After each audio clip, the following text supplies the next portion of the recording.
Okay. Asanteni sana.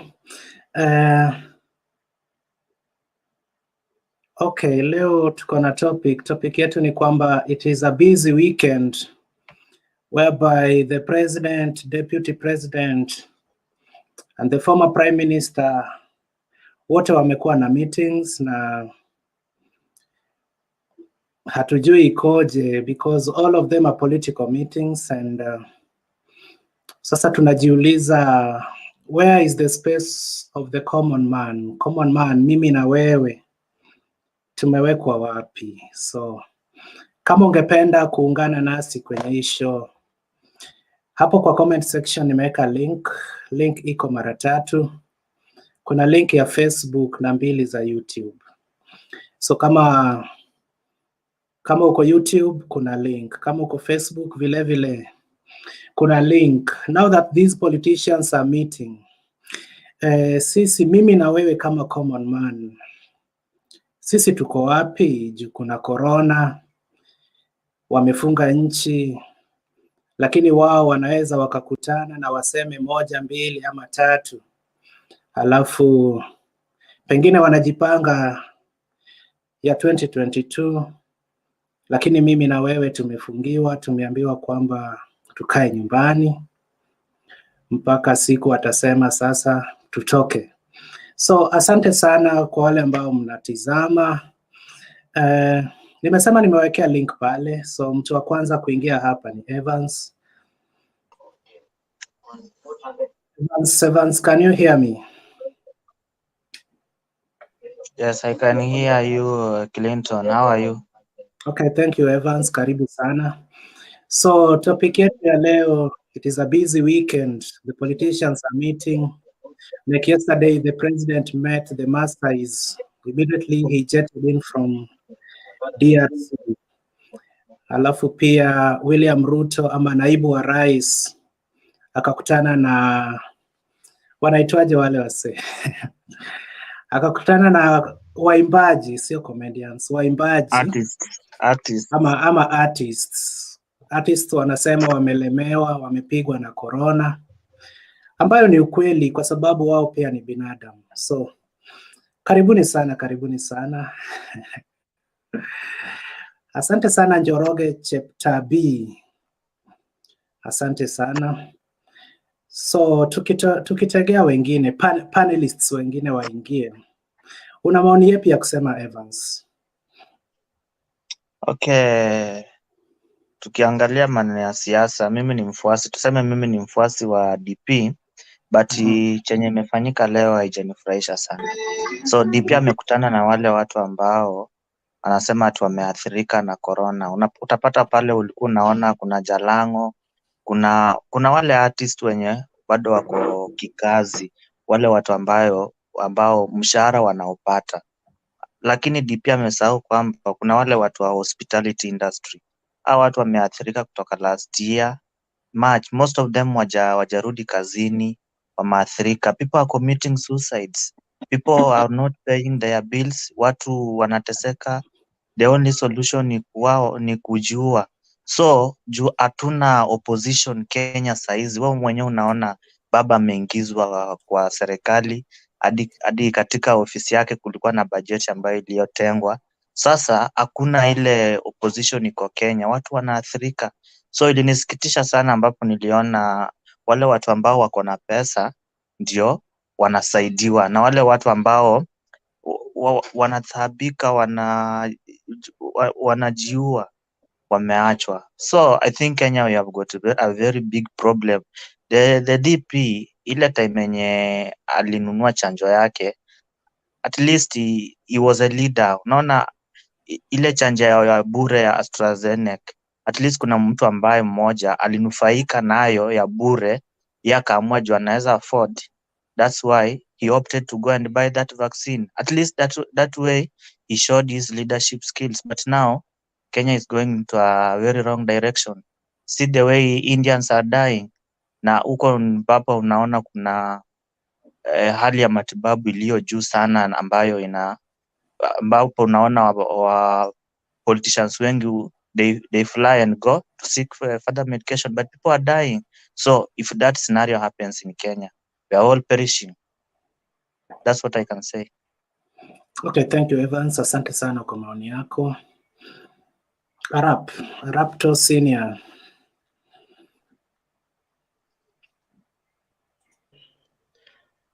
Ni mara yangu ya kwanza kuingia huu mjadala. So mimi ningependa kusema kwamba common man kama mwananchi wa kawaida, inafaa sisi wenyewe tujilaumu kwa yale ambayo tunapitia katika nchi yetu ya Kenya.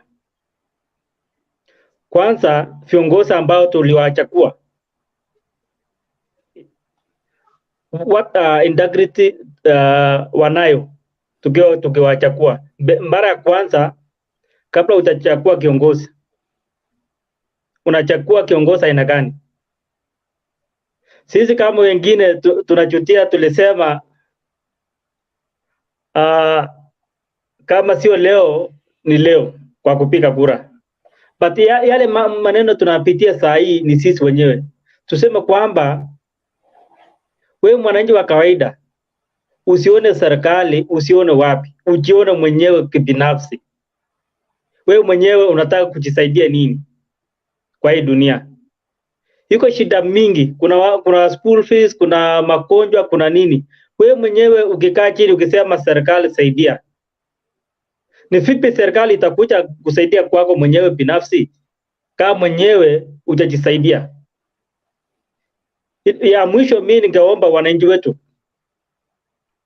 tusiwe tunalilia serikali kila saa. Tuamke tufanye kazi hata kibarua, kwa maana tunajua maisha ni ngumu. Tujitume kabisa, at least uangalau uone umesukuma your daily bread. Thank you. Okay, RUTO.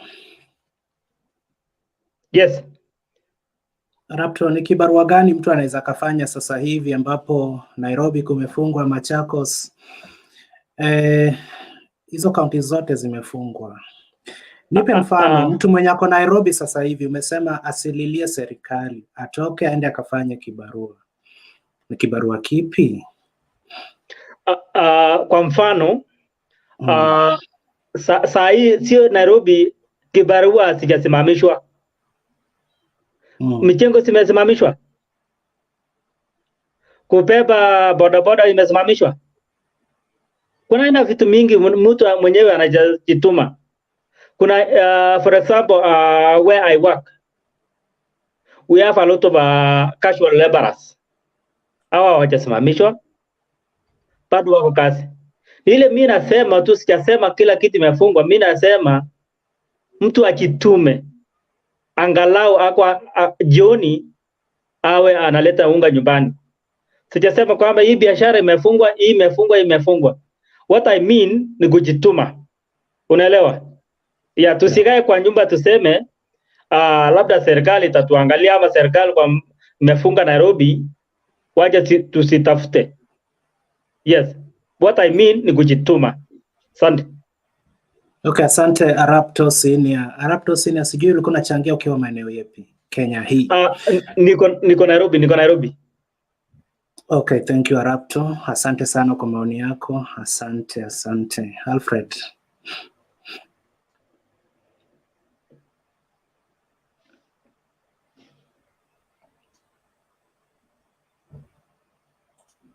Alfred, una yepi ya kusema Alfred?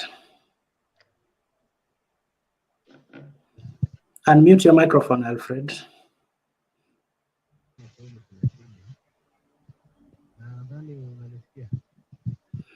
Tumia earphone tafadhali, hatukupati vizuri.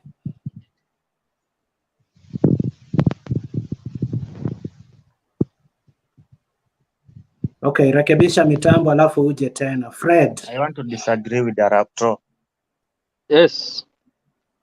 RUTO, unajua umesema pale ambapo ati tunalilia serikali sana, ati serikali saidia, ati sijui kuna kazi. Kuna you know people have the different professionals. Kuna sekta nyingi sana zimeathirika wakati huo wa corona, mtu atafanya nini? Hakuna hizo vibarua saizi. Hata ukienda mjengo hakuna. Mimi mwenyewe nimesomea hospitality, nikikwambia saa hizi hakuna kitu yoyote, hakuna kabisa. Ukienda hata pale mjengo naambiwa scratch my back. Kenya is a man eat man society. If you don't scratch someone's back, you'll not get anything. So nikisikia ambapo that time that you are saying that at least there's something that somebody is supposed to be doing, that there are hustles in Kenya, it really hurts. There is no work in Kenya. People, the whole country is corrupt. So I totally disagree with you. Excuse me, Evans. What do you mean by saying scratch my back? I mean by corruption. Before you get any job in Kenya nowadays, there is corruption. Yeah. Okay. Asante. RUTO. Yes, let me challenge Evans. One, hospitality industry pia imefungwa, si ndio? Now, Evans, hawezi kuniambia kwamba utakaa kwa nyumba from morning to evening, from Monday to Friday, Friday to Sunday, halafu unasema ni serikali. Accept kwamba serikali imefunga. What next step? Are you going to lie in your bed from morning to evening? Answer my question, please. Okay. Hata kutafuta kazi inahitaji pesa. Hiyo unaweza kubaliana na mimi. That fair that you are going to look for work inahitaji pesa, printing CVs nini inahitaji pesa size, na hizo pesa hauna. Are you aware that some of the people in the hospitality industry, they have not paid for their rent since March last year? Some of them didn't resume work. Kila mahali saizi unaambiwa tu nchi imefungwa, kuna corona, ngoja. I'm speaking for the millions of people in this industry. People are dying. People are committing suicide. I have most of my friends who have committed suicide. I've attended burials. By there, it's not a joke. It's a reality. What is the solution for this now? So if I told that the solution is for the other sectors. Pale umesema ati mali unafanya kuna at least zile casual labor job. So at least pale I think huwezi kosa watu wawili watatu wenye unajua wako kwa hospitality industry hawana job saizi. At least if you can connect them, unajua ukiwa hapo ndani kuconnect mtu ni rahisi sana, itakuwa better. We'll be saving lives, we'll be assisting brothers and sisters, and that's humanity. Okay, thank you Evans and RUTO. Maybe kuna mtu hapa chini maybe pia angependa kuchangia. Amepotea, alikuwa Fred ama nani? Yeah. Fred, unmute and say something. Okay, good evening guys. My name is Fred. I'm calling you from Embu County. I'm in this debate. I'm from Embu County. Na nimesikiza sana na I would like to tell you guys, ile shida tuko nayo kubwa sana ni pain. Wakenya wako na pain kwa sababu for one kuko na lockdown na hii lockdown, vile tunaendelea na hii lockdown bado kuna watu hawasikii ile pain. Juu kuna mtu hajasoma, unasikia amepitia pale KEMSA, amepewa contract ya pesa mingi ya pesa mingi sana, lakini hapa mimi na certificate zangu na degree zangu hata siwezi pata kitu yoyote. Sasa ile kitu unasikia watu wanalia kwa serikali RUTO ni kwa sababu hakuna fairness. Hatuna fairness hata kidogo. Unaona wale watu wamekaa miaka kama 6 university wakisoma, they are being underpaid. But unaona tu mtu anatoka na huku ushagua anapata contract hata huku county, unaona amepata pesa mingi sana all of a sudden. Mambo ya lockdown, the president of this republic anafaa angalie the cost ya vaccines against the cost ya hii lockdown. Tumeona Israel waliamua wakanunua vaccine ya kila mtu. Immediately hizo vaccine zilitokea, waliamua wakanunua vaccine za kila mtu na wakavaccinate mara mbili. Wakati rais wa huko aliulizwa mbona amefanya hivyo? Akasema cost ya vaccine na cost ya lockdown, afadhali kwanza tununue vaccine, watu wote wadungwe, because the cost is less. So ile shida tuko nayo Kenya ni crack decision makers, na ningetaka kuuliza hii panel, between 2013 to 2017 na between 2017 to now, when was the government run, ni lini serikali ilikuwa mzuri? Unajua mimi, kulingana na mimi, kutoka 2013 to 2017 hii serikali ilikuwa inaranua vizuri, kwa sababu kulikuwa na fairness na kulikuwa na balances. Sasa okay, mimi ni mtu wa Ruto, nataka kuingiza hizo siasa za Ruto hapa, lakini ningetaka tu kusema hivi, when Ruto was in government hakukuwa na hizo complaints zote, juu yeye akiwa pale alikuwa anashughulikia mambo za mwananchi wa kawaida. Saa hizi vile kunaendelea, those who are in government right now, like our president, hajai kuwa na shida yote. Hata siku nyingine nilisikia akisema I don't know why Kenyans are complaining are broke.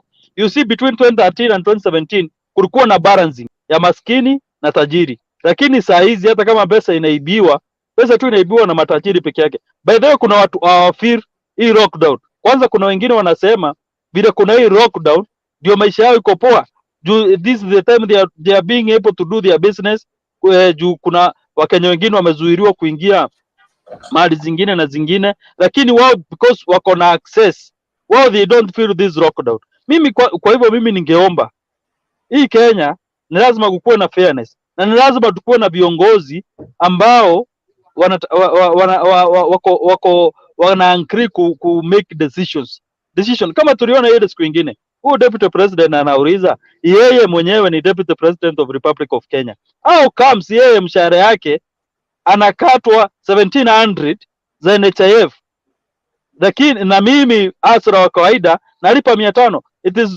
It is not tenable. Yeye alikuwa na argue those who are paying more, they should be deducted more, but yasikizwe na nani? Yeye aliyekuwa nje. So whatever, why Kenyans are suffering right now, because sisi tuna lack decision makers. We would like we have back decision makers, tukuwe na fairness, na kama ni rais, kama hayuko in business na hii COVID ama hakuna kitu inawasaidia sana, hiyo COVID tungekuwa tunasikia hiyo pesa ya IMF 250 billion hiyo anakopa ni ya kununua vaccine, each and every Kenyans akuwe vaccinated hizo twice, alafu wafungue economy. Hakuna mtu anataka kusaidiwa na serikali. Wakenya ni very hard working, hakuna, kila mtu anafanyanga kazi zake. So sisi hatutaki kusaidiwa na serikali. Ile kitu tunataka ni hiyo vaccine ikuwa accessible, na hata wakileta hapa Kenya, mimi najua hata Wakenya wako tayari kujinunulia. If tukiambiwa kila mtu ni lazima adungwe ili hizi country kuwa unlocked, mimi najua Kenya watajitolea, watadungwa hizo jabs. Asante. Okay, asante sana Fred. Lakini Fred, kuna matamshi ambayo si lazima tuseme bana.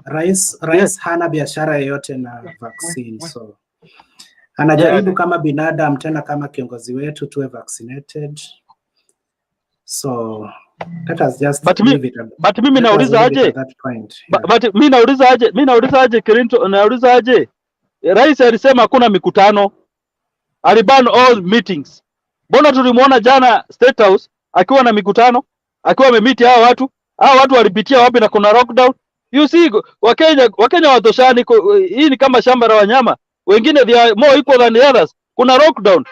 Mimi siwezi toka Embu niende Nairobi, lakini mtu anaweza toka Taki akuje na ndege mpaka Nairobi. Hii fairness ni aina gani? Hao Wamasai walikuwa State House jana, wametoka all the way kutoka hizo countries corrupt. Sasa usituambie ati anajaribu vyovyote vile. This is not fair. Watu ni atafute vile Wakenya watadungwa wote vaccine na zirudiwe, na hiyo madeni hata sisi tunaweza jiripia. Mimi sitaki ukasirika. Okay Fred, usikasirike bwana, bado tunakuhitaji. Kuna jameni, tumsikize Girl Child. Alafu kabla hatujamsikiza Girl Child, hii page kuna WhatsApp group yake, so kama ungependa kujiunga nasi kwenye WhatsApp group yetu, andika namba yako hapo kwa private chat, and within some seconds utakuwa ndani. Girl child Angela ama Angel, kuna maoni yapi girl Angela ama Angel?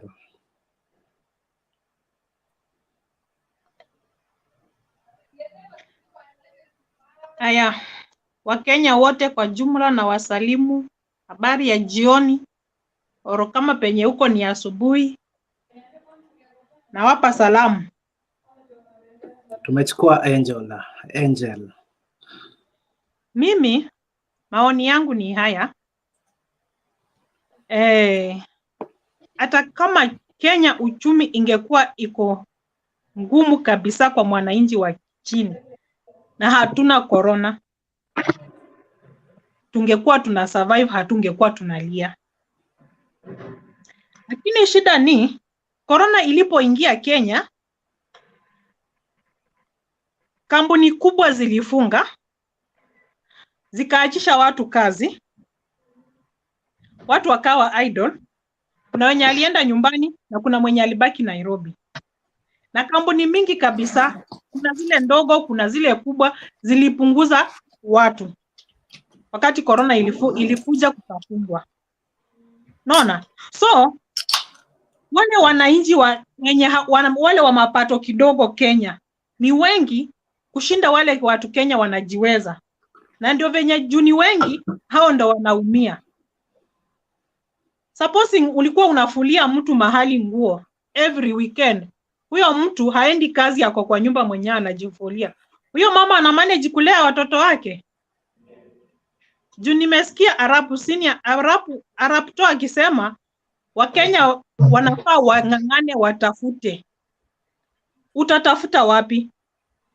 Hiyo kutafuta ndo haipatikani hii Kenya ya sahi. Hata ile kazi tu, hata ukiweka sahi, ukifanya hesabu kama RUTO uko Nairobi, how many girls are hawking with bananas? Ni wangapi? Wasichana wangapi na wanaume wangapi wana hawk pineapples and melon? Kila mtu ameona hiyo ndio kazi.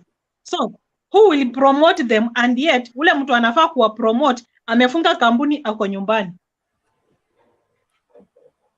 Wanaumia. Unaenda unafanya hawking, unakuja uko na 50 shillings na ulinunua melon ya 500.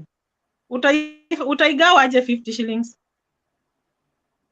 So Kenya maisha ni machungu kabisa. Ni machungu. Sisi tunasema ya kwa mimi maoni yangu nasema hivi. Rais kuweka lockdown hajatusaidia kabisa. Juu right now kuna lockdown na kuna watu wana travel from Nairobi wanaenda nyumbani. Kuna watu wanatoka nyumbani wanakuja Nairobi. How are they accessing and yet there is lockdown? Kumaanisha hii Kenya wale watu wenye hatuna pesa ndo wenye tunaumia. Lakini wale watu wenye wana pesa kuna vile wana access.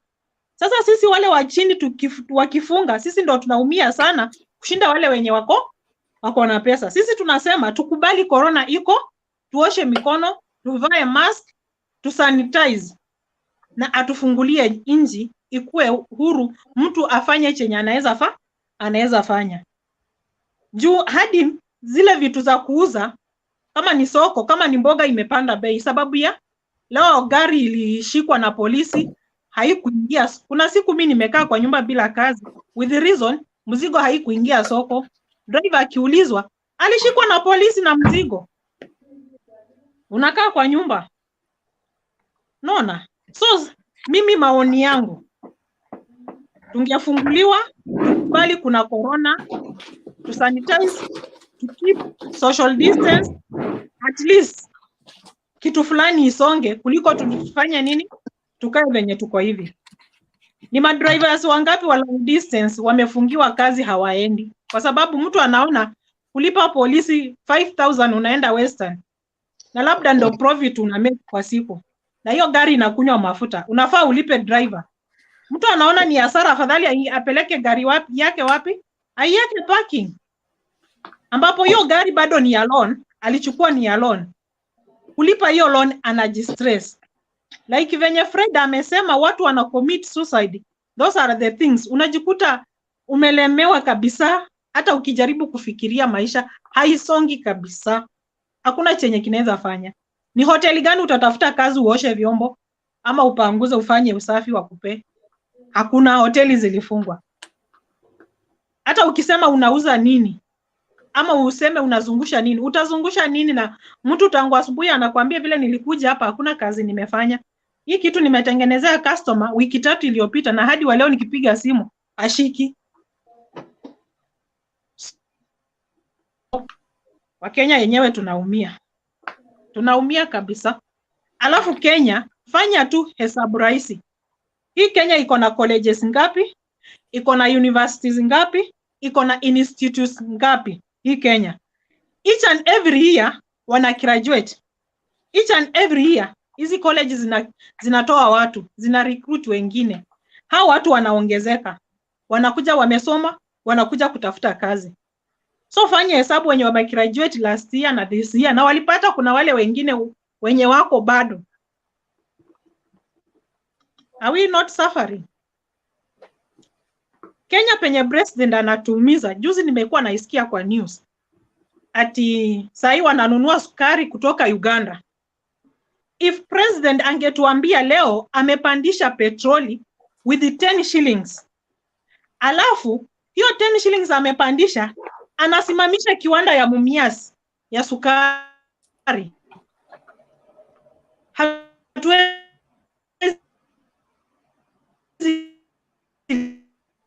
lia. Neza nini ya kusiaga nini? Hatuwezi lia. Obvious tunajua vijana wetu watapata kazi pale, watapata ajira pale. Hatutakuwa na wizi, hatutakosa. Hata kama atapata pale kitu kidogo, at least itamsustain kumake life yake ifanye nini? Isonge. But unaona Kenya kuna wakulima wa sukari, lakini sukari inaenda kufanya nini? Kununuliwa nje. Kenya kuna wakulima nyanya, lakini nyanya lazima ifanye nini? Itoke nje ikuje iuzwe Kenya. So viongozi wetu Kenya wanatuua kabisa, kama sisi wale wananchi wa chini kabisa. Kenya we are hard working. Unaweza sema wacha raundi hii nilime kahawa. Utalima aje kahawa na Kenya yenyewe iliangusha kampuni za kahawa, ilikula serikali ilikula pesa kwa makampuni za kahawa. Hakuna penye any income inatokea. Yaani Kenya, serikali ya Kenya inatuumiza kabisa. Hii miaka 10 imeangamiza vitu mingi kabisa. Kiwanda ya sukari zilianguka. Hakuna coffee factory ina exist. Hizo ndo vijana wetu wale wa nyumbani wanapata huko kazi. Hata kama analipwa shilingi 200, lakini ataona heri hapo juu kwa nyumbani, halipi rent, hanunui chakula, ni nyumbani. Sasa hao vijana wanashindilia kukuuliza, Nairobi kuna kazi nikuje? Each and every year. Watu wangapi wanaingia Nairobi kutafuta kazi? Ni wengi. So, kwa hayo machache, Mungu amani awabariki. Asante sana Angela. Tumekusikiza vizuri sana. Now that new faces have come in, who was next to speak after Angela? Alikuwa nani? Kama unajishuku umeingia mbele ya wenye wako. Wafula.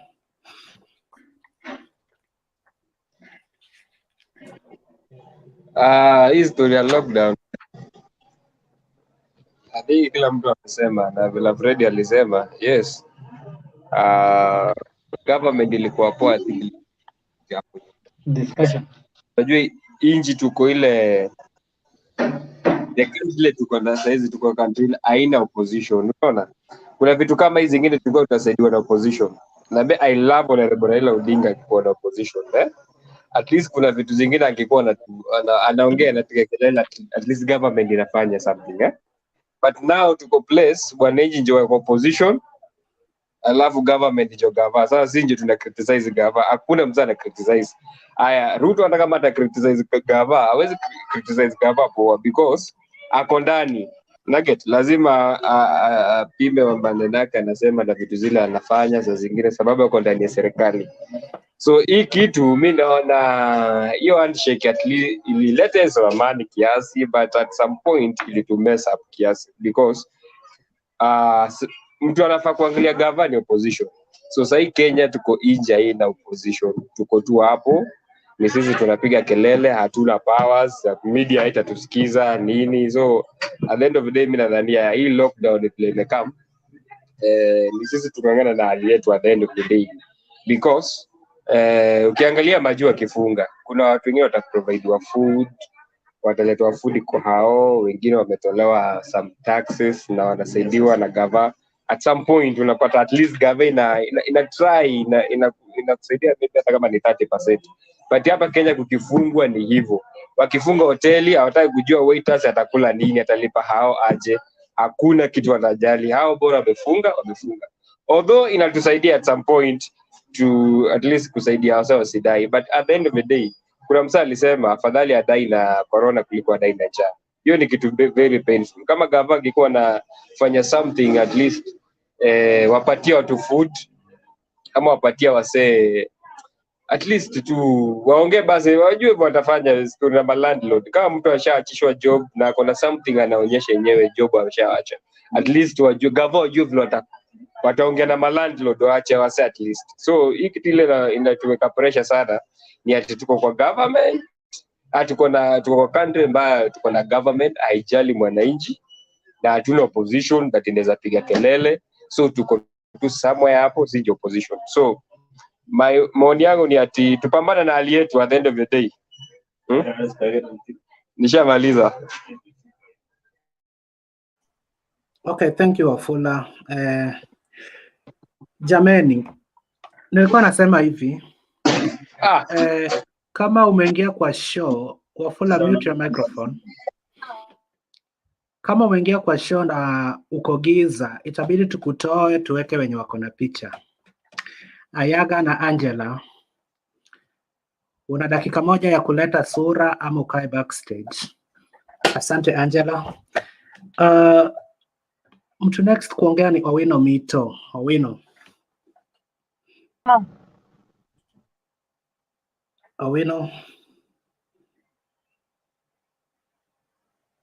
Owino, unmute your microphone, Owino.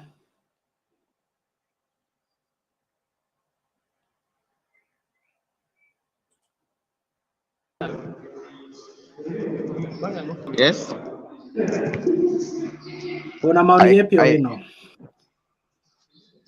I don't have much to say. I don't want to criticize the government also. The only thing they can do, or the only thing that need to be done is to just to unlock the country and all things will be okay. Like as students, we are really suffering.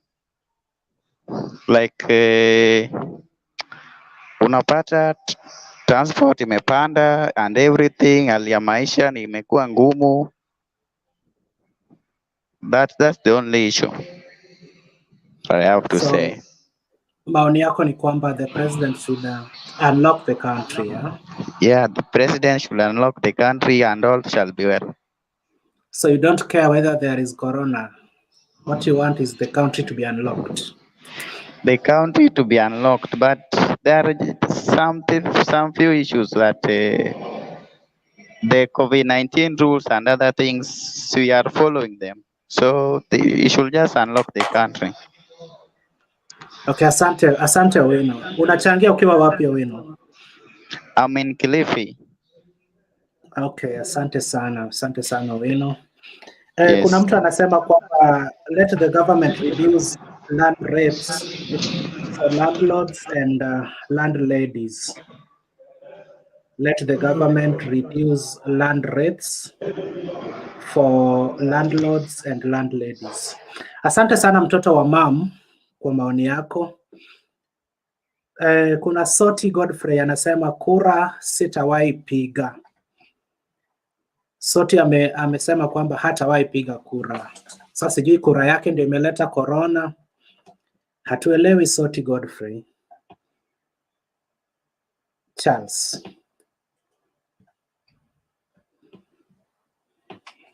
Hello Charles. Hello madam, wewe ndio unajiita Charles. Sema ama utupatie Charles. Oh, ametoroka. So Tumsikize Carlos Joseph ama Jafeth. Kumradhi. Yeah, good evening. Evening, Unanipata? Carlos. Yes. Oh, sasa yangu ni machache sana. Nataka niseme asante kwa hii show, ni mzuri, inaleta vijana wa interact pamoja, tuone venye tutapeleka hii nje vizuri. Iko jamaa nataka nipongeze hapo, sijui ni nani alikuwa ameongea lakini ametoweka. Alikuwa amesema yeye ako timu Asla. Huyo jamaa ameongea vizuri na mimi nilifurahi. Sasa kuhusu hii mambo ya lockdown, mimi ningesema kweli hii lockdown kweli corona iko, hatukatai corona iko, lakini sasa ukiangalia hii corona especially the highlights, the politicians wametumia hii corona kuiba na pia kufanya biashara usiku, kwa sababu mara mingi usiku hiko watu kuna wanasiasa, wanabiashara wengine wana transport madawa usiku, Sasa ndio unaona hao hawataki hii curfew, hii lockdown iishe, kwa sababu wanafanya biashara usiku. Kwanza sasa tuko na president mwenye ni Demaco ambaye amekaa ameona yeye hii nje anaweza fanya tu Kenya anataka, anaamka usiku akiamka mchana, yani amefanya uchumi umekuwa ngumu sana. Sasa hivi vijana wameumia, tax imepanda juu sana, bidhaa imepanda juu sana, wanabiashara wameumia. County governments wana impose tax kila siku, kila mahali tax. Vitaka kuanzisha biashara kidogo, tax ndio hiyo kidogo, hata wanafanya demolition, hata watoi nini, hii inaitwa aje, hii kama inaitwa hii ya notice. Sasa hii Kenya tumuumia, vijana muumia. Sasa mimi ningesema tu jameni, 2022 tukifanya election tuchague mtu mwenye kabisa maono yake ni mzuri na inalingana, mtu mwenye ako na agenda na nje ambayo atatusaidia, kwa sababu tena tukirudi hii serikali watatufinya bado. So guys, mimi advice yangu, maono yangu, hao watu wenye wako wanajiita deep state, hao wana biashara wenye wanauza madawa usiku, bangi, wana transport Mombasa usiku, wanapeleka magari ya polisi usiku, hao ndio hawataki curfew ishe. Watoe wote kwa serikali jameni. Hayo ndio maoni yangu. Okay, thank you. Asante sana Carlos Jafeth. Kuna mtu anasema kwamba Francis Magaria anasema kwamba mimi cha msingi kwamba ni tufuate masharti. Kuna Vincent Fedha, the country should be locked down until the situation improves. Kuna Lidish Lee ama Le. Corona is here to stay, so we have to learn how to live in a new normal world, because lockdown plus joblessness tunavumilia kuwa Wakenya. Vincent Fedha anaongezea kwa kusema kwamba in fact we should have a total lockdown. Soti anasema sitawahi piga kura tena kwa sababu shida za kiuchumi zinatokana na corona zimezidishwa na viongozi tuliowachagua kwa kupiga kura. Juliet, Kenya ni shida tupu. Kevin Kariuki, Jubilee na UHURU was a total scam. Asanteni sana kwa maoni yako pale, kwa maoni yenu pale kwa comments. Evo. Jambo guys, hello. Mimi nataka contribute tu kiasi hapo hivyo. By the way, government ya Kenya, there's a very very big disconnect between the government na wananchi. To be quite honest, mimi nimeshangaa sana, as a country like Kenya, huwezi kuweka lockdown because the vast majority of the population wanna rely on going outside asubuhi na wanarudi jioni, and that's how they are getting unga zao. Unaona? Wasipoenda nje wakafanya that physical labor, hawana kitu. And all these people ambao unasikia wanasema oh wacha lockdown iwe hapo, wacha lockdown iwe hapo. Hawa ni watu ambao wanajiweza. But if you put yourself in the shoes of mwananchi wa kawaida ambao hana ya kupata. It's not long ago last year tuliona ule mwanamke alikuwa anapika mawe for the kids in Mombasa. Unaona? Situation ikifika kama hivyo, then you know kuna something is serious. There's nothing wrong with government kuweka lockdown, but waweke something contingency plan. Lockdown hadi lini, and what are they doing while lockdown iko, ili eventually wananchi wajue kuwa baada ya so many days or whatever month ama weeks itafunguliwa. Unaona? Where I am now, we don't have lockdown. Imefunguliwa, but that's why, because the government will work so hard, and almost 60% of the population have been vaccinated. So there's that confidence that watu wanaweza kuenda nje pale na wakarudi kwa makazi zao. Na even when you had lockdown, people walikuwa taxes zilikuwa zimekatwa, watu walikuwa nalipwa, you get universal credit. Unaona? So there is always something. Government inafanya kitu moja, but at the same time ina look after the wananchi. That is not the case ambayo ina happen in Kenya. Kenya ni mambo ni lockdown, and then mmeachwa hivyo. And people watu na shida. The leaders ambao tuko nao hawana connection yote. They don't even know. For instance, the president of the country, hajui shida ni nini, so he does not understand. Hawezi, unajua. And then all of a sudden say these big wigs wanna meet watu locally. We know for sure, because the whole agenda why they're meeting people now ni kwa sababu ya election ambayo inakuja next year. After that you will never see them, but they're not addressing the real issue. What would you choose kwa mwananchi wa kawaida ambao ni maskini between coronavirus na kukufa na njaa? I'd rather ni gamble my life with corona na niende pale nje nipate unga kila siku badili ya kubaki kwa lockdown and I've got nothing. You're going to die of hunger. I'd rather just bet unajua play the Russian roulette with the corona. I mean that might be a safer choice at the end of the day. Unaona. But the thing we have is the government. Kuna a very very big disconnect between government politicians na wananchi wa Kenya. That's all I have to say now. Thank you. Okay, asante Evo. Evo, ukisema hivyo, kuna wakati wa kuweka hii lockdown yenye inaendelea sasa hivi, Rais alisema kwamba haikuwa intention yake. Wakenya wanaweza ukablame ile technical committee walimuadvise aweke. What's your opinion? Well, but he knows, and they cry for every Kenyan kila siku. Tusijanganya ati aoni hizi vitu, kila mtu ana complain. Even celebrities wame complain not long ago, hata kama li sign something or what it was, I can't remember, but he knows what's happening on the ground. Surely technical committee inaweza kumadvise, but at the same time he knows the vast majority of Kenyans rely on kuenda kazini na kufanya vibarua pale nje ndio warudi nyumbani walishe familia. Unaona? He needs to know that Kenya is not a developed country where people can work from home, and if you're not working from home ati lazima uende. Look, here people who could not work from home walipeana choice. If you could not work from home, you had to physically go to work, but now observe hizo social distance, mask and everything. Na watu walienda kazini. But if you could work from home, waliambia watu wa work from home. Unaona? That is the thing. But the government ya Kenya apply to the overall law, because the West wamesema ni lockdown, so hao wanaeka lockdown. But what do you do? Wakati wanaeka lockdown, Clinton, what are they doing about vaccination? Kuvaccinate watu, are they actually speeding up that process? What's in place? Unaona? Now wamepatia watu, how long is this lockdown going to be? Unaona? Watu wanaumia, but people don't understand it. Watu wanaumia. Unaona? That is the problem. The government haina plan. You just wanna shout to something without lockdown.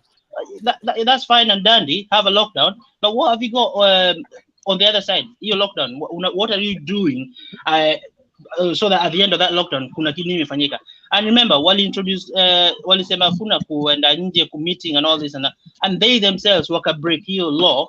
They're holding meetings everywhere. Unaona? Because in the sake of campaigning. So there's that disconnect as well. So the rule of law I apply to everyone. How up above the law? They can do what they want. Wanaweza fanya chochote ambao wanafanya. They don't realize that we've watu wa Kenya, obviously not myself. I didn't vote in Kenya, but wa Kenya wale ambao walipiga kura ndio wamemchagua president of the day, na yeye ni it is their workers. Unaona, yeye wananchi wa Kenya are President Uhuru Kenyatta's boss. No, but that is not the case. It's so sad, but unfortunately, it is what it is. Okay, thank you, Evo. Thank you. Kuna mtu alikuwa ananiita background, sijui alikuwa nani? Who was calling me? Ulikuwa na yepi ya kusema? Huyo alikuwa anakukall na amemute, so wacha niendelee. The topic Wait, is very Gaddafi, okay. Wait. Evans, have you talked?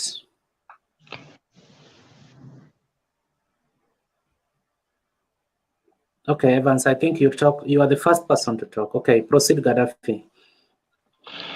Okay, the topic is very serious.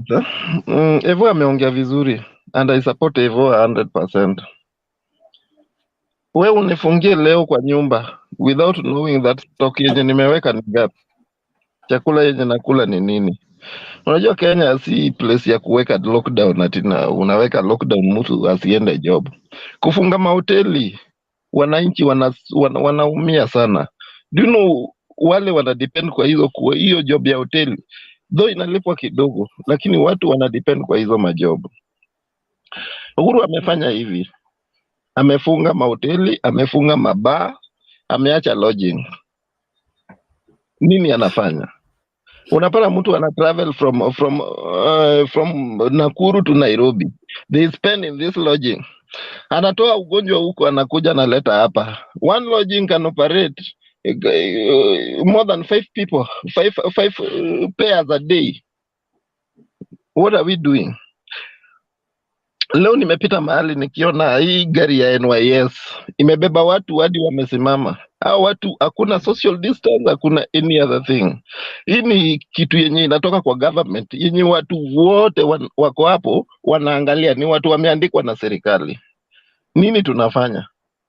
Hii lockdown maybe wana apply, kuna watu wako na interest yenye kitu yenye wanataka ndio wanataka. Kuna biashara yenye watu wanafanya yenye wao wenyewe wanafaidika, wengine wote wanaumia. Kuna watu hawaendi job, watu wengi hawaendi job. Sana sana hao watu wa mkono wanategemea job ya daily work. Umefungiwa bar. Ukienda kwa Gikomba, kila mtu ako pale, kila mtu anatembea. Saa zingine unapata kuna mask. Mimi hutembea hizi places. Lakini Wakenya wanaumia. Another thing, hakuna haja utufungie kama hakuna kitu unatupea. Sisi wenyewe ndio tunafaa tuangalie, tuweke mikakati. Ujue unaenda kazi, unarudi, unafaa ufanye nini kabla ufike kwa nyumba. Unafaa uoge, uoshe mkono, ujisanitize, usiguze mtoto.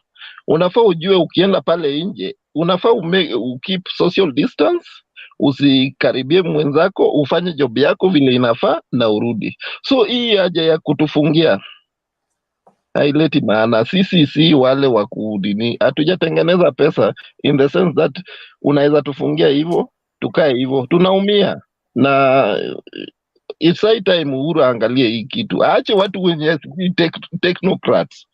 Hao watu wako na mambo yao, kwa sisi tunaumia, hakuna kitu tuko nayo. Tajiri hajui kenye inafanyika na hawa hawatujali.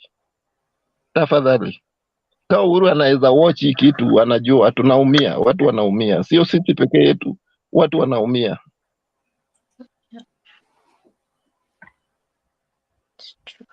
Ni hayo tu.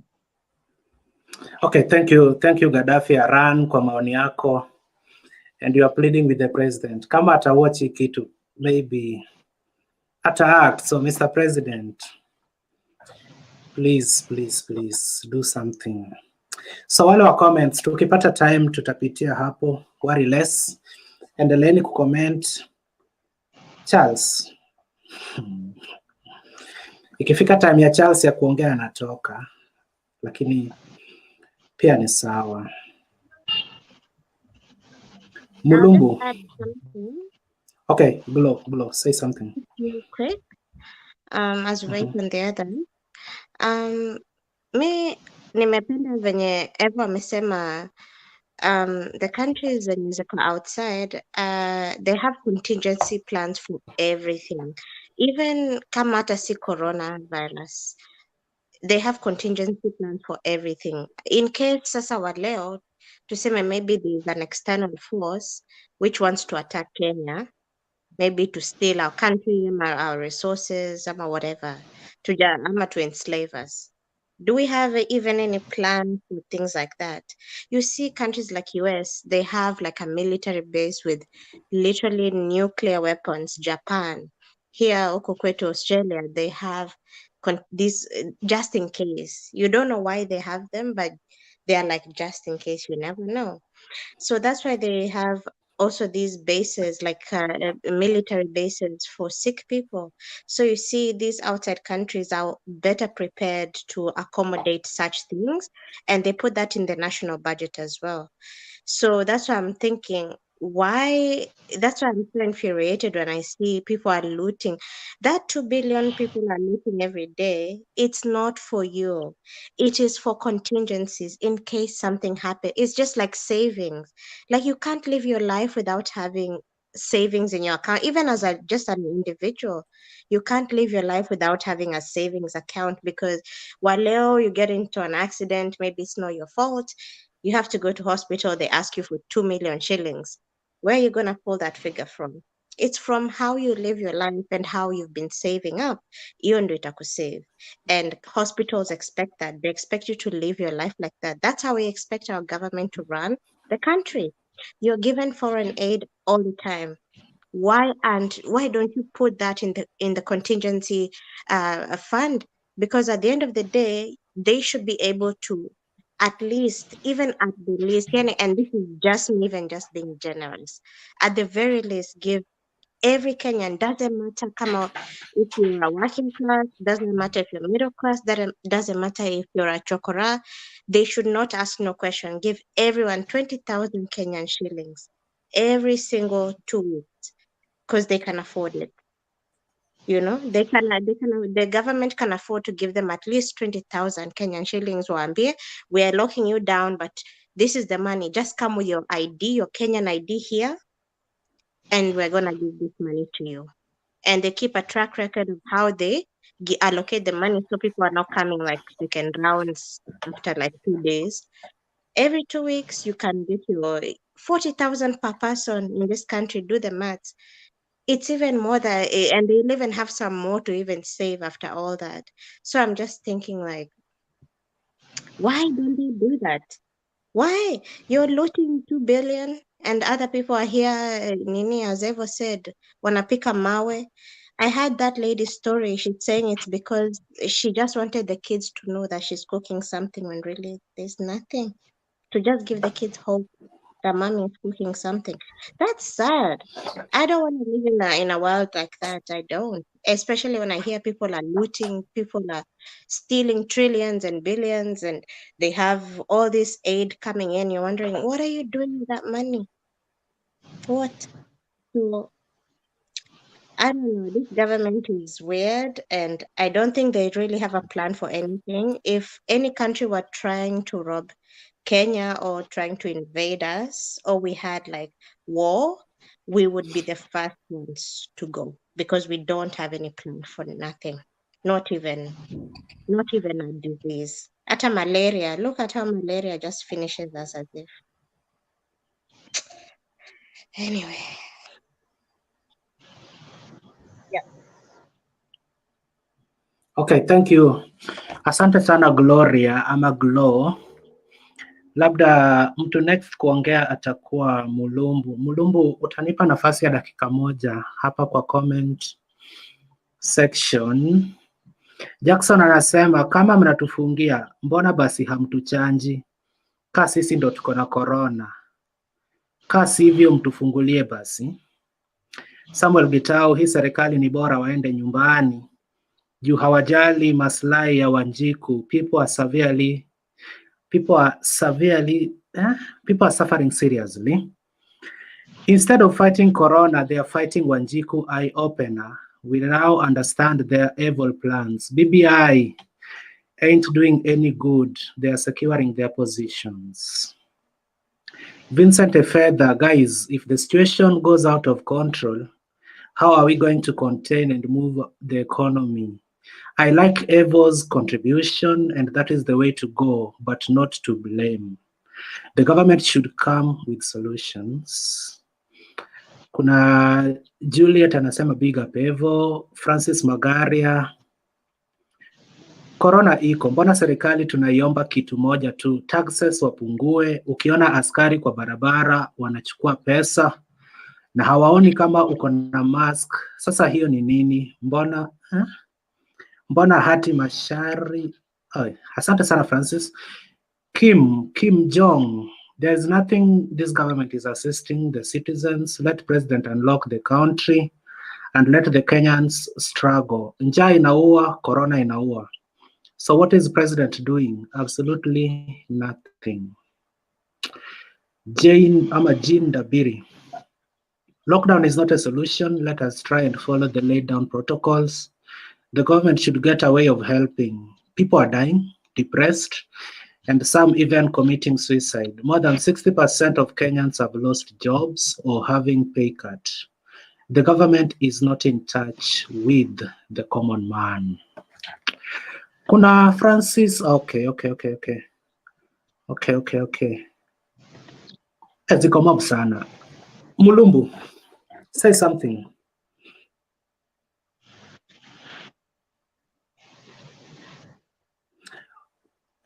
Mulumbu, unmute your microphone. Kwa wale ambao mnataka kuingia kwa show, kuna link nimeweka hapo. Kuna link kwa YouTube na Facebook. YouTube ni mara 2. Zote kuna link. So you click the link alafu itakuleta moja kwa moja mpaka kwa show. Asante. Mulumbu. Hamjamboni mandugu na madada. Nashukuru sana kwa hii mada yenye umeleta leo. It's a very painful thing. But according to me, hii ni shida ya Afrika, leadership ya Afrika as a whole. Hii ni shida ya viongozi ambao mlichagua. These people, they don't care. Mwananchi wa kawaida wanakea vyama tumbo, kwa sababu walipewa pesa ya COVID, walikula. If they care about you, they don't care. Kusema kweli, you just look at it. Unafungua mchana, watu wanatembea, wamesangomana kila mahali, masoko everywhere. Inafika jioni, watu wanaenda kulala, ndio unafunga. Does it make sense? Mchana ndio watu walikuwa wanatangamana everywhere, ambapo walisambaza hii corona everywhere. Ndio umeachilia. Usiku wakati watu wanaenda kulala, ndio unafunga. Umefunga nini? Bas, for example, angalia nchi kama USA imefunga almost 9 years and above. Kuna vitu vingine baada ya kufanya kazi. But monthly wananchi wanapata cheki yao to help them pay their rent, kulisha watoto wao. It can happen in Kenya. Kenya wanajua even household. Wangeangalia household, mama na baba wapatie hata kama ni 10,000. Wakitaka kulock for 1 month, hata kama ni 20,000. Waangalie maslahi ya wananchi kale chini. But these people, as I was born in Kenaguru in Kenya, these people never look after the common mwananchi. They don't. Wewe kumia kwao ni raha yao. So hata mkicomplain sijui nini, you guys, young guys right now, the ball is in your hand. Ninaona umeanguka katika hiyo mtego yao. Mwingine sijui kwa upande wa RUTO, this guy has looted thousands of millions, he's a billionaire. Mwingine sijui hata wale politician ukiona wale wakidiscuss pale kwa TV, they are the same people. They loot us. They come, they deceive you, that man they have looted, you follow. If I were you, because I am a grown up, inchi ni yenu sasa. Can you guys discuss na muangalie mtu neutral from these people that in the government right now? There is. Na mchague mtu mwingine ambapo iko different from them. na mtoke muni the whole country unite to that person and mumwambie we want you to change the country. But nyinyi mmegawanyika kwa misingi ya kikabila. You are seeing somebody who has stolen billions of shillings, ndio nafuata yeye kila siku. Angekuwa na kutetea pale, upewe pesa ili COVID iko. For example right now, kusema kwamba mfungue the country, I don't support. But I support ifungwe kwa njia mzuri, mwananchi angaliwe. For example right now, angalia India sasa watu wanaanguka kama kuku. People are dying. Don't joke. COVID kills. COVID kills my friend. I was locked down for almost 8 months. Sikutoka mali nilikuwa. 8 months. Sikutoka. But mpaka inchi imekuwa mpaka sasa bado sio rahisi. Vitu bado inaangaliwa. But our people, they don't care. Huyu mwananchi wa kawaida. So it's you young guys to think what you are supposed to do. Toka kwa hii shimo ya Ruto, toka hiyo shimo ya Mudavadi, toka hiyo kwa shimo sijua kina nane Kalonzo, watu wametukula wote. Look for somebody new who has not been in that government. They are there. Mimi sitoke kwa Muhisa Kitui, he has been in the United Nations.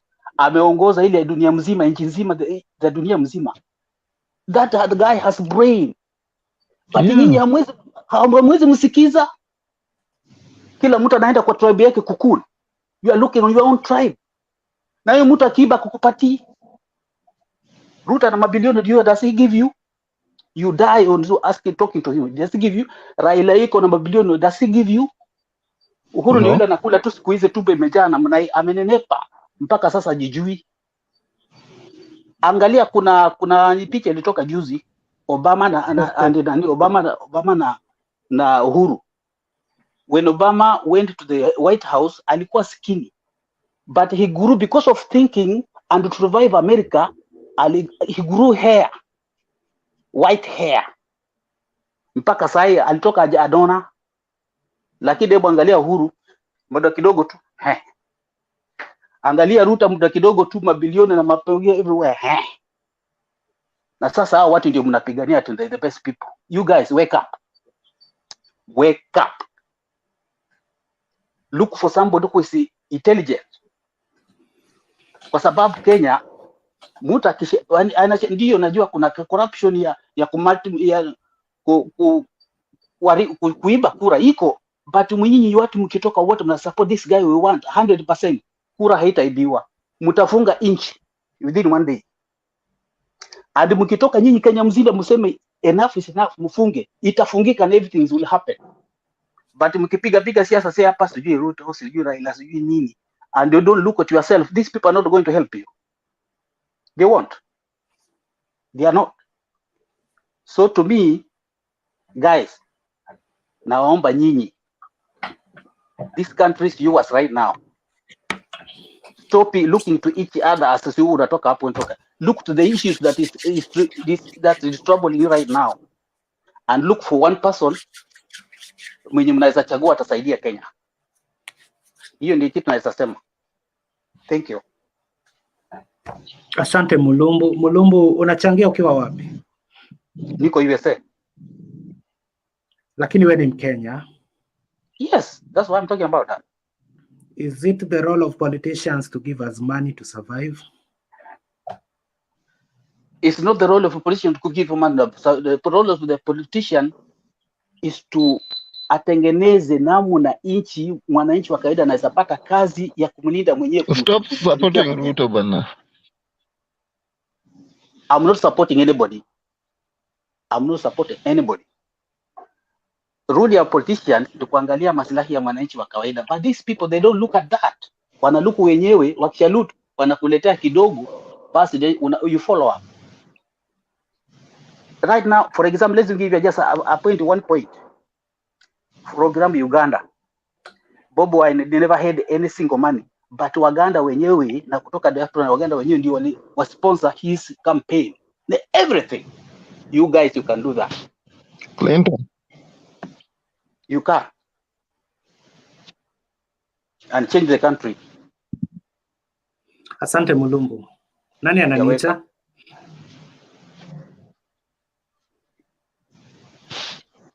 Okay, Lee. Tupe maoni Yes. yako Lee. Hi guys. Okay. What I can say by now, maisha yamebadilika. So we'll keep on complaining and jumping on each other, but the truth is dunia imebadilika. The best thing is that where are we heading? Make sure that you have something that will support your life as time goes. What I mean, kama uko na ng'ombe, hakikisha unalisha ng'ombe wako vizuri. Ukiuza maziwa chupa 2, weka shilingi 20, kula 10. Because we keep on blaming these politicians. Hawajui by now, hata hawajui niko wapi, nimekula nini. I don't know if they sometimes log in this communication. So the best thing ni mtu mwenyewe uangalie maisha yako, focus on your life and check on what you can do to support yourself. The other thing, okay, as we can see now, it was since 2019 corona ikaingia na bado inaendelea, of which hatujui inaisha lini. So it's not a matter of locking the country. Wale wenye mna support kulock country, think about that poor normal mwananchi who is depending on bodaboda. Anafaa aende kazi ndio apate shilingi 10 anunue mafuta taa. Anafaa aende hiyo bodaboda ndio apate shilingi 5 asapoti jamii yake, na hiyo ndio tegemeo lake. So can you imagine, ndio mtu anatoka kazini amefungiwa, haizi rudi nyumbani. Kuna stress, hujui labda sometimes ladies ni wachache wenye tuna understand. Let's say ni mwanaume umetoka kwa nyumba, umeenda kuhustle, umefungiwa, uko na lockdown, huko na kupigia simu, watoto wanataka food, ndio utapata mtu anajehang. So as to me, locking the country is not the matter. We have to put the protocols that people should know. Watu wajue wenyewe, watumie akili zao kwamba I must protect myself. Nikitembea, nitembee hivi, nitembee hivi. Kwa sababu they are locking the country, yes. Lakini hatujui hii kitu itaenda mpaka lini. The other thing, hawatupi suluhisho. Okay, mimi nimefungiwa hapo ndani, nikipatikana nje na chapwa rungu, nalegea miguu, hawanitibu. My family is suffering, my family is dying. I'm dying because of stress, sina pesa na nimechapwa. Na hakuna the other option, nimejificha hapo, okay. I've paid the rules. Na sina chakula hapo. What do you expect exactly? Sini kuiba. Na ndio hiyo kushaiba atauawa. So hii ni shida juu ya matatizo. The best thing is that those people who advise our president, they have to change their mindset. Wajue kwamba dunia imebadilika. We are living in a new normal. So we have to move according to the situation. That's all. From Qatar, I'm getting you here. Asante sana Lee kwa maoni yako. Asante, tunashukuru. Clinton, niko na swali kwako. Yes. Swali kwako. Clinton, mbona tunachagua wabunge? Is it for them to earn money or represent us? Yo, kila okay. Anajua. We have a committee. Wanaitwa members, MPs. Wanatu represent. Yani. We have a committee who stand in parliament wenye wanasimamia emergency. Corona, we refer to corona as emergency. So Mulumbi amesema vipoa ati wabunge hawatusaidii. Wewe unasema das wabunge wana distribute money. Ni jukumu lao kwa implement laws that make sure that wananchi wa kawaida wamesaidiwa na wako sawa. So hapo usijaribu hata kupinga huyo mzee. Ameongea vizuri. Na nimempinga kweli. Si alikuwa amesema umeuliza swali. Umeuliza swali. Does mbunge give money to mwananchi? They have the responsibility to implement. Okay, alikuwa amesema kwamba the president, deputy Raila, Kalonzo au wote wamenut mabilioni na hawatusaidii. Nikamuuliza, is it the role of politicians to give us money? Si kusema mbunge apeane pesa ama nini. So mpaka sasa nadhani umenisikiza vizuri.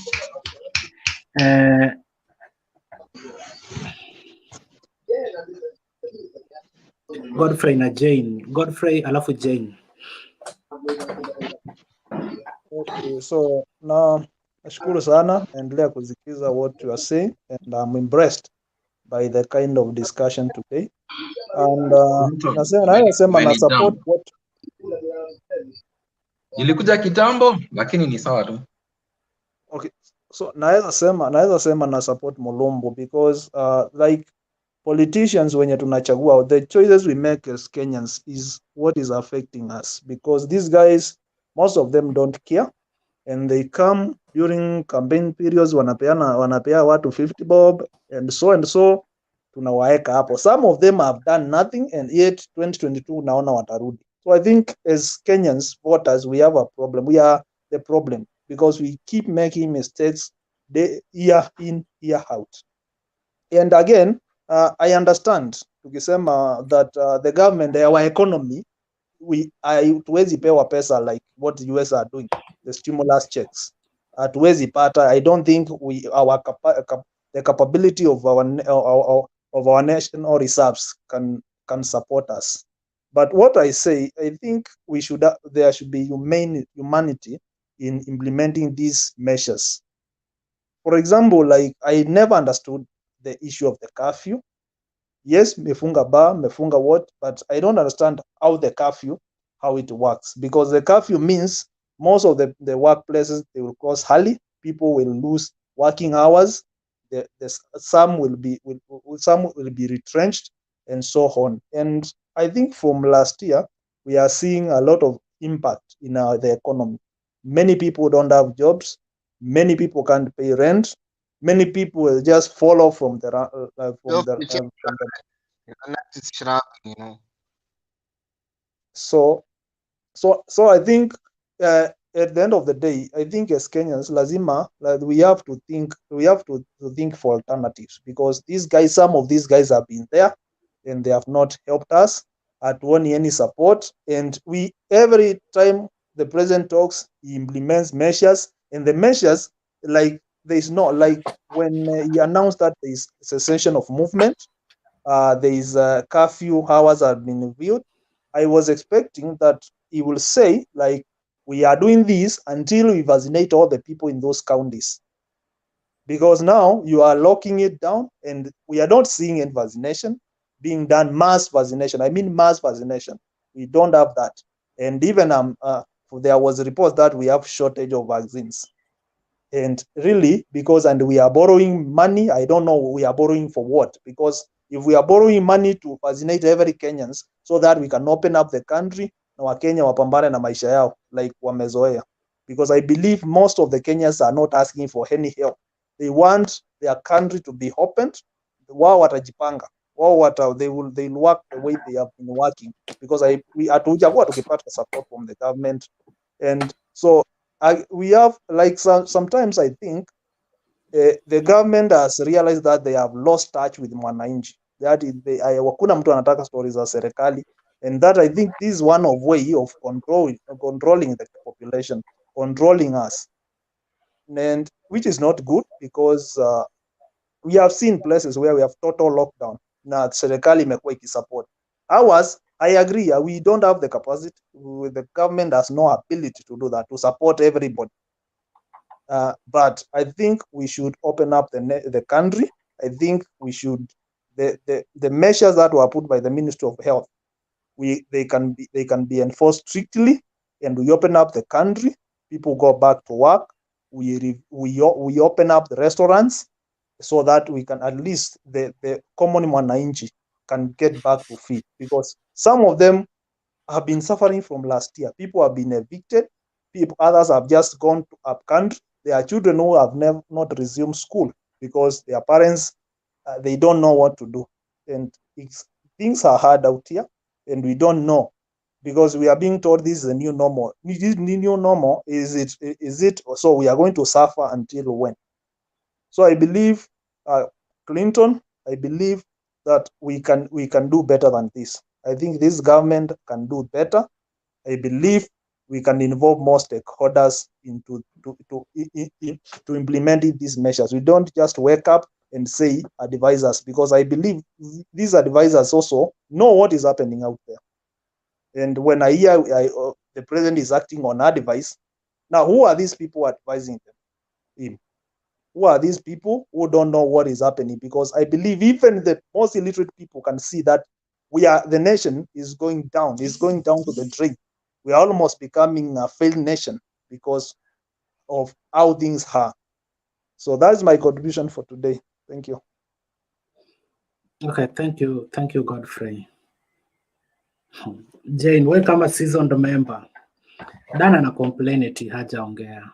Yeah, hata nilikuwa nataka kukuambia umpatie Dan nafasi. He was there before me. Asante sana. Okay. So Dan. Thank you, Jen. We need more people like you in Kenya. I would have definitely said you talk before me because I found you there. It's just like hapa tukiwa kwa queue, alafu mtu aniite come namwambia no, he was before me. You understand? Tumezoea. Huwezi pita mtu. That's good. So I don't have much to say. I just want to agree with the Muse that was there. He was saying that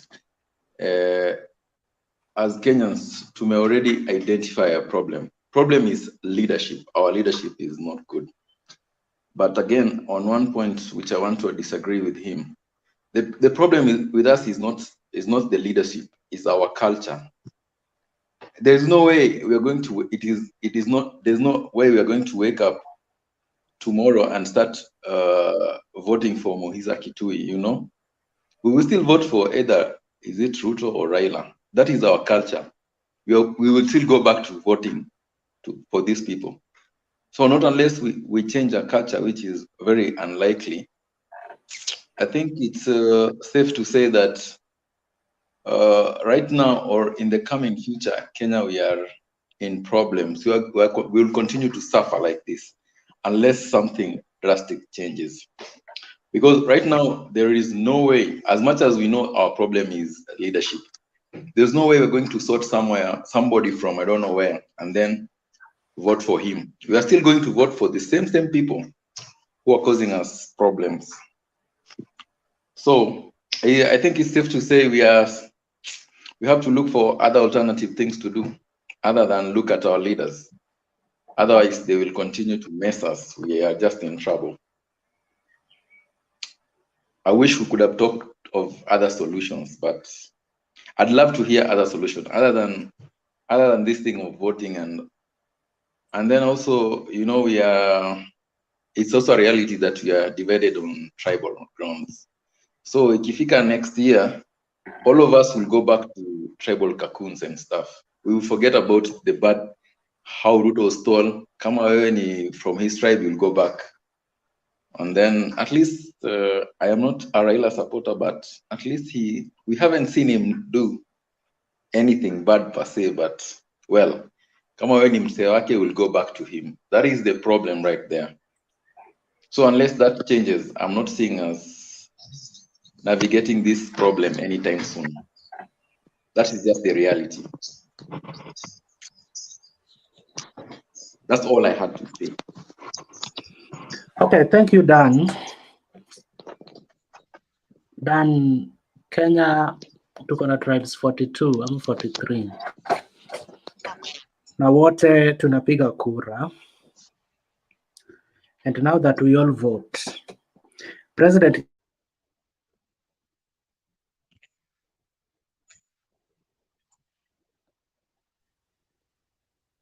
Collins ameenda. Chairman amepotea.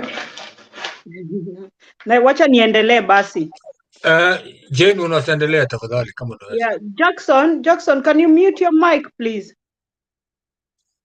No, Jackson has gone too. Okay, Dan, I wanted to tell you, you understand, you know, this, you are talking about culture. Yes, we know very much about your culture yetu. Mtu akikuja, hata watu toka huku diaspora wanakuja, wanasimama huko, hakuna mtu anaweza wachagua. Na at least unajua, mimi najua watu wa diaspora, they can change that because they've lived here, wanajua vile vitu zinaenda. Ndio sababu tuko na hii platform. Wale watu wanga na sisi most of the times tulisema we want to start this platform to change that narrative ya kusema hatuwezi chagua mtu mwingine. We can raise a youth here, una understand, na tumchague. A long journey starts with one step, na kila siku mimi huongea na ninasema, una understand.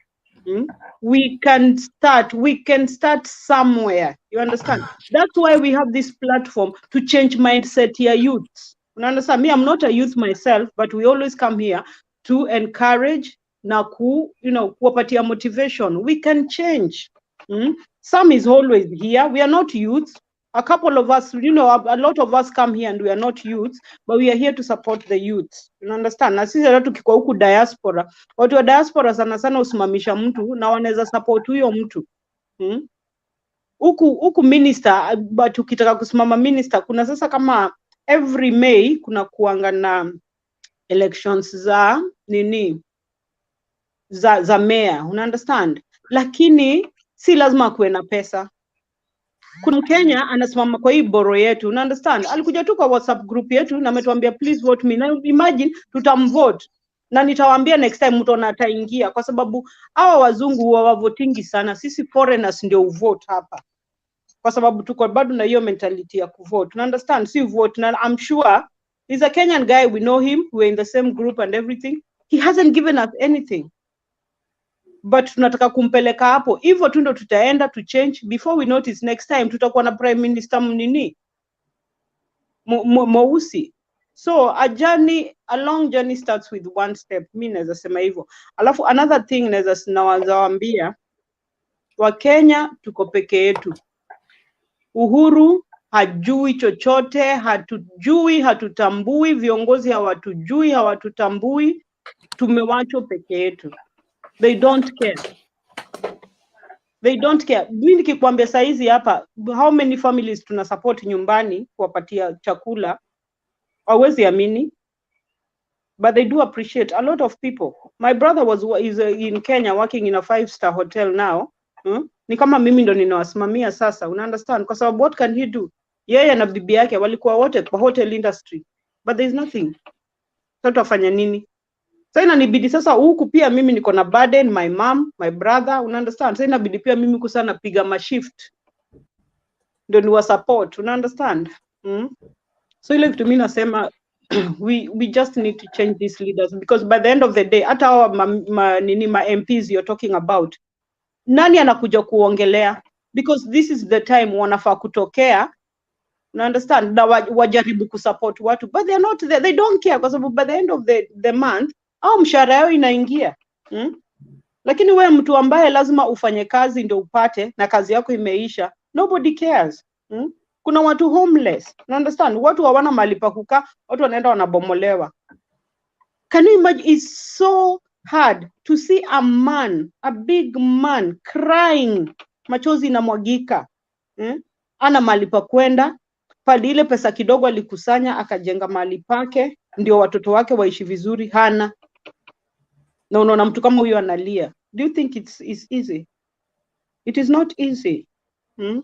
Kwa hivyo hiyo tunafaa tu to change. Na nilisema hata Collins, unajua, nilisema hao viongozi tu wote tuko nao, hao tunashindanga hapa hivi. Ndio unaona ngamisa zile kama siasa ya jana, mimi siingiangi.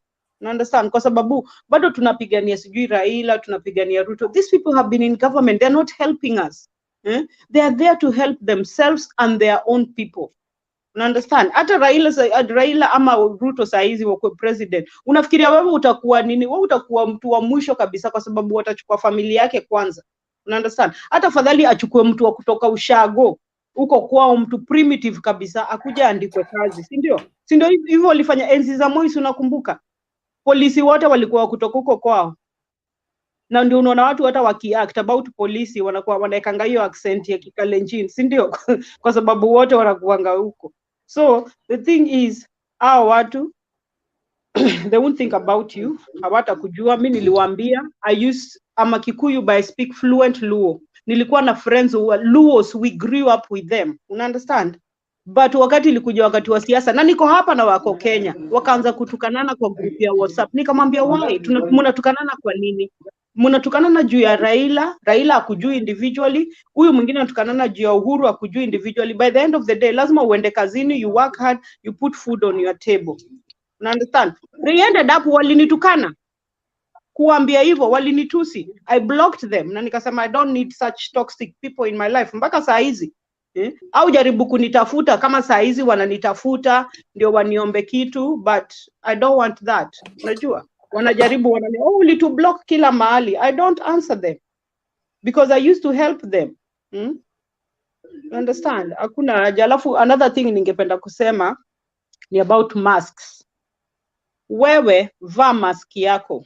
Don't do what any other person is saying. I always insist this to my family. You understand? Mi nimekuwa hapa, tumeona COVID na macho. Tumeona watu wakitake their last breath. Me, I'm telling you, I work in an institution. Na hata hiyo institution saa hizi, I've already had my 2 jabs. You understand? Wote wako na jabs, lakini bado sisi ukaa na mask 24/7. Na mask nimeona Kenya watu wanavaa wanaacha hapa hivi kwa mapua iko nje. No, mask vaa juu ya mapua. It's very important. Even Dr. Wagungu alituambia hapa, si ndio?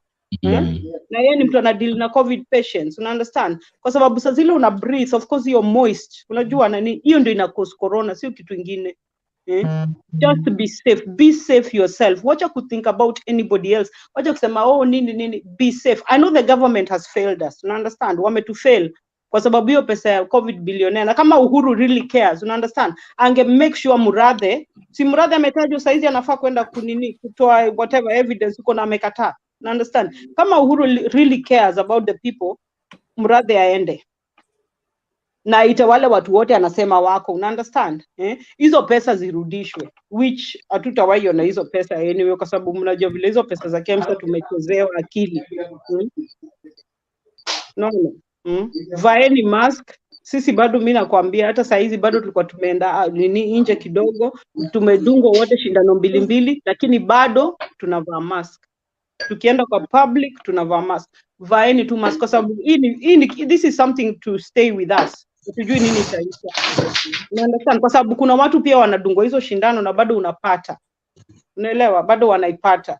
Lakini wakiipata sasa haikuji strong vile. Haitakuja in such a way that tutakuwa hospitalized. You understand? Mimi ninaongea kama mtu ambaye amepata hii ugonjwa na nikaona kwa sababu nilikuwa na watu very closely na watu very vulnerable. Unajua? Ni kitu imenipata, I've been there. Although ikunigonga sana, but I've seen people taking their last breaths. You understand? Which has been very painful. We've lost saizi kuna mtu tunazika kesho. Friend yangu Mkenya anaishi tu hapa nyuma yetu. Brother yake alikufa. Just in the morning unaongea na mtu jana, leo asubuhi nakupigia I can't breathe, unamwambia unapiga ambulance, kupiga ambulance, by the time ambulance ikuje ameenda. Na ujua ambulance huku zinakujanga within 5 minutes, especially ukiambia mtu you can't breathe 5 minutes ameenda. Yani kila siku tunazika, luckily huyu anazikwa hapa, lakini hata next week kuna mwingine anakuja analetwa Kenya, amekufa tu hapa juzi. Huyo kwanza alikuwa na cancer, alafu COVID ikamshika ikammaliza. Na unajua cancer at least huku ilikuwa inatreatiwa, alikuwa sawa. So as much as COVID huku imeenda chini, but bado kuna watu wanakufa. So guys, me I've been there and I've seen it. Me bado nda insist na ndakuwa nikiwaambia mask, vaeni tu mask, keep social distance. Ukiona gari imejaa kasi lazima don't go. Tulikuwa tunafika kwa nyumba, unafika hapa unatolea nguo hapa nje. Uko na watoto, unatoa nguo hapa nje, unazibeba hivi unaondoka kwa washing machine, juu mbio kwa shower. Ukishamaliza kushawa ndio unashika kitu kingine yoyote. Lakini sasa hivi vitu zimechange kwa sababu sasa imeenda chini. Hiyo ndio ningechangia tu for now. Okay. Thank you guys for listening to me. Okay, thank you Jane. Bison. Yeah. Tuambie. Habari zenu? Salama sana. Mzuri, Kabla mzuri. Bison hujaongea, excuse me Bison. Yeah. Kuna wale wanaulizia jinsi ambavyo wanaweza wakaingia kwa show. Hapo kwa comment section kuna link. Kuna link nimeweka kwa comment section, imeandikwa Mutembei, Kenya News Zone na Magical Kenya News. So ukiklik hiyo link itakuleta moja kwa moja mpaka hapa. Ukishafika hapa hakikisha umeweka picha, juu kama ni giza tutakutoa. Asante sana Bison. Karibu sana. I think nimesikiza point za wenye wametangulia and they were so meaningful and so informative. Asante sana Jane and one of our colleagues kama ameshaenda. I thank you guys. I am a victim of Kenyans' dirty politics. I was among those people who are kumera duraku. I'm from Laikipia.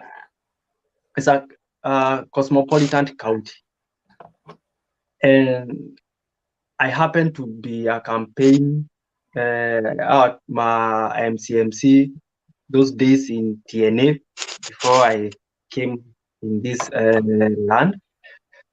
But I will tell you, in Kenya, we need a revolution, a political revolution. One, I happened to visit to Senator Olengo's side, kwenye ametoka. This man has been there almost 30 years in politics. Nimetoka hapo. Tumeenda another place in Laikipia, Olentimama, who used to be my MP. That guy has been there almost 20 years, even though right now hayuko.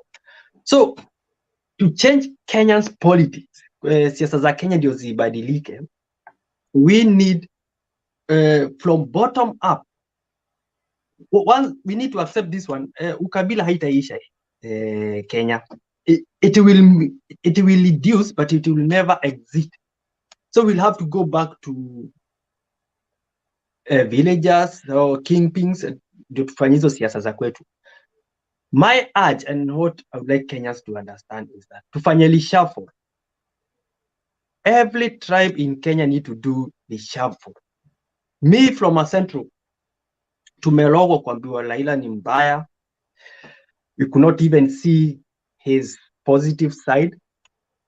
Them, they have been told Wakikuyu ni wezi, as if every Kikuyu is a thief.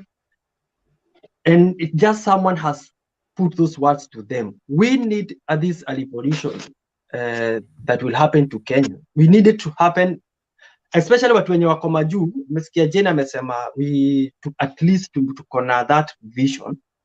And you know, back home, tuko na say, as we speak right now, individuals wenye wako hapa wenye wako majuu wanajua venye our families are relying with us.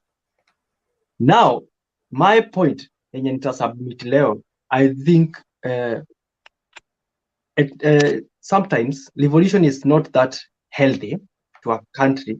But if right now, 2022, the same goat, the same cow, Raila, RUTO, Mudavadi, Kalonzo, they will be the same people whom will compete. No young leader there. Hakuna mtoto wa mnyonge mwenye ameapia wenye tutamsupport. Even me right now, I'm like, am I to RUTO? Am I to Raila? Am I to Mudavadi? Hata sijaelewa. And I'm happy now Wakikuyu tutakuwa position. I'm glad that has happened.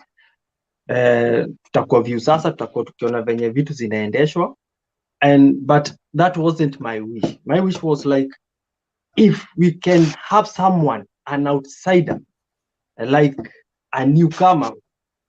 Let me quote my favorite person kama Matiangi, tuende huko Ukambani tuchukue mtu kama this guy governor, not Mutua, the other guy, nimesahau. Tutafuta the margin, those people who have been I think tunataka kusema Kibudha Kibwana. Now, exactly. Tutoke kwa Kibudha Kibwana. Now, tusifanye tukisema tuende chini kabisa, a person like me mwenye hajaijulikana, it is hard. But if we can pick now those newcomers wenye hawana cash for mob, it will be okay. But right now, what we are thinking is, like my own president told us, sitaashia mwizi kiti, as if Kenyans we cannot decide for ourselves. It is us we need to say we don't want a thief, not the president. Secondly, it is not them to decide who will form the next government. It is us. But now, because even us, we are cows somehow. Because like now, I'll tell you, I was for RUTO. And like sahi ukaniuliza bado sijui niko wapi, hata sijui but I just need someone, a coalition that has never been in the government, if there will be that thing that will happen to Kenya. For Jane amesema we can support one of us in the Maju. Mimi na ujinga yangu nilienda kwetu nikajaribu kuweka club hapo, sijui nataka kusimama MCA. Even 5 vote sikufikisha. I don't know how these Kenyans will know. Mimi nimejaribu. Manze, that thing is hurtful. Nimenunulia wase pombe hapo, hakuna mtu alini, you know, I don't know what these people need. I think it is really, really hard. Jen, I'm not disappointing anyone. Hata 2022 nitateremka tena. But now this time sitawapatia kitu. I'll give them the next day tukienda kuvote because they messed me. And I just tried an MCA. So what we need. Excuse me, Bison. Yeah. Excuse me, Bison. Yeah. What do you mean you campaigned for like 3 months and you never managed 5 votes? Kwa familia yenu mko wangapi? Kwa familia yetu tuko wengi sana. Maanisha walikukataa na una expect sisi majirani tukupigie? Maze hata sio hivyo. My family they are in Nyeri. Me nimelelewa Laikipia to my grandmothers. Okay. And I didn't even get a vote from my family. But even one, because I didn't even seek blessings from them. Sikwenda kuambia nataka kusimama. I wanted to try, but I had the former MCA akanisupport. So I thought, okay, juu nimekuwa kwa unajua home tumesota, niko mse wa Duthi, so niko nadhani mama nimebeba hivi na hawa wase wataniokolea. Wapi? They didn't help me. But I haven't died. So I still have that thing, okay, one day maybe majaliwa. But the Kenyans politics, they will never change if the old folks will be there. When I grew up, I found Laila wako hapo. This, you know, sasa whom will nani atatoa kwa hizi familia tatu? Before I finish, I will make this submission. The Kenyan politics will be better when there will be a Kenyatta political exit, Moi political exit, Laila political exit, Mudavadi political exit. And the time we will see any tribe, especially not Kikuyu, not Kalenjin, not Aluo, wenye tumewazoea, to put another person who has never been in these big families. Otherwise, we will be singing the same song. Thank you, guys. Excuse me. Can I say something small to Benson, please? Yeah. Yes, Jane. I'm really sorry about that. Familia yako ilikukata. This is the mindset. I wish people could change their mindsets. Ndio. Waanze from the roots. Vile mtu alikuwa anasema hapa, vile Bobby Wine alikuwa supported. Unajua? It is very sad kama even your own family akiatia wako kuchagua. It's very bad. Okay, I think Jane. we just it's so happened? bad. I wish people would change their mindset to answer somewhere, because that is the only way to change. Otherwise, tutakuwa tu tukienda around the circles kuchukua the same viongozi. Okay, the thing I did from where I grew up in Nyeri, I went to Laikipia and nilijoin KDF, and you know KDF as a private you earn 30K. So when I came to abroad, kwa hii wakati nilikuja majuu, I had to quit that KDF. So tule tu pesa nilipata like 1M, I thought I would manipulate my fellow Kenyans, of which mimi nilikuwa mwanasiasa niende kwanza ni pola pole. Yeah? Uko country gani? Niko Germany. Oh, okay. So when I came here, nilienda home nikadhania okay, naweza nikajaribu, but let me tell you, I think Sam na Clinton wako Germany. Mnaweza hook up. Clinton. Okay. I'll talk with them. Clinton, sir. Let me talk a little bit. Bison. Yeah, sir. I'm sorry, sir, to talk to you. Maybe I may interrupt your knee. Lakini unasanisamia kidogo tafadhali. Haina shida. Unajua sisi watu wengine tunatumia tafadhali na asante. Yeah. That's the most important thing. Yeah. As a human. Yeah. Sir, I was also a soldier. Usinione hivi. I served 12 years. Which department? In the military. What department gani? I was in K1K infantry, B company. Okay. No, yeah. Where were you? I was in Nanyuki barracks. Yeah. 1K B company. Okay. Yeah.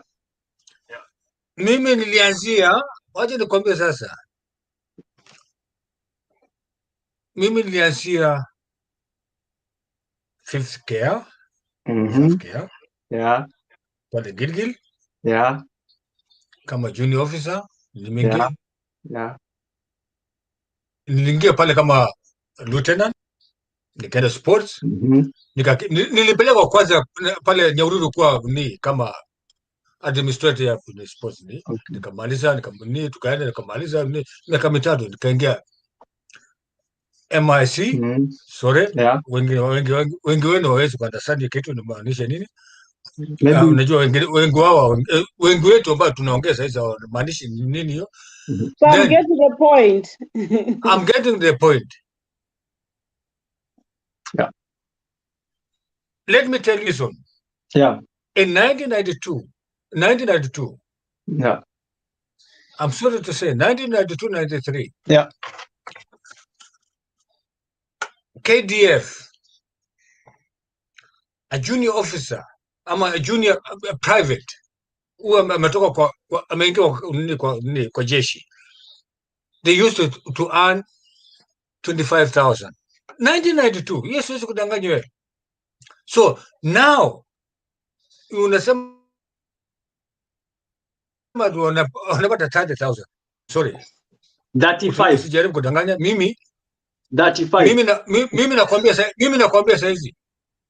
As we talk right now, they are getting 65 to 70 junior officer, junior soldier, getting 65 and above. Okay, apply it. Moment, ngoja kwanza. Ngoja kwanza. Unajua kuna vitu vingi tunaanza kudanganyana hapa. Ngoja nikuoneshe. Tusije tukadanganyana hapa. Ngoja kidogo, acha nikwambie private. Sam, this is now. No. That is the time he was there another time. Akuwa hapo juzi. Exactly, Jane. Yeah. Let's move on with the debate. Let's move on with the debate, yeah? Jane, thank you. Sam. Sam. Jane, let me finish. Sam. Ngoja kidogo. Sam. Sam. It is really not important. Unajua mtu alikuwa at his own time, I think the main thing yeah. To keep kwa whatever we are debating about maybe I was there 1994, I was there maybe 2010, it doesn't matter. I'm sorry, sir. Yeah, I'm sorry. Thank you. Lady and gentlemen, I'm sorry if I may diverted myself in a different way. That's fine, Sam. We still love you. Lakini naomba msamaha. Go on. Hujakosea. Tunataka tu kwenda kwa topic. Yeah, nasema sorry ikiwa kama nimekosea. No, ni No, sawa. si. Ushaomba msamaha No, sawa. si. Uko sawa. Okay. Sijaumia. Okay. Niko sawa. So nasema hivi. Bison wachana the what do you call it? Whatever happened to you to the previous years or months or whatever, forget about me. You have now to see the future. To me, I can say two things before I finish. One thing, see where you are or where we are at the moment as a Kenyan, whether we are inside or outside Kenya, we have a problem. The problem is not political, but economical, social issues or a social economical issues, which is more important than even political things. The thing is, how can we change our own politicians or wherever he is there to make sure that the country in the next months and years can prosper to make us or our future generation or our parents to be or to sustain themselves in this pandemic problem. We are facing a very big issue. It's not only in us, it's the whole world. Each country has to see how to do it. That's one thing. Second thing, I'm sorry to go a little bit of politics. You can forgive me, perhaps. I may be sorry to go about the politics a little bit. The Jubilee government told us 2016, 2017, before when they were campaigning 2017 campaign, they told us, well, we want universal health care. We want what do you call it? Subsidies in food security. There are three things in life, three important things in life. One, food security. Sorry. One, food security. Two, healthcare. Three, education. Most important thing, before we do anything else, these are the most important things, the basic things that human beings should have it. Excuse me, Sam. You see, now that's why these people, the politicians, they are trying to manipulate us, taking us left, right, and also. Excuse me, Because they Sam. know most of us, we are just. Excuse me, Sam. Excuse me. Music iko wapi?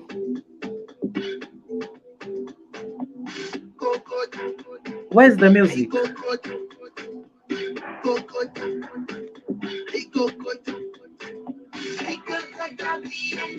Everyone is mute, so I don't know. Kuna mtu alijaribu kuingia studio maybe na kuna music. Sam, uko na music kando yako? No, sio mimi. Kuna mtu ambaye kati yetu ako na music.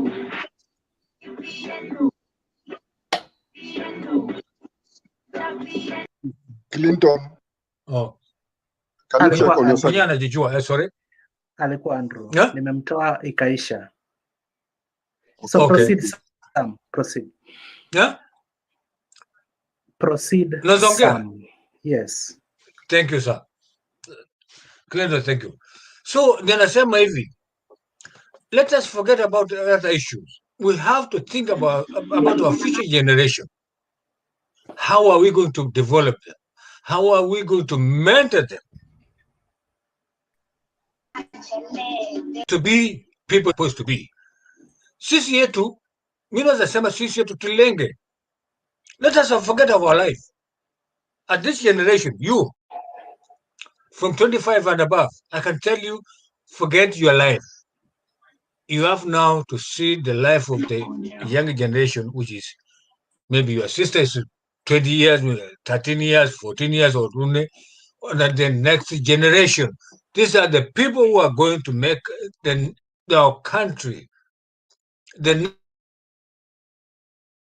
next generation, a better life. If we are thinking about us, then we are cheating ourselves.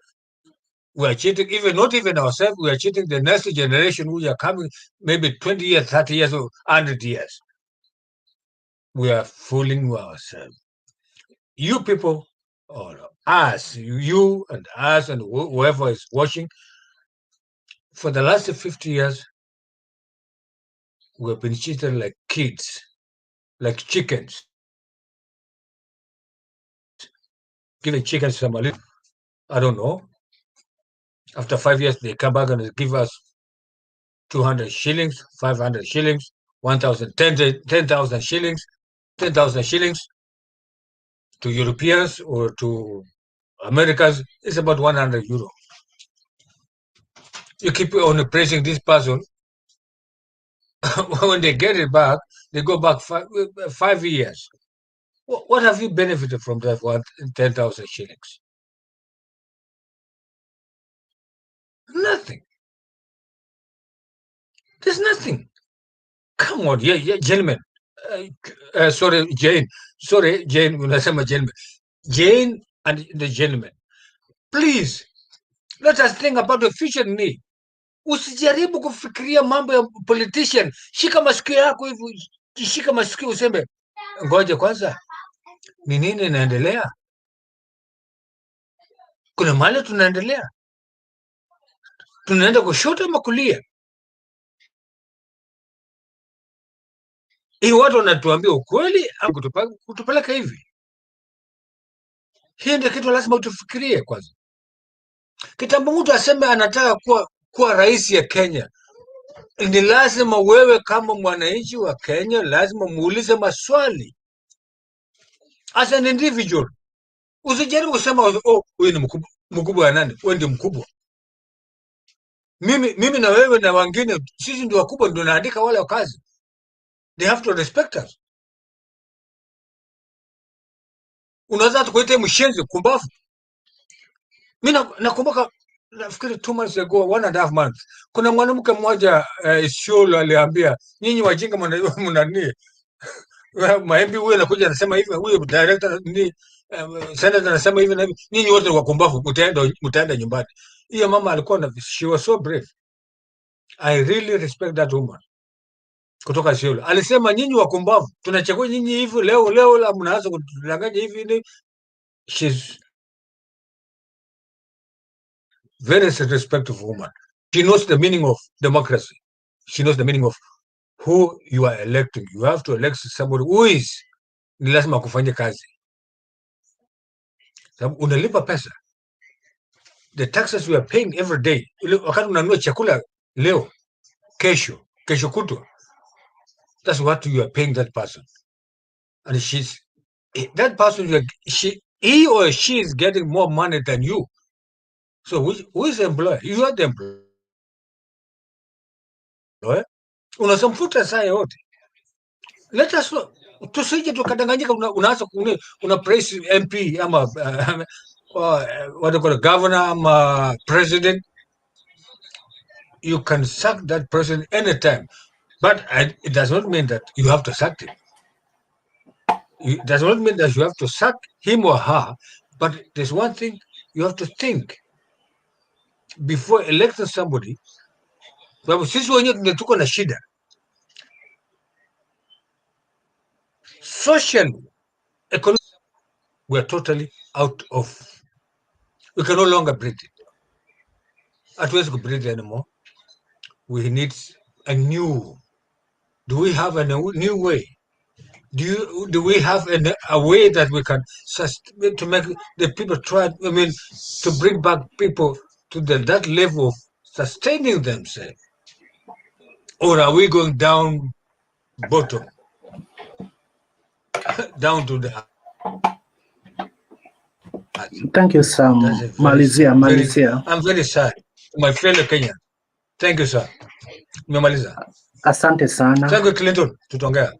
Asante. Who wants to talk next? Somalian. Okay, activist.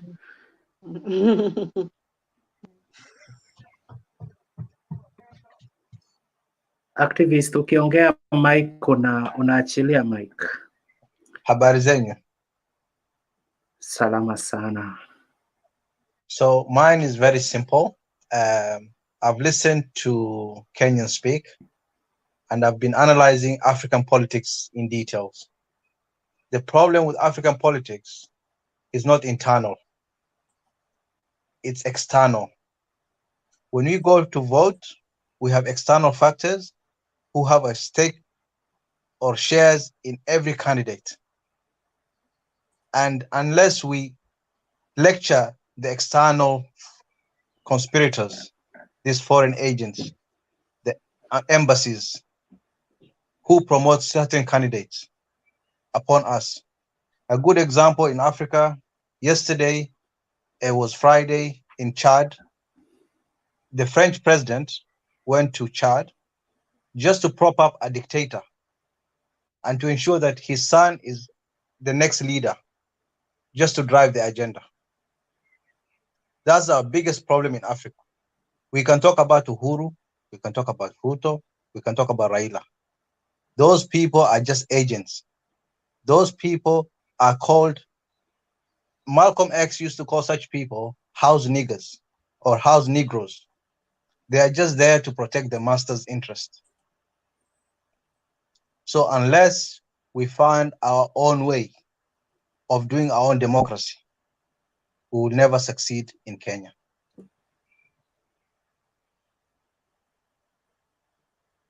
Okay?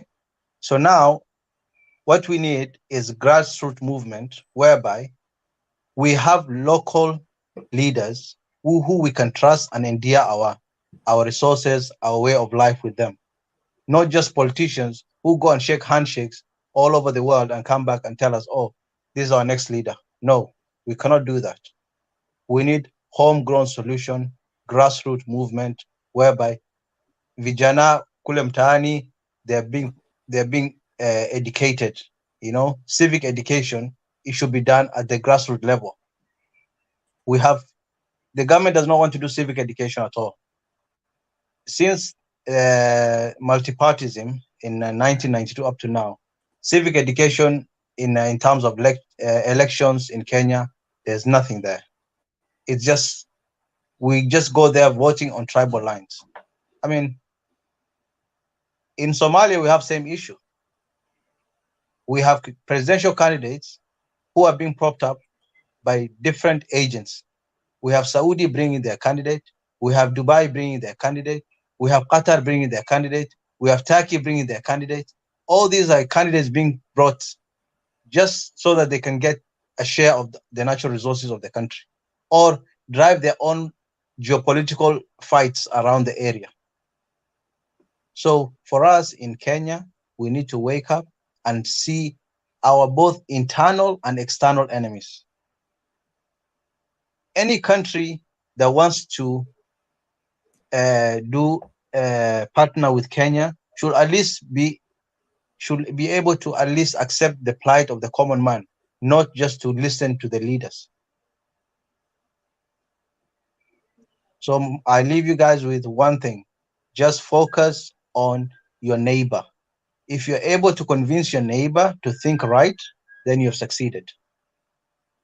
That's it.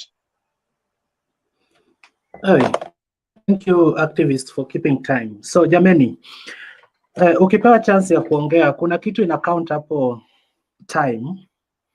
So let's take 3 minutes per person, alafu tupatie wengine pia time. Who is next to speak? Sitaki niseme juu nikipeana chance kwa mwingine mtu ata complain. Nani alikuja after Somalian activist? Dennis, speak, say something. Patia Davis tafadhali. Thank you so much. Okay. I don't know, good morning, good afternoon, good evening, wherever you are, but here it is good evening wherever I am. Okay, my name is Dennis, as you can see.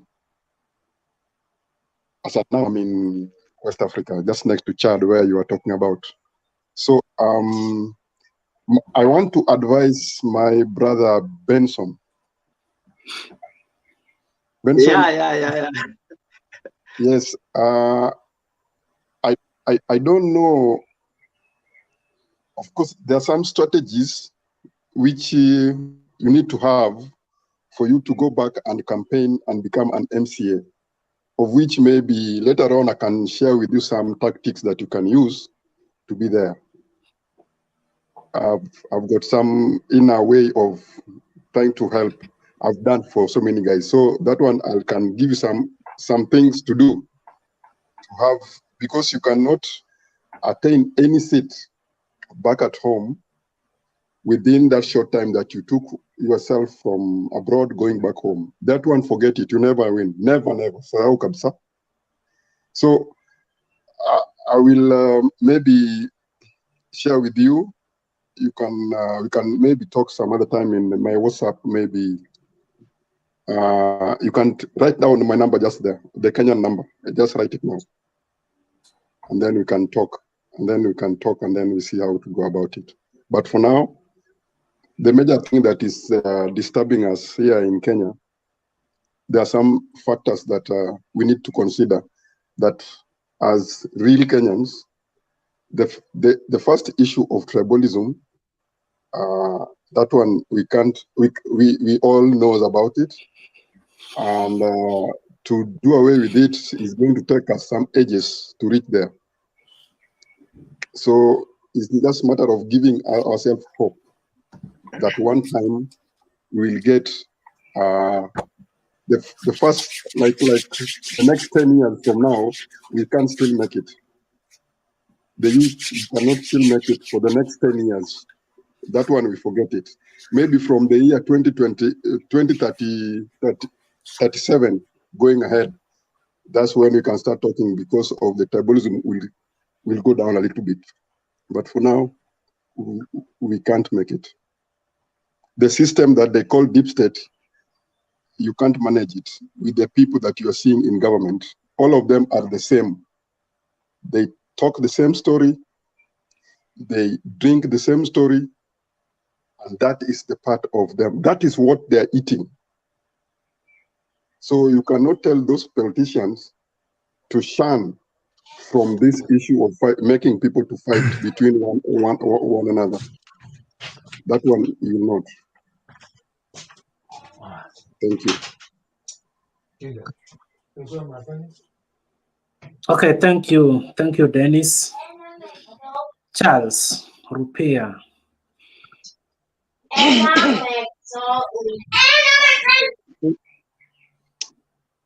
Thank you very much for this opportunity, for this chance. And I would say that I've really loved the show today, because there is a lot of sobriety, and there is also what we call clean thinking and fresh minds in this show today. And that is very good, because that is actually what we need in this country to move, because we are in a predicament as we speak. We are surrounded with a lot of things which are negative, which affect our lives negatively, and they derail our progress as an individual, as a nation, and all around. There was a message that was sent to our President Uhuru Kenyatta somewhere from Tanzania. Personally, I don't believe in prophecies, but I have been thinking about what that pastor said, that he saw there was some water na akaona bendera ya Kenya.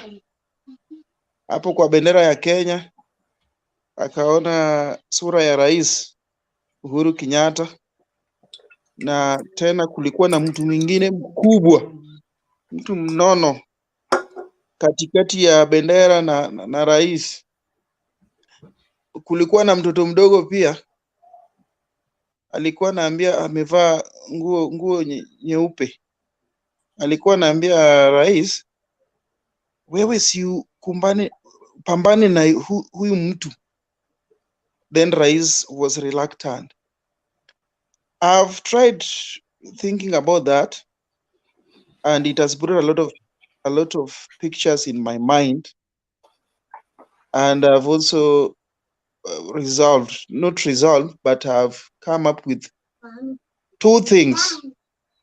That one, we are in a very, let me say, very sad moments of our lives, because we have the pandemic here with us, that is the COVID-19, and we have corruption with us, and we have bad governance with us. So we have so many things. We also have tribalism with us. Maybe this big thing that this pastor was seeing was tribalism that is eating our country. Maybe it was corruption that was eating our country. And a lot of things, you can also look at it and come up with your own deductions from it. But it has reached a time that we must think. There's Benson, I think it's Benson who said that he was made to believe that Raila is a very bad person, and he could not see his good side. And that is what the politicians have invested in, and they have really made us to think that way. But how I wish that we reach a time whereby we can think for ourselves and make our own deductions from politicians, that this so and so can only do this, because we've seen it from our bigger brothers, that is the Americans, even in the UK, we've seen it. There is what is called servant leadership, and we almost saw it in our neighbors in Tanzania, because the then president John Pombe Magufuli actually offered a leadership that any African would love, but that we have not seen in our country, because the government, first you start with the current pandemic that we have in the country, which is COVID. We have had lockdowns, jobs have been shut down, we have curfews, so people are suffering.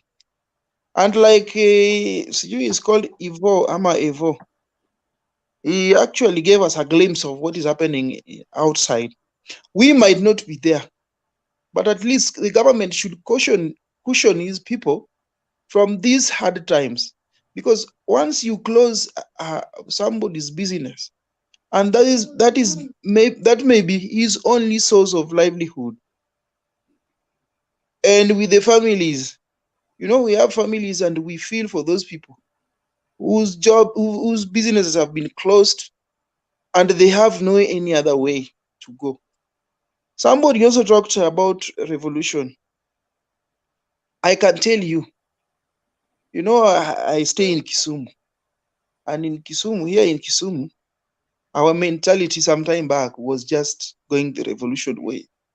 We were revolting, and there's a time we say that what we want to secede, and we want to have our own country, so the likes of Benson can have their own country, because we were tired. But in real sense, the presidents, the leaders that we've had, the leaders that have led us, they have not lived up to expectations, because you find leaders are giving promises, they are giving us policies, but they don't live up to that. Take, for example, the worst government that we've had in this country, Jubilee government, with the promises that were made in 2013. Some of them have been met, that one is kudos to them. But the most essential ones, like the food security, which is very important and very key for this country, has not been met. Unemployment rate is still high. I think it's even higher than the way it was in 2013. Because from 2013 up to now, we've had Nakumat closing down, we had Tuskies closing down, and we have had very, very outrageous things from the KRA that you file nil returns. If you don't file nil returns, the fine was 20,000, and I think now they have reduced it to 2,000. We never used to have these things. These are just results of bad governance and bad economy. Because the government can tell the citizens that we are losing 2 billion a day. And this 2 billion, if you just sit somewhere and calculate what 2 billion can do, it's a lot of money that we cannot afford to lose. If we are losing 2 billion a day, let the people who are in leadership, starting with the president, take action so that we don't lose 2 billion a day, so that we save and we generate more money for use. And going forward, that is 2022, we have choices to make again. We made them in 2013. We've seen how they have fared with us. We have choices to make in 2022, which is very critical for this country. Because I can see this forum has really helped in uniting Kenyans. And I can tell you that, Clinton, your forum and Mutembe has really helped to unite this country. And I hope it will continue uniting this country. And I hope it will shed more light to the likes of Ayaga, to the likes of Yego. I know Ayaga has just arrived here. To the likes of Yego, Korir, Kawel, they were saying something in the WhatsApp which I didn't support. So today, Ayaga, the discussions that we have had here are much more mature than what we have been having every day. So can you keep to that tempo? Otherwise, thank you. Asante Charles Rupia. Ayaga utaongea alafu WRT utamalizia. Right. So Ayaga keep time. Wewe ni mtu unajua ku keep time. Thank you very much. Thank you very much. Leo nimeingia late kidogo but nimewasikiza. Wacha ni wasalimu nyote kwa jina la Yesu. Bwana asifiwe. Nimesikia ndugu yangu Rupia ameongelelea story ya Pastor Doom Prophet from Tanzania who is duping people. We in Kenya, we know we have God and God is with us. Na tumesimama na huyo Mungu tangu zamani na tumekalia hapo hapo. Hatutoki. Finally, topic za leo hata sijakuwa familiarized with. Mi sijui hata nitaanzia gani. Ilali nimesikia mandugu zangu wakiongea story ya ukabila. Ukabila is mentality. It is like racism. Ukabila, you don't blame anybody else, you blame yourself. There is no way mimi nikikutana na mtu ndugu yangu kutoka Central na mwambia we ni Mkikuyu, mimi ni Jaluo. There is a certain footballer mwenye aliulizwa about racism and alikuwa black kutoka around Nigeria. Alijibu kwamba racism ni you just blame the Africans. Au wenye wanasema there is racism. Nothing like that. It is mentality in the people. People even discriminalize the kids. Umezaa, unaweza sema unapenda huu, unapenda huu. Alafu hao kwa siblings watakuwa na ile sibling rivalry. Hivyo ndio ukabila huanza. Unakuwa na sibling rivalry. Ukabila yetu pia iko na deep root, iko kitu imeanza chini kabisa. kwa sababu wazungu wali use the divide and rule. You can't compare us with Tanzania. You know, Tanzania was colonized by Germany, but within no time wakashindwa World War II. So after that, they lose that colony and the British took it over after 1944. So Britain never stayed there. So they never used that divide and rule so much in that region. That's why you can see even the union in Tanzania between Zanzibar and Tanzania is at least working for them. It is not like us. We stayed with these whites here for long. Walikaa hapa for long kabisa, and wakatu divide and rule. Even the marine boundary ile inaleta shida kule, it is those people who created those things. We never drew, nobody drew those boundaries. No black. Hakuna black alichora hizo boundaries. Like they wakagawa Masai, wengine wakabaki huku, Wakalenjin, Wapokot wakabaki kule, wengine wakabaki Tororo. So those were things that actually that divide and rule ilileta bado iko. And then after that, what we suffer, what we call the neo-colonization. Neo-colonization is where the African who were elites by that time use that advantage. Instead of uniting people, they divide the people further. Yeah. So when likes of Jaramogi and Jaramogi had a socialite kind of policy, and Kenyatta was a capitalist, they disagree. That ukabila deepens. So it is something that deep, historical, even solving it. We will not just wait. I had somebody say 2030 something. It will not happen. We have to change our mind. We have to change our culture. We have to accept Kenya. And I think we will have one day, we will have one president that will unite us. Uniting Kenya is not easy. Look, even in the terms of development, the sides of northern Kenya, the north region Kenya, they call it useless Kenya. Sparsely populated, land ni kubwa, hakuna kitu inafanyika huko. Ndio hii at least saa hii hata mkigonga Jubilee wameweka barabara huko. Those who have traveled slow Marsabit na county, at least imeleta ile ka development kidogo. Look where we come from. Luo Nyanza. We have been neglected long time ago, that we only have a mentality that the presidency is the only thing that can solve our problem. That's why sometimes mimi na support BBI. People are saying it will bring the wage bill. Uganda is smaller than Rift Valley, even in population. Somebody can check how many MPs they have. 504. Fair representation. Once that CDF is going down, well, we will not care who is the president. Even if Uhuru can decide to stay there as long as whatever, they don't care. Look at Rwanda. Rwanda is in size of the size is like Nyanza, where I come from. Population almost the same. How many MPs do they have? 104. Na sisi 25.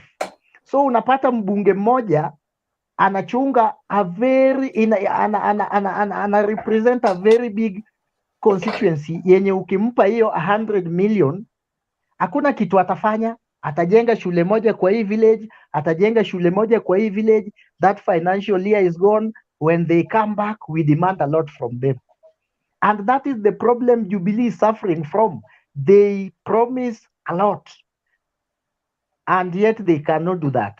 I think if we can have the number of MPs as suggested by this trickle down, this bottom up economy, we will just solve it free and square.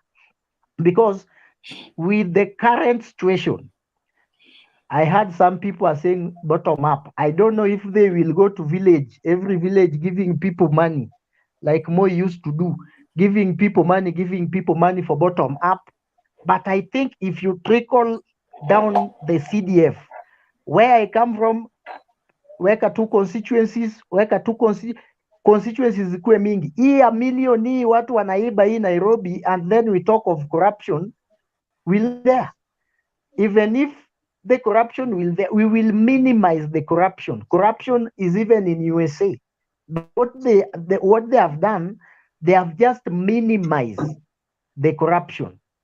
The development money goes down, it is too much, it works at the down. Even in US, they don't even care who becomes their president. Because there, even if we call them the strong democracy, there is no democracy. Those are the most dictatorial kind of democracy where they only have two parties. A party is like one. Their policy is always to put US first, nothing else. Here we can have a party, at least they lie to us. Oh, we will do this, we will do this. Them, it is only Democrats put US first, Republican put US first. There is no any other party. You can't compare us with the likes of Tanzania and South Africa, where they have been ruled by one party since independence.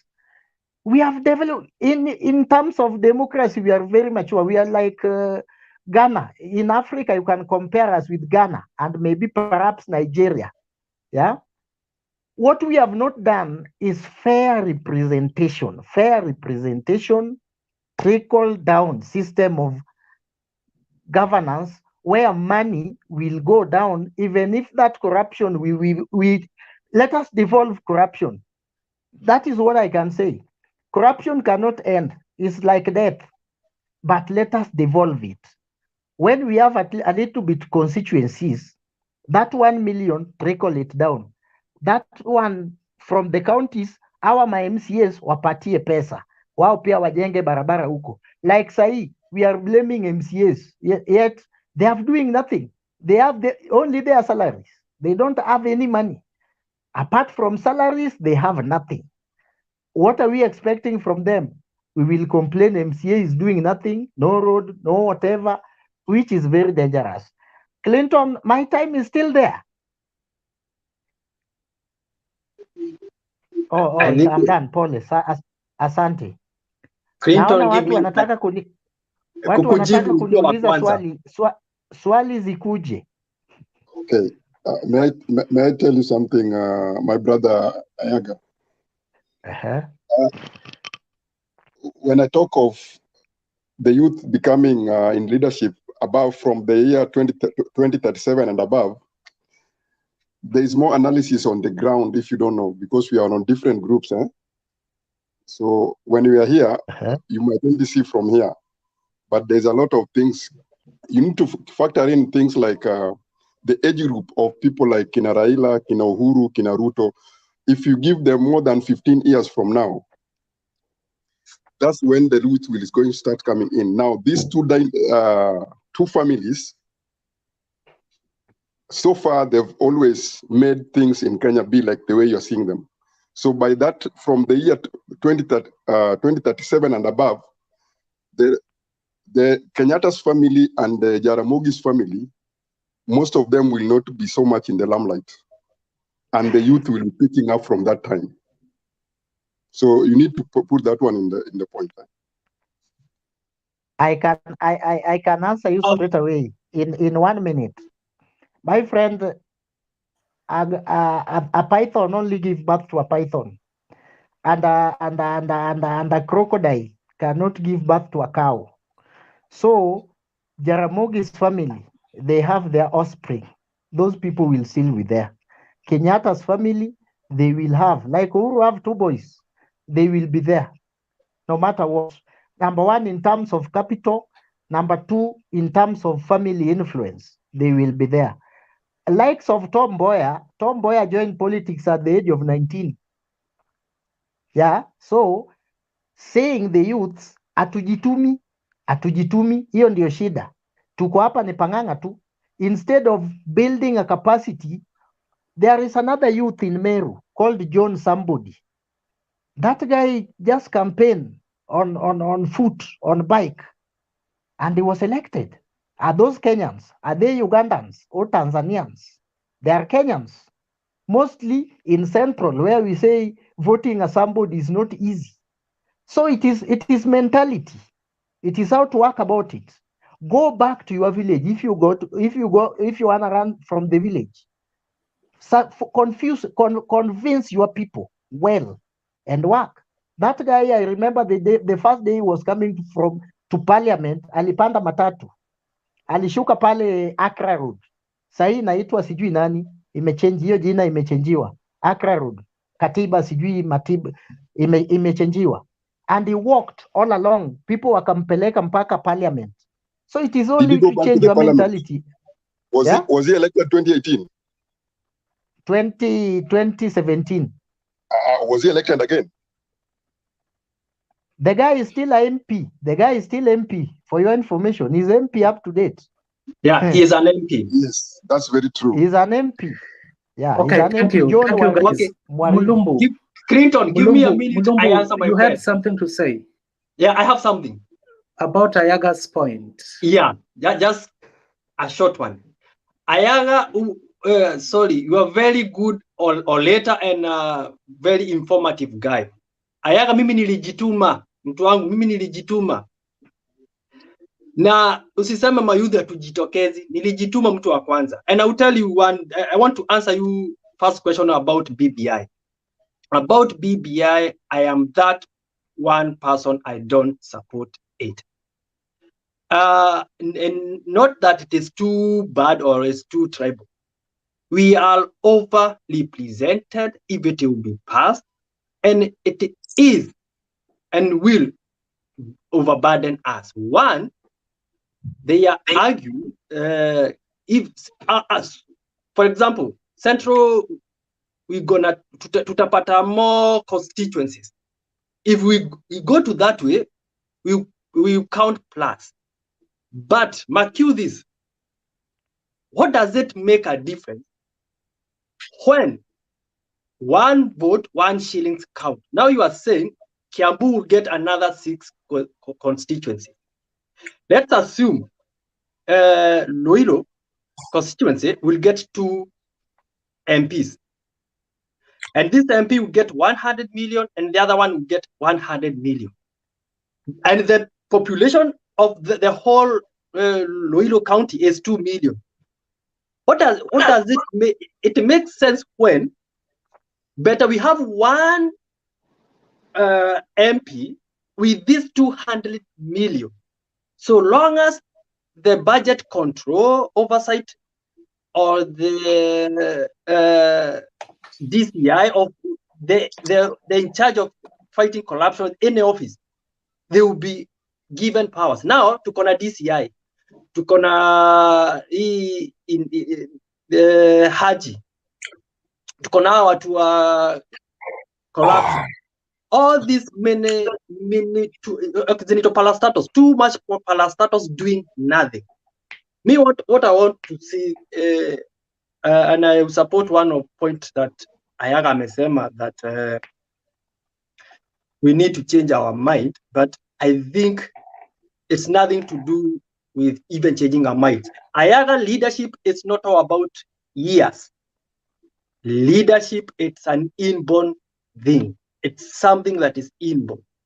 Because if you say youth can rule very well or older people cannot rule very well, we make a mistake. What we need is accountable.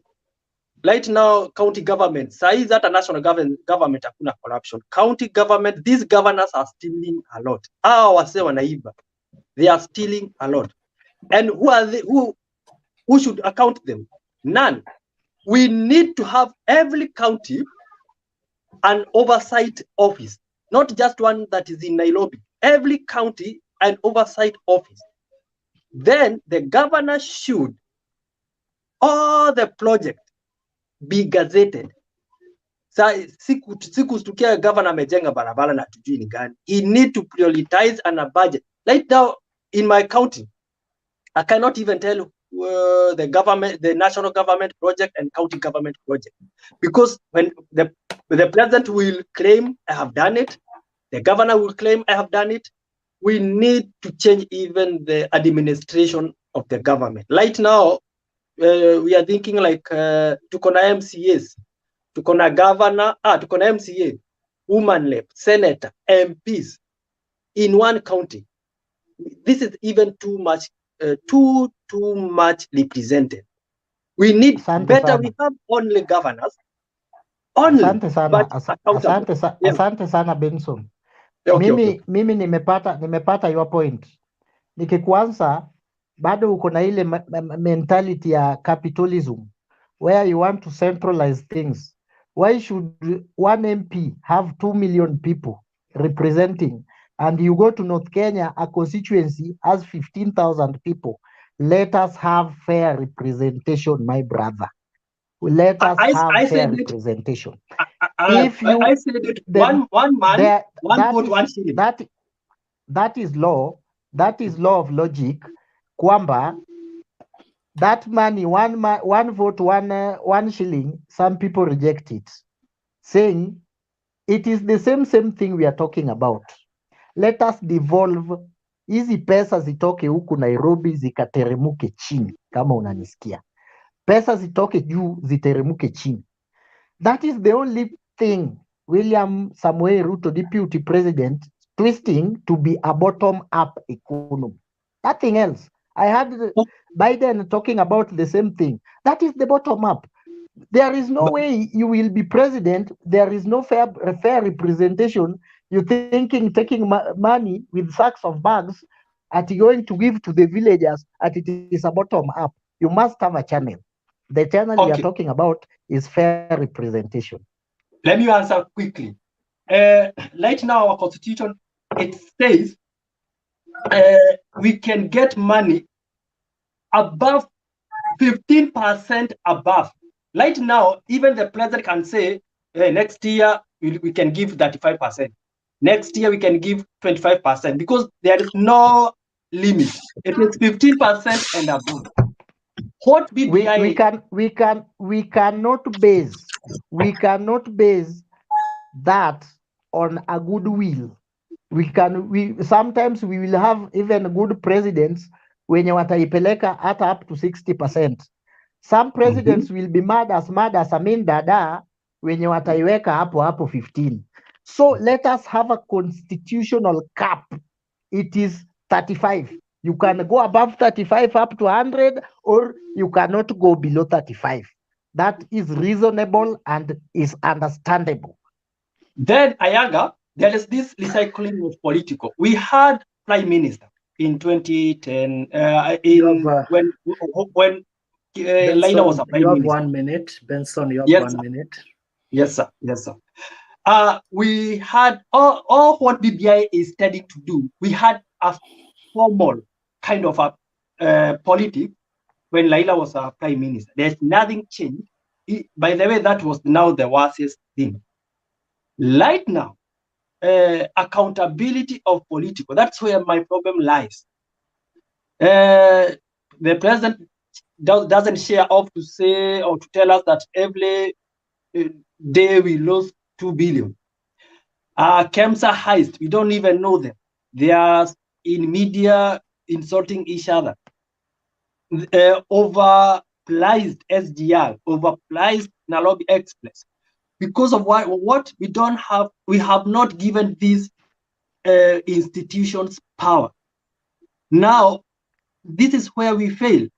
The government need to restructure administrative offices to give powers to these non-governmental organizations, parastatals. Because at the end of the day, we will recycle the same political problem until 2022. And but let me do it faster. 2022, there's the same monkeys, the same forest. What we do with that? We will recycle them. Thank you. Thank you. Asante sana Bwana Benson. Yes, sir. Nani tena alikuwa na swali kwa Ayaga? Kama hakuna swali. Okay, Mulumbu.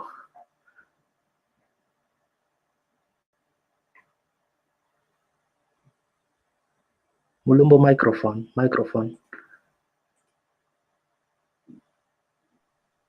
Ayago uliongea vizuri na mwisho kumalizia kuongea vizuri.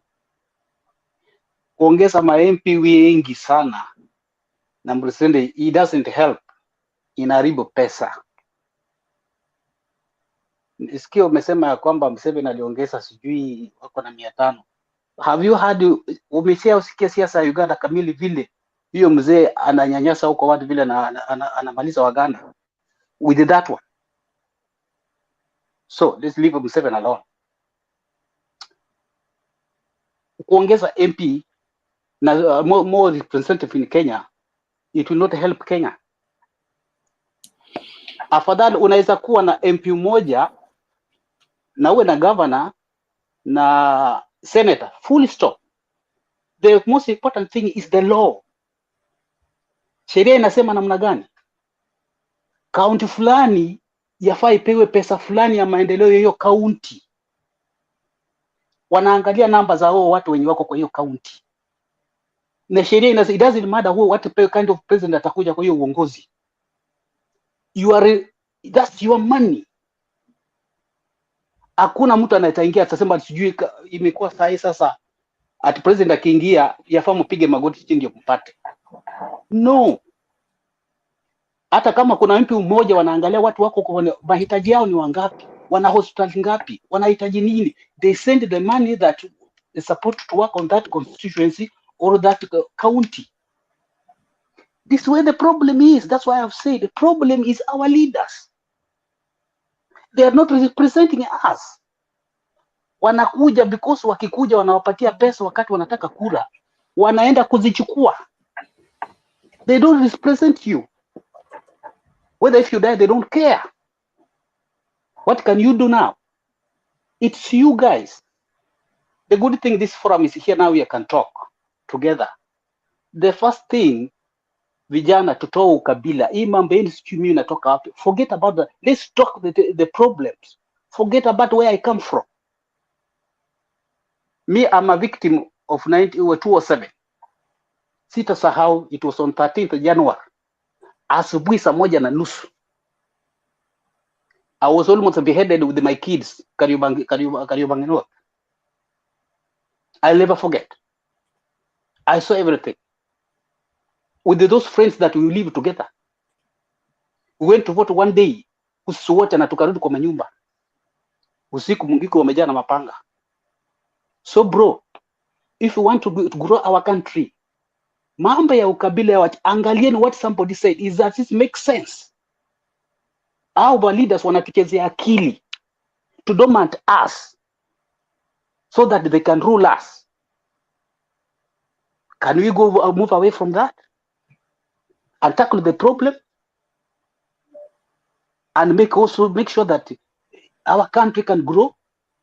Don't tell us ya kwamba vijana wataongoza 1937. Sijui 1937 so 237. Why now? Why not now? Can't you guys do it?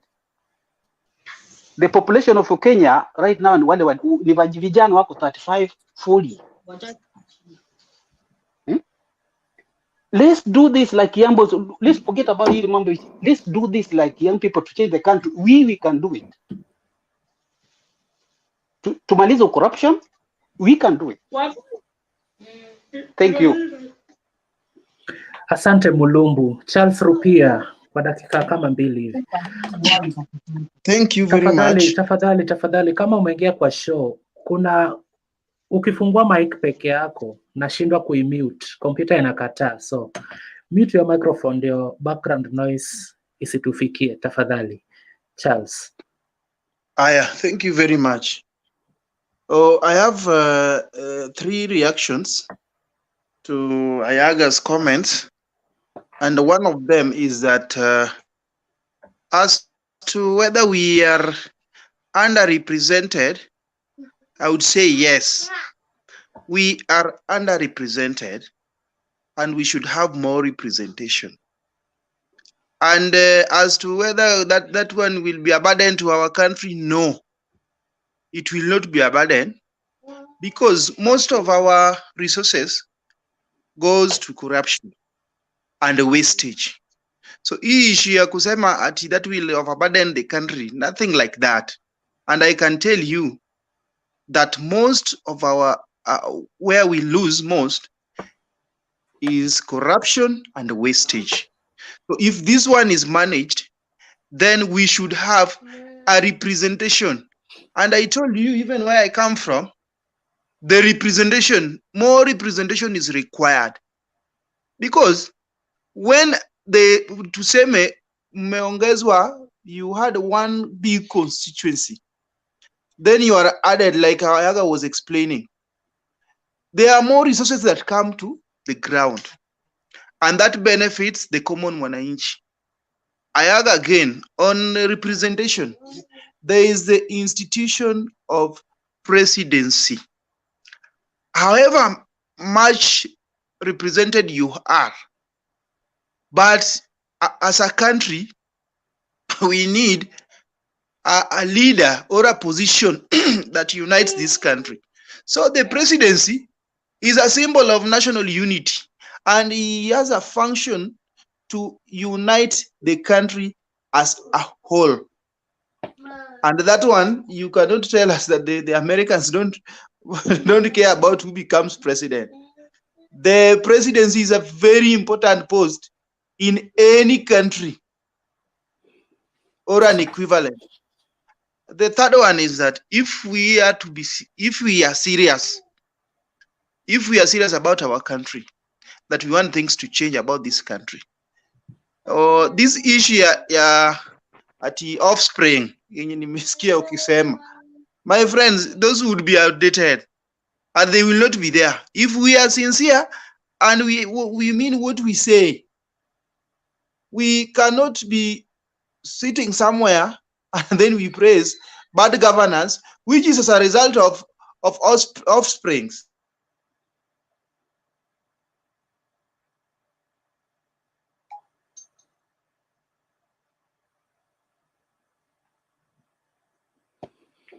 Charles Rupia, umepotea.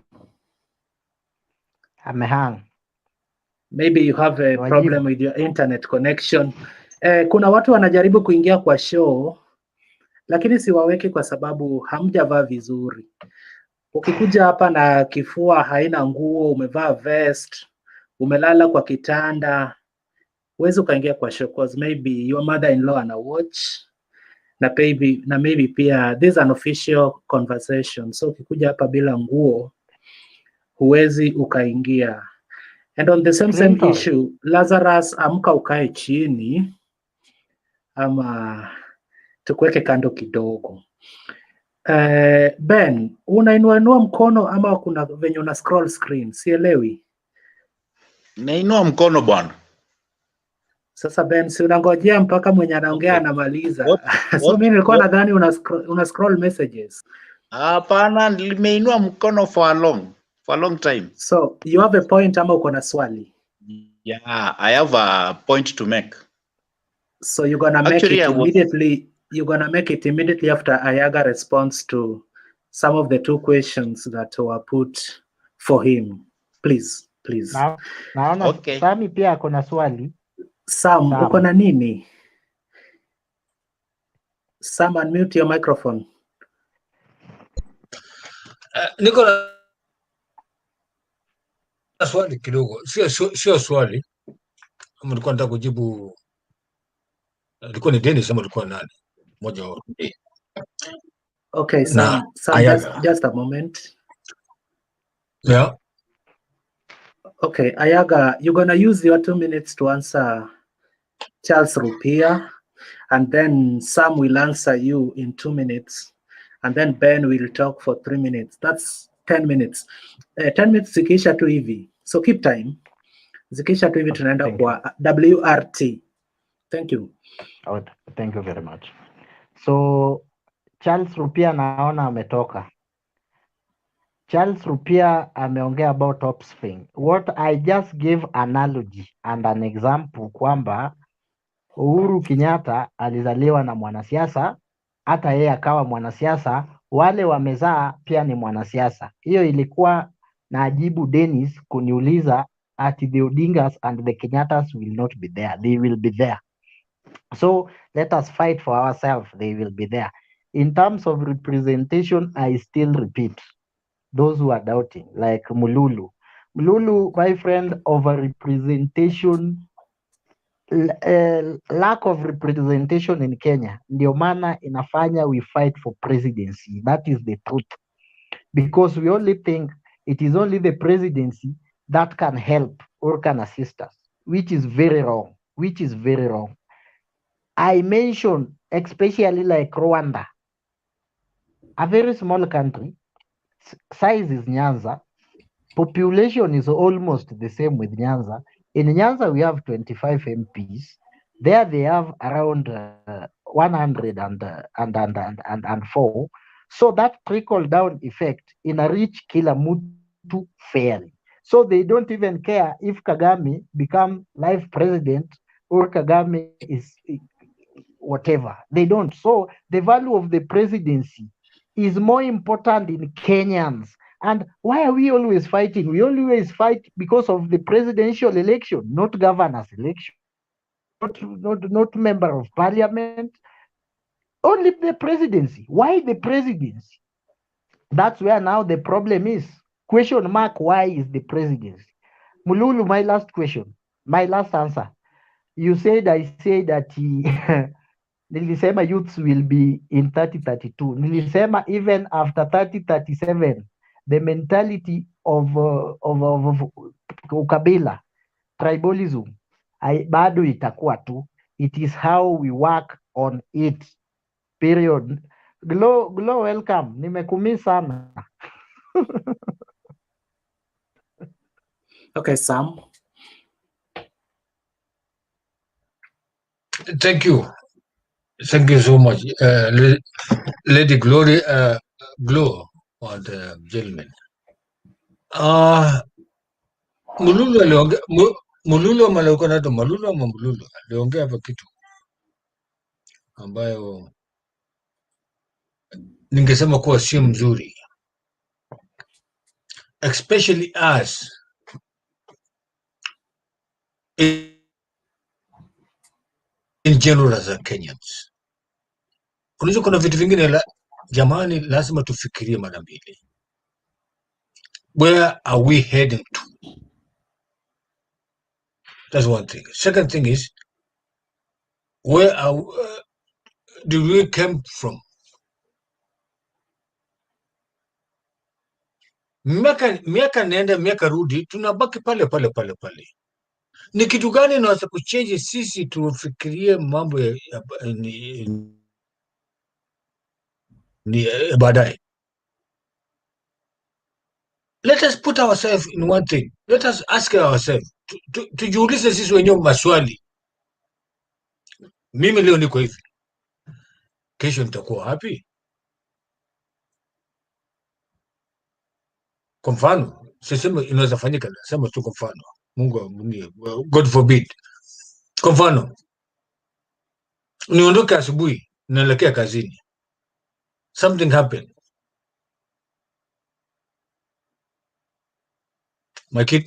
Mimi mwenyewe naelekea na Mungu ni sorry, ndio nasema God forbid. Watoto wangu watasema nini?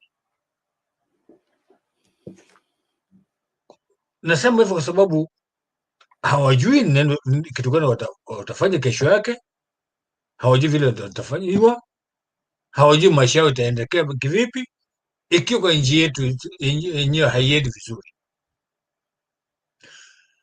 Anyway,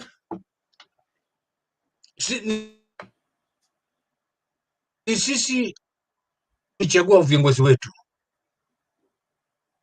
tukiwa na matumaini kuwa tumechagua watu ambao wanaweza kutusaidia sisi ambao tuko hapa tuwachagua na vizazi vijayo, our kids and the next generations. One thing, na nafikiri jana niliongea, kuna kitu hapo nikasema hivi, tusifikirie sisi wenyewe, maisha yetu imeisha. We have to think about the next generation. How are we going to build them? How are we going to mentor them? How are we going to make them more responsible for their own kids and the next generation to come? Kabla tujafikiria kila kitu, hata mambo ya politician, Tujifikirie sisi, are we going to maintain ourselves? Tusiongee mambo ya Ruto, Raila, Uhuru. Gentlemen, ladies and gentlemen, forget them. Tufikirie maisha yetu kwanza. Tufikirie maisha ya watu, sio sisi watu kwanza. Tufikirie maisha ya watoto wetu, the next generation. Wazazi wetu walijaribu maisha yao, maisha yetu sisi tuko sasa tunaishi. Wazazi wetu walijaribu kumeki maisha yetu iwe sawa, au kuweza kujimudu, sababu kulingana na bureaucracy ambayo inaendelea kwa government. Let's take for example. 1 minute. Yes, sir. Let's take for example, hii kitu ambayo ilikuwa ni hii madawa ya COVID. Single part of politics, sababu ilikuwa naongea social ni hii mambo ya COVID. Kuna dawa inaitwa I'm sorry, ya Moderna manato nini. Kuna hii Pfizer, kuna hii Philips, sorry, kuna hii Sputnik, Johnson and Johnson. Johnson and Johnson. Ingewezekana serikali uangalie, ukipata ile Johnson Johnson, ukipata ile nini, walete ndio waweze kutibu wananchi, ndio waweze kuendelesha maisha for the next generation, kwa sababu wengi wana nini, hawajimudu, they cannot afford themselves. Lakini kuleta dawa and then all of a sudden then you stop it, you're making the country out of need. That means the government want to wipe out, want to wipe out the whole, I cannot say the whole, but the part and parcel of the population of Kenya. That is a very wrong move the government did it. Thank you. Whoever did that, whoever took that one, whoever gave that direction, it was a really big blow to the whole nation. I'm sorry.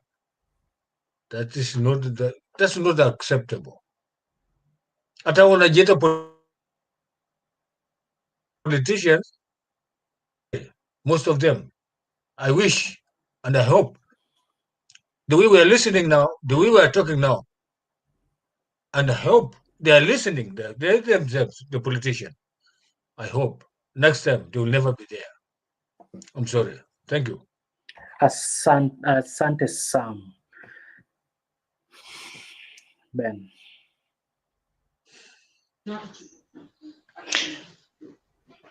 I have been listening to the show, but I know very well that if we are not going to make the politics of Kenya to be right, even the future of our children will never be right.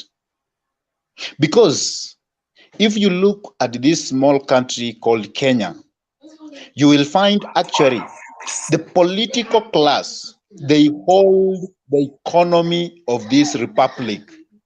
And because they hold the economy of this republic, you will find that all us as citizens, we are just like workers who they can do anything they want. So making the politics of this nation to be the politics which is paced by the people and from the people, that is the only time we are actually going to get it right. Because look at the time of Kibaki. Kibaki was there for 10 years, but he was able to do infrastructure very well. It is because that the leadership under President Kibaki got what was supposed to be done. So actually what's making our country to go backward First is the politics of the day. And the politics of the day must be made by us, must be made by me. I was listening earlier, there was a friend who was saying that he has gone to be an MCA, akupatia hata kura. Ukienda as MCA kupatiwa kura, si kitu rahisi, but you have to prepare yourself. You have to make the population to understand you. You have to know how to mobilize people. You have to educate people, and you have to do it persistently without giving up. The politics of very many nations have been changed only by very few people, only individuals who change the politics of the day. Don't think that it is 2 people or 3 people who change the politics of the day. It's only that one person, that me, that you, who can make Kenya to be a changed nation. And remember, if any person, you can be a president of this republic. The only thing you need is to believe in yourself, is to say, I can be the president. Because if you look at the constitution, the only thing is you understand the roles of the president. And once you understand the roles of the president, it means that you and me can make up for presidency of this republic. And that's why I am actually trying to help each other, that it is not only the people who have been in politics who should be in politics. You can make it now. It is not about tomorrow. It is about today. Because if you cannot start today to clean the politics of Kenya, then tomorrow you cannot be able. You will find umekuwa mzee, and the time umekuwa mzee. Christ changed the world when he was a youth. So people change things when they are in their youthful age. When you have the knowledge, when you have the strength, when you have the minds to change how people think, how people perceive things. So it is us who have to be inspired and who have to have that knowledge that we are capable. We can change the politics of this nation. We can change the politics of tribal cocoon or cocoonism. We can make this nation to prosper. It is only when I decide, when I say the person who is reading in my area is not enough, I can read that area. When I say the president of this republic is not enough, and I am able to come out and to say enough is enough, that's when we will be able to change. Somebody also talked about representation. Let me tell you, this country, we are overrepresented because this is a very small country. Why are we adding more constituency? For what purpose? The only thing we need is to have people who are managing those constituencies being capable. Also, because we have to eliminate corruption, let us not say because many amount of money are being lost because of corruption, then we need to add more representation. That is not an excuse.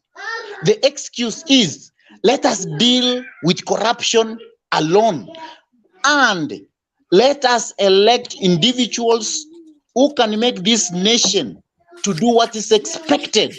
Because as we put over representation and because we haven't dealt with the corruption, then it is as if we are adding corruption to corruption, corruption to corruption. So that representation is not going to help us. So the first thing, actually, in government, it has been proved that people who are very in government, they always deliver more than people who have overrepresented governments Thank you. all over the world. And when we have a president, the president is the person who represents the country. So the president should be perceived as the leader of a country. And until we reach a point where we see a president as a leader of the country, as the unity, a unifying factor of the country, Thank you. we are not going to make it. If we see a president as maybe a Thank Kikuyu, you. a president as a Kisi, a president as a Luo, Thank you. we are going to lose it. And Thank you. the problem with Kenya is because... Thank you. Thank you. Thank you. Thank you. Thank you, Ben. So, Ben, let me ask you this. Ask a question. I wanted to tell you 1 minute, but nimesema thank you ya 1 minute. So you have 30 seconds to summarize what you are saying. So to summarize, Kenya, we need to have a lean, workable government. That's one thing. Kenya, we need to eliminate corruption. That's another point. Kenya, we need young leaders to know that they are capable to lead this nation. And in this country, thank you.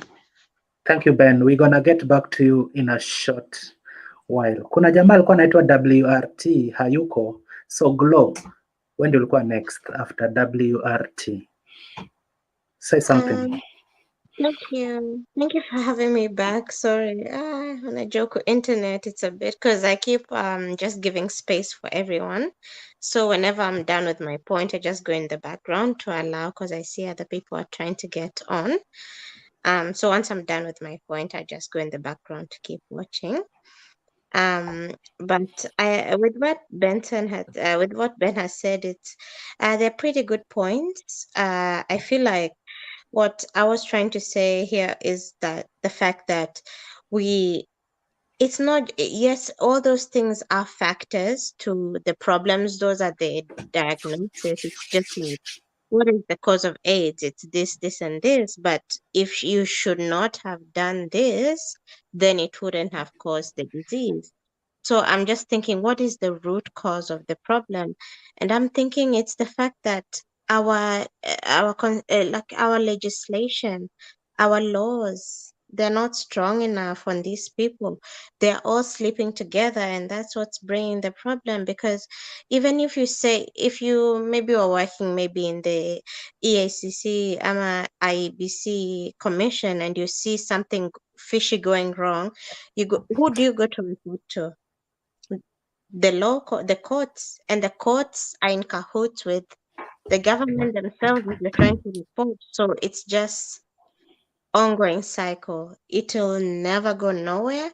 They'll pay each other off, or they'll be like, oh, there's someone in your government, or there's someone you've employed that is trying to report us, and then you as the person, as the individual, you are the one who's going to get fired. You're the one who's going to be talked in the street. And I've seen that happen with one of my uncles. He was working for this top accounting firm in Kenya, and they were doing all this fraud business. And, as a Christian, he didn't feel right with it. So he actually resigned. Unfortunately, he had to resign. Nasaya Koshago. Nothing he can do. And now he does have a job. He's in his late 40s, heading to 50s. He does not know what to do. So you see, things like that, they really hurt not only individuals, but they hurt someone's integrity, because so many people are pushed to compromise their integrity because of these crazy institutions. Sorry, excuse me. Sorry, excuse me.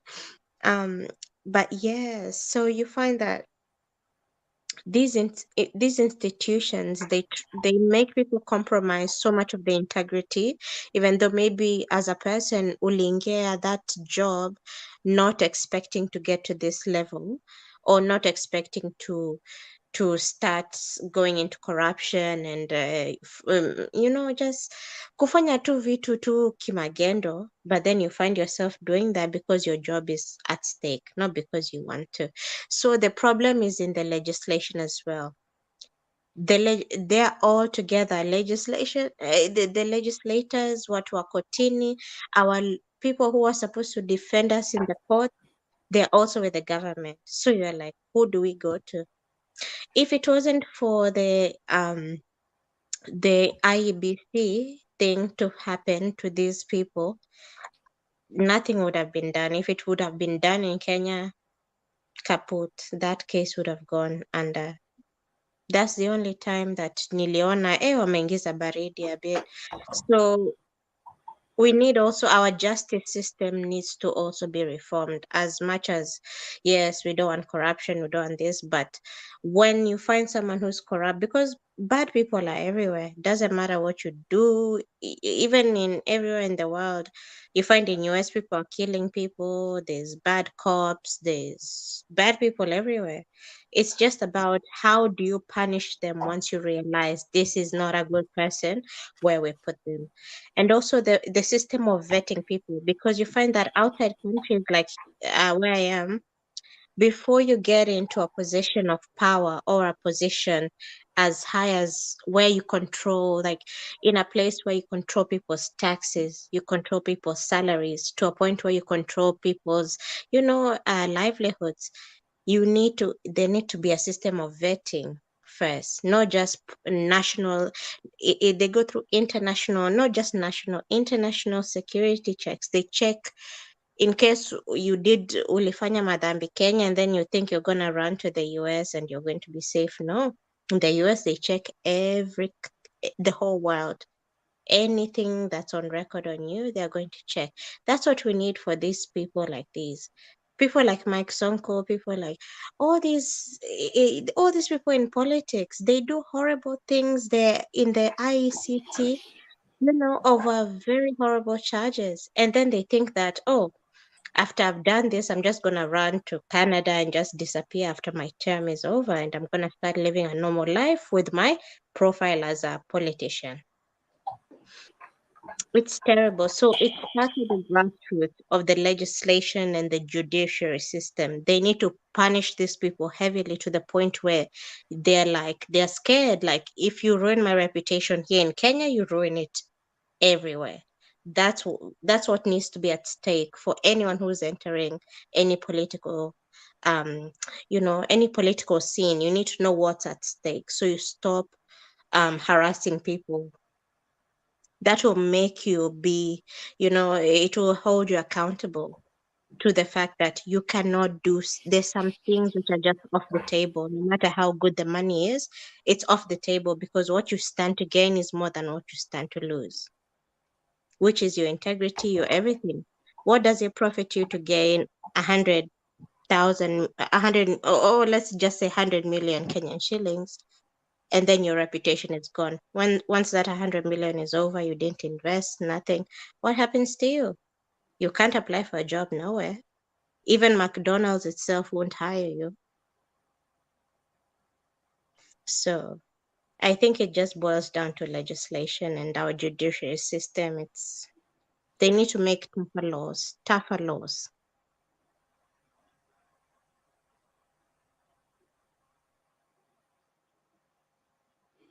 Okay, thank you, Gloria. Thank you for your point. WRT. Thank you, Clinton.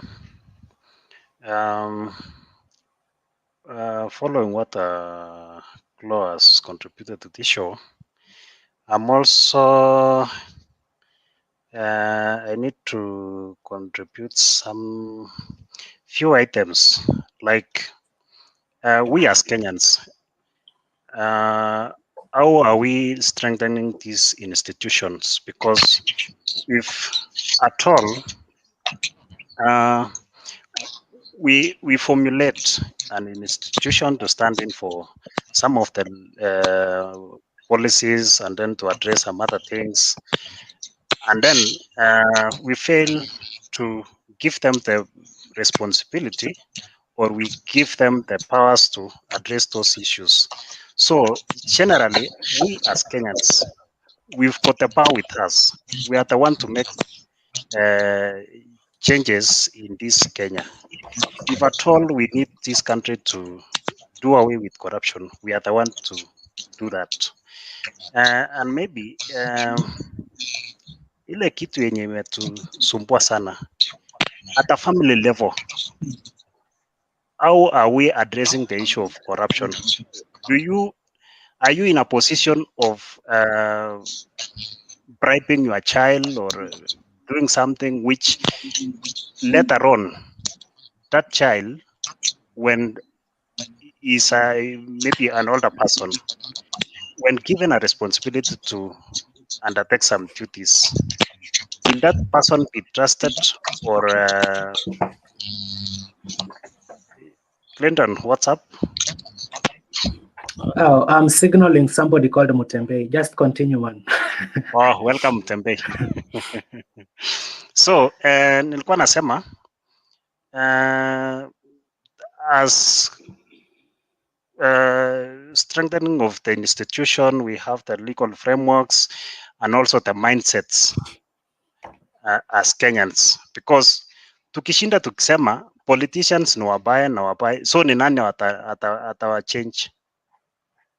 And I know quite a number of you here, maybe some years to come, you will be aspiring to be leaders at your level or at any organization or any institution. So what are you planning to do so that when given that chance, you are going to lay a foundation whereby future generation will live to remember, and at least they are going to emulate that kind of leadership. So for me, I'm not complaining, but I'm urging all of us, let's do what we can at our level, because these fellas, the political leaders, they are our friends, some are our buddies, so we need to engage them. Maybe you've got that voice of maybe engaging your friends, your community. Let's do what we can so that we have the change that we need as a nation. Otherwise, I think to Claw, I think you talked about the legal framework, justice, and judiciary system.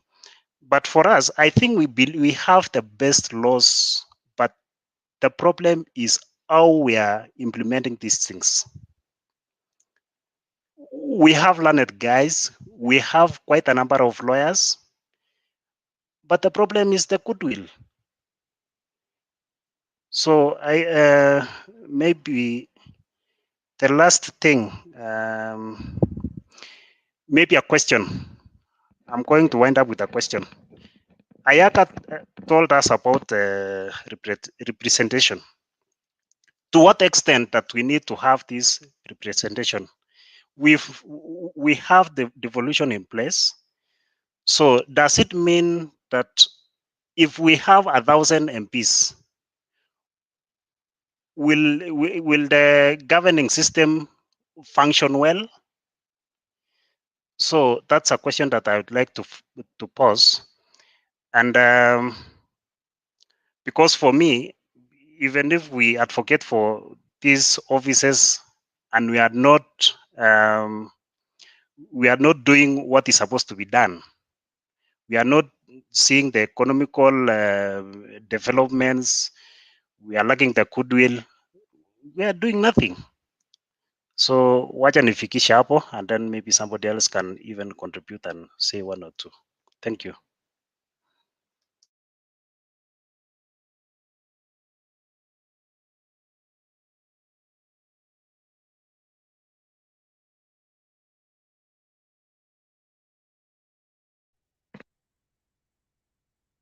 Yeah, so thank you for contributing. But yeah, so sasa penye imefika tu, it's all about how are we implementing the policies? And the good thing is that someone like me who is studying policy development and how to make the policies, it really worries me.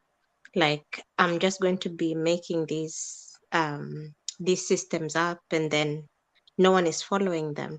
You find that we learn from developed countries where what they do is that they enforce, so they use now, but now it's like a disconnect with Kenya. It's like the police and the systems.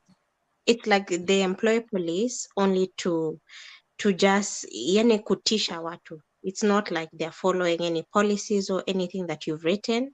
All they're following up is on emotions and what is happening in the moment. And no one is really following up on police. No one is investing in body cameras on the situation so that also the police can be held accountable in case there's any foul play, things like that. So those are the reforms that need to happen in so many different institutions. How are we going to make people accountable in situations where they need to be? So that's what Kenya needs. It's just accountability. If you can catch, because in Kenya, I feel like the system they operate on is that, oh, if no one sees it, it didn't happen. So you find that even rape cases go under the rug, cases of police brutality go under the rug, cases of impunity, cases of corruption, they go under the rug so much because no one is there to record. And if you give word of mouth, they find a way to just eradicate you off the face of the earth. So we need systems where there is, every place you go, there is accountability. Someone will see you. There will be someone who sees you, whether it's the requirement of cameras everywhere and body cams. And also, as you said, even though there's overrepresentation, if it's needed, then we need to have that there. Because you can't tell me out of 5 people that all the 5 people will just go hush in case of anything. There will be that one person who will speak out, even though it's anonymously. So we need accountability. Once we start with accountability, we start with everyone saying, hey, this is happening here, here, and this is the evidence. We got this evidence here. Then hapo ndio I think tutasaidika, because at the end of the day in Kenya, so many cases you've seen, the only cases zenye zimeenda forward are those ones which are on camera, on blatant. Give an example of that case of that man in USA, George Floyd, killed in broad daylight. Imagine if someone was just to go up to paparazzi and just tell them, hey, there was someone who was just killed by a police officer there, and this is what he did, this is what he did. They wouldn't believe them. That police, he would have gotten away with what he did. But because there was evidence, like point blank evidence, this is what it is. But in Kenya, we need to have harsh laws, which tells politicians, you have no protection here. There's no protection for you. Once this thing gets out here, it gets to the public, everyone sees it, we are done with you. Yeah, everyone is done with you. You need to go and face the law and face whatever our legislation says, and you need to face whatever charges you need to face like a normal human being. There's no protection for you anymore. So I think as Kenyans, that's where we need to be. And as Kenyans, obviously, that's not what they're ready for. Kenyans want to protect their people, mtu wetu, nini. It's not it. No, we can't live like that. Tukiishi hivyo, we'll continue this same cycle. Oh, it's Ruto doing this, it's Uhuru doing this, but it's all of them doing this. That's what Kenyans don't understand. It's all ni wote. Not just Raila, not just Uhuru, not just it's all of them. They're all sleeping in the same bed together, and that's what people don't realize. Wanalala wote kwa kitanda moja, alafu wakiamka wanatengeneza kitanda yao vizuri, wanakunywa breakfast, nyinyi mnakaa njaa. Mumeimba huko Uhuru Ruto sijui tano tena, oh wembe ni ure ure.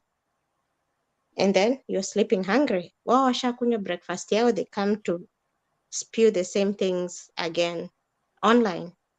So I don't know. That's why I just said, I just told myself, Anyone else who is not Uhuru, who is not Raila, who is not Ruto, who is on the ballot box, that's who I will vote for. I will not vote for any of those three of them. I'm done with all of them. I'm done with them. They've already shown me what I need. It's just like an abusive ex-partner. You cannot still go back to someone who has beaten you and cheated on you and amekuibia kila kitu kwa nyumba, and you still want to go back to them the same year again. Kenyans, like, today, nah, this situation is just even after the lockdown is even worse for me because I feel so bad. I have family members there. They keep crying to me kila siku. It's just a bad situation. Thank you, Gloria. Asante sana, Gloria. James, unmute your microphone and say something. Meanwhile, James akiongea, Ayaga, niko na swali kwako. Ayaga, achilia mic. Ayaga, unanisikiza? Vizuri sana. How strong is your network? Uko sure huwezi potea? Hata mimi nataka niongee kidogo nitoroke. Hapana. I have unataka kutoka kidogo? Yes. Oh, saa kama unataka kutoka kidogo ni sawa, niko for like 30 1 minutes hour. mpaka 1 hour. Okay. Kuna kitu nataka nifanye kabla ya kuna mtu ako na echo, ni James. So kuna kitu nataka nifanye kabla ya 10:30. In 7 minutes time curfew itakuwa inaanza. So I have to do something before 10:30. So Ayaga, please take over the show. Huku ni 11, Take over the show for those number of minutes. I'll be back soon. So the next in line ni James. James, you have a problem. James, yeah. Kuna echo unatupatia. Clinton, James, please. uko na echo sana. James, uko na echo, please. Rekebisha. Dennis, what's the problem? I just wanted to contribute something small on top of what Glo was talking about before Ayaga concludes and wrap it up. Wait a moment, Dennis. James wanted to say something. So let's try James for the last time. James, your mic is on. Say something. Yeah, Bwana Dennis, mimi nimefurahi vile Klo ameongea. Hiyo imetuumiza sisi kama Wakenya sana kwamba. Excuse me, James. Yes, Mr. Dennis. James, are you hearing me? tumia earphone please. Unaona unaongea alafu unajisikiza kwa ile speaker. Sasa huku kwetu ni kelele tu, so rekebisha hiyo. Acha nirekebishe. Yeah, ukirekebisha alafu yes, asante sana. Yeah, thank you. Kwa kutuelewa. Thank you. Ayaga.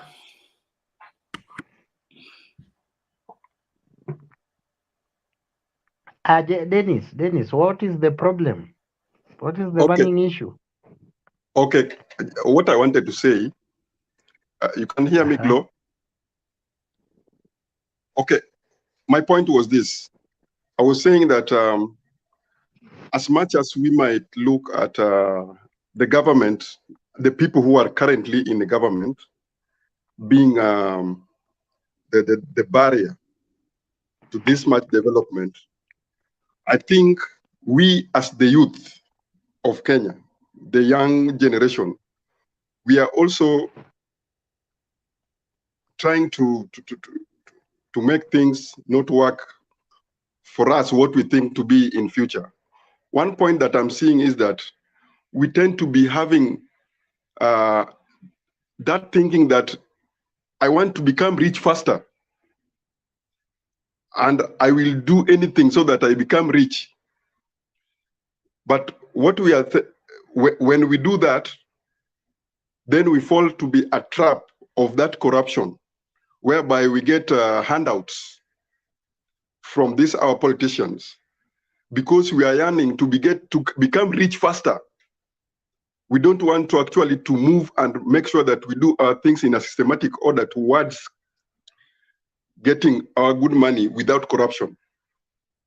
So as a youth, what are we supposed to do in order to avoid being in that urge of becoming rich faster?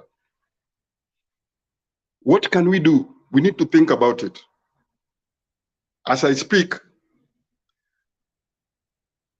in my family, meaning my kids and my wife, we don't speak even our native language. We speak only Swahili and English plus our kids.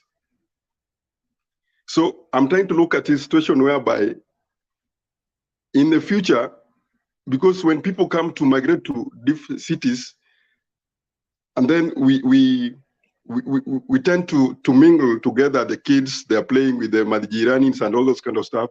So they tend not to speak their languages. So these kids, as they grow up, they'll be speaking about two languages, meaning the Swahili and English will be prominent. So the tribalism also is going to fade off a little bit in future, if this is the trend that will go.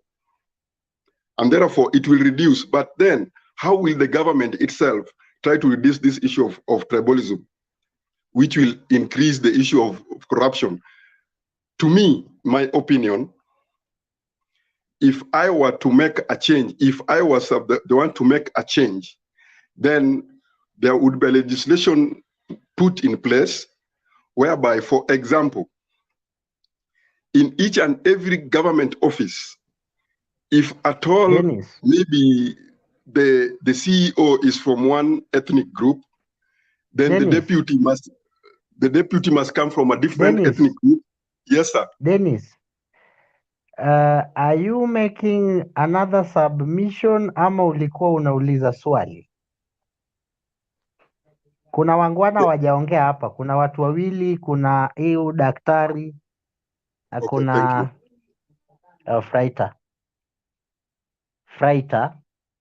Fraita, hebu chukua dakika 3 alafu tusikize daktari. Unmute your microphone tafadhali. Hello, good evening, guys. Thank you so much for giving me this opportunity. It's my first time to be here, and I feel that this is the right place for me. I belong. I'm happy I've heard a few of you whom I just met because I just streamed on. So I just want to say something based on what I heard Glo say and someone who was saying before him. In my view, I want to think there's nothing much that we can do as young people or citizens if the president, the one who is in charge of the country, can stand somewhere and say and embrace ethnicity in one way or the other. When you embrace ethnicity or tribalism or when you are the leader who is supposed to be the symbol of national unity, then you can go on stage or on record speaking that us like Kikuyus or us like Kisis, us like Merus, and you are a symbol of national unity. That one on its own is a serious crisis to the nation. Number 2, when you are in leadership, like the leaders whom we have at this current parliament, for instance, whereby people can be given a grant, for instance, for the MCAs, then without even reading the document which is put in place for them, they just pass because they have been given something to do that. That on its own is our downfall. Let me tell you, if we have the government that does not honor the court, its court orders, because the government and the judiciary is one thing. If the government cannot honor the court orders and respect the decision that has been made by the court, us will be lying to ourselves that we can do anything. Let us first pause to our neighbors in Tanzania. We have had a president, Magufuli, who seemed to be like a dictator somehow, but they called him Mutetezi wa Wanyonge because he could do what is right to the people. You know, let me just say this, and I don't want to contradict myself, but I want to be very clear that we can stand up and go to courts, go to the streets, demonstrate, but those who are supposed to implement the law or the constitution as it is, if they have they don't have the value. I watched the Senate. I always watch online when they were removing some people from their positions. You can be surprised. You know, if I can give you one example, I have a very smart guy called Mutura Jr. You know what he once spoke about the removal of Kiture Kindiki from his position of deputy speaker. What Mutura Jr. spoke, but at the end of the day, that person supports saying, I support for him to be removed. You come to your senses and wonder, is this really the person who was saying all these goodies about this person? Simply because the person who is speaking about so and so has been compromised. So the only problem that we have, even the legislation that they will make in parliament, they will be doing it based on their favoring themselves. So one, I can tell you for free, we can only manage this if we have the man at the top who knows what the country needs. Transparency, equitable distribution, and the law to be followed to the letter.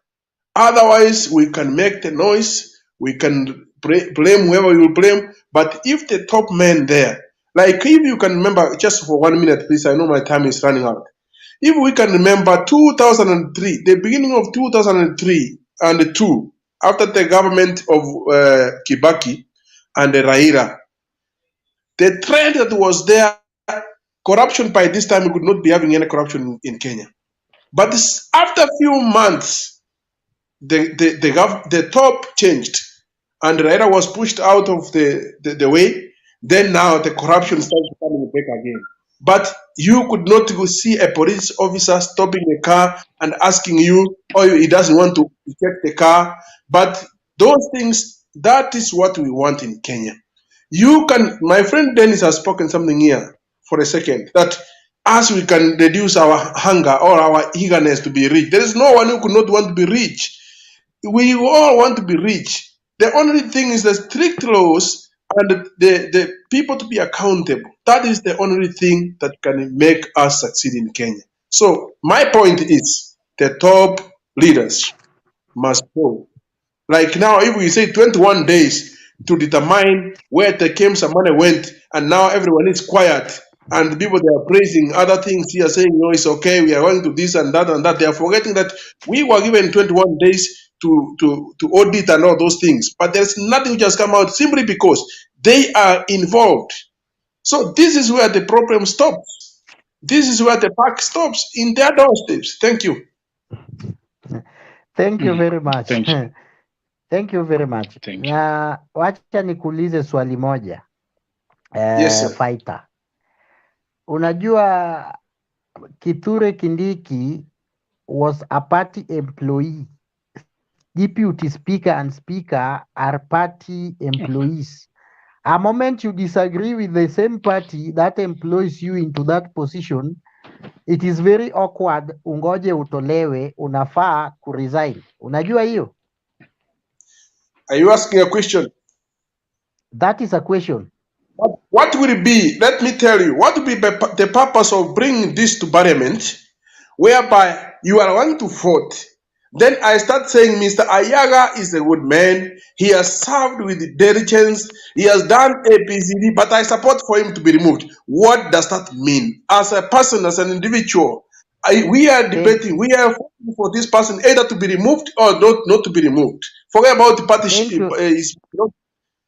I want to Thank you do very much. Thank you very much. Thank you very much. The integrity of Kithure Kindiki was not in question. The party loyalty was in question. So that's you So can my praise friend, him in integrity is perfect. The problem is only party loyalty. Wacha my friend, tusikie daktari wacha tusikie daktari anasema nini. Just before you go, let me just answer you on that based on, please, I beg to differ with you because the reason as to why it was taken to parliament for a decision to be made by other senators was because the voting must be done. So if it was the way you are saying, then there could be no reason as to why it was to be voted as in parliament. He could be just removed. I'm not a lawyer, but let me inform you about this. When a party removes you, there is that communication through speaker. Speaker will do the communication to the whole house, and the whole house will have to decide. But they cannot go against the party will. That is what is in Kenya. Familiarize yourself with the law. Unajua kuna vitu zingine tuna argue, yet they are in the law. You cannot change them. There is no amendment. There is no act of parliament. So you just argue them, yet those things are directly in the law. Ni kitu unaweza enda useme. When you disagree with the party will do what they have to do. Like Malala was removed the other day. What ODM did, simple thing. A communication through speaker, the ODM senator, they are called in a committee. In that committee is not a parliament. They meet somewhere in hotel, anywhere. Whatever they decide there is final. A vote or without a vote, go to constitution. A vote or without a vote, that guy will be removed. So are you saying Kithure Kindiki, if there were not the voters could vote no, we don't support him to be removed, he was going to be still removed? I'm not talking about Kithure Kindiki alone, but I gave an example. What do you want to say that because he was not aligned to the party wish or wishes? Now, even if the senator said we don't want to remove him from being the speaker, he was to be removed. Is that what you are saying? Parliament is ceremonial, like what they are doing for BBI, even if they vote no, or they do vote yes, or they don't vote.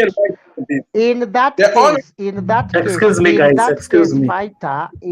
case, the parliament is a ceremonial. Don't blame parliament. Parliament is ceremonial. Ceremonial, it is either you do or you don't do. Excuse me, guys. All right. Excuse me, guys. Ayaga. Yes. Fighter anakuuliza swali rahisi sana. After huyu speaker wako communicate to the members of the Senate. Yes. That the party proposes that we remove Kithure as the deputy speaker. Ile kitu senators walikuwa wanafanya, unatoa speech ya dakika moja alafu unamalizia I support or I don't support. Wote wangesema we don't support his removal. Saizi angekuwa deputy speaker ama angetolewa? Short answer. Angekuwa deputy speaker at all. Once party remove you are yes. So what were they doing by voting? Were they wasting their time? It's ceremonial. It's like what they are doing for BBI now. It's ceremonial. No. Even if they do nothing, their times collapse referendum is the next stage. Ceremonial. So it seems you haven't understood the question, but thank you, Ayaga, for your contribution. What Ayaga is doing, he's playing checkers. We're playing chess here. We're trying to find solutions. He's trying to find problems. It's just like he's trying to go around in circles. And me, I'm not buying it. I'm not buying his game because ever since nimeingia kwa hii platform, at first I never really got into like live, but until I H2 heard plus him speak, manpower. I heard him speak, and I was just thinking, this guy, there's something up with him because people are trying to find solutions. We're trying to move forward. We're trying to find alternative ways of how we can help the upcoming youths to, see how we can help this government juu inaonekana government imeshindwa. Kila mtu ana complain mashida in Kenya. How is it that? But then you find people like him who are still on the government side, still trying to argue about BBI and the coalition and sijui Kanu. Like he's still in those days. He still remembers things about Kanu and Ford. Like hizo ni vitu tulifunzwa shule kitambo. Hata me, I don't even remember some of those geography. Like, I don't even remember some of them. So they are becoming outdated, Ayaga, and you need to get with the program. Sahi, you'll have people like us. You'll have people who may travel. You'll have people who have had different types of politics, like they've been exposed to different types of politics all around the world. And we're not subscribing to whatever this CG at your BBI, CG or only William Ruto nini. Sisi ndo tumebaki. I won't even lie to you because the Kenyans in Kenya, they are just too tired to even get into politics. Wamechoka with this whole RUTO after all the 2007, 2008 killings. Unfortunately, I was in Kenya at the time to witness that, and I was still living in Jamhuri, which is very close to Kibera. So we were very much affected with that, those riots and the killings. You wake up and you see kuna mtu amerushwa huko kwa nyasi on the side of the road just across your house. It was terrible. I won't lie to you. So we are over that. We are not going to talk about these William Rutos or Raila, because these people, to be honest, they are getting old. CRT, they are getting any younger. They are dying. Na sisi wote tutakufa, even hata sisi it will come our time and we'll have to leave the earth. So we have to accept the fact that there's a new generation coming up. And there's a new generation of beliefs that we have that we are not going to tolerate whatever these people are doing to us. We're not going to repeat the same patterns. As I don't know if anyone here is a fan of Abel Mutua, the creative of Tidy High and Real House Helps with Kawangware, the one who wrote those scripts. He's been in government a few times here and there, but he's just advised us that we are the new generation coming up. Those are the new generations who are going to be your leaders. And they're pretty good because they see things for what they are. And like you, Ayaga, you want to take us back to Kano? Oh no, we are not going back there. I'm sorry, we're not backtracking. Hapa ni mbele forward. Thank you, Gloria. Thank you, Gloria. Thank you, Ayaga. Thank you, Ayaga. Daktari, umenena kweli? Bado. Daktari, sema kitu. Well, I don't even know where to start, but that was a good conversation there you guys had. But I think we are splitting hairs here. And really, if you think about it, like Gloria keeps saying about not wanting to vote, to vote for an UHURU, RUTO, RAILA. I think our problem is our refusal over the years to develop our political parties. Because the political parties that we have, whether it's ODM, hiyo KANU ya Ayega, Jubilee yenye mimi nilivotia, and I have been harassed, abused, and kicked around by Ayega for that vote that I took in 2017. I think our major problem is we have refused to develop our political parties. And what do I mean by that? If you look at how somebody like Barack Obama was able to be voted by the Democratic Party, it was simply because, the Democratic Party over the years, they're able to identify, an upcoming politician. And that's how, Obama was able to be, voted in the Senate. Then he gave that major speech I think a few years ago, and that's how the party was able to identify Barack Obama. You know, if you go to the Republican Party, that is the same way. You are able, you know, they have, you know, political parties have predictable systems, you know. But if you look at our parties today, ukiangalia kama sasa ni UDA, we all know it is about Ruto. Ukitoka hapo uingie KANU, ile Ayega, no matter what Ayega would like us to believe, it's about the man from Gideon Moi. Ukienda kwa ODM, it's about Raila Odinga. There is nobody else, I can guarantee you here. There's nobody else who can rise up in ODM as long as Baba is there. You know, ukienda kwa Jubilee, we are told, if you do not listen to Uhuru, if you do not do what Uhuru wants, then you are a nobody. So now, to Gloria's point, how will anybody ever come about if we do not grow our political parties? That is how you identify good candidates, you know? If you look at the Democratic Party here today, Nancy Pelosi right now is the speaker. As it is today, we know whenever she walks away, who is going to be the next speaker? Is the number 2 Democrat in that party.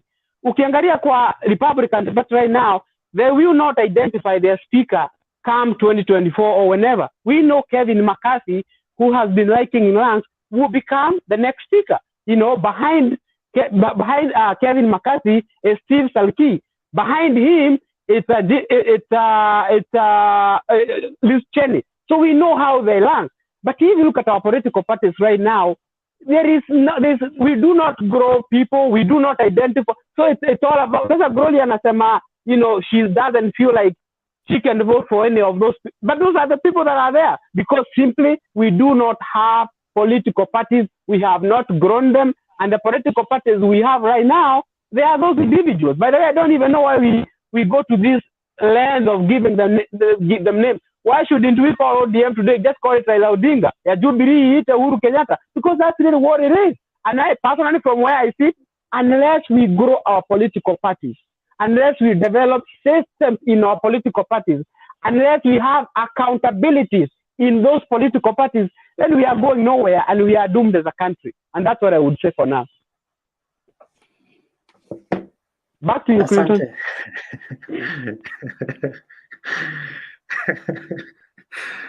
Asante daktari. Wamefanya hizi political parties kuwa personal properties.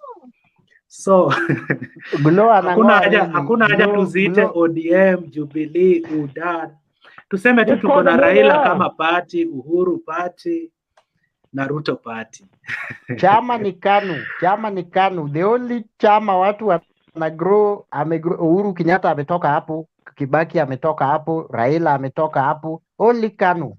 My friend, so we have chama, tuko na party. So Ayaga, we won't allow you to use somebody's personal Facebook page to market your party leader. Mtaenda huko background mlipie hiyo advertisement. Ukuje umuuze huyo party leader wako after umetulipa sisi kama management. Correct. Mimi sijataja Gideon. Mimi nasema unatuambia the party we should join. Daktari amesema kuna party Kenya with structures. Can't a party that someone can rise. I'm giving him example that we have one, only KANU, where Uhuru Kenyatta... You're still marketing your party, man. I'm not marketing. I'm giving example. No, you'll have to pay for that. So, we nyamaza na party yako ya kuku, ama symbol yenu ni gani? Si ni kuku. So, wait. Kuna mtu anaitwa Robinson ama Rob anasema, Clinton, tell your panel we had Dida in 2017. Please ask them if Dida would have done worse than Uhuru na Ruto. Maina Shege, don't go looking for a good person until you yourself have become a good person. You must meet the requirements of your requirements. Hey. Ayaga, umesikia wewe na KANU, you must meet the requirements of your requirements. Kenya needs a major political reset. It has to start with each and every one of us. We have to be the change we want in our country. Asante Maina Shege for that powerful say. Nani anahisi hajaongea sana? Kati ya Dennis na Evo, mmoja wenu aseme, mwingine afuatie. So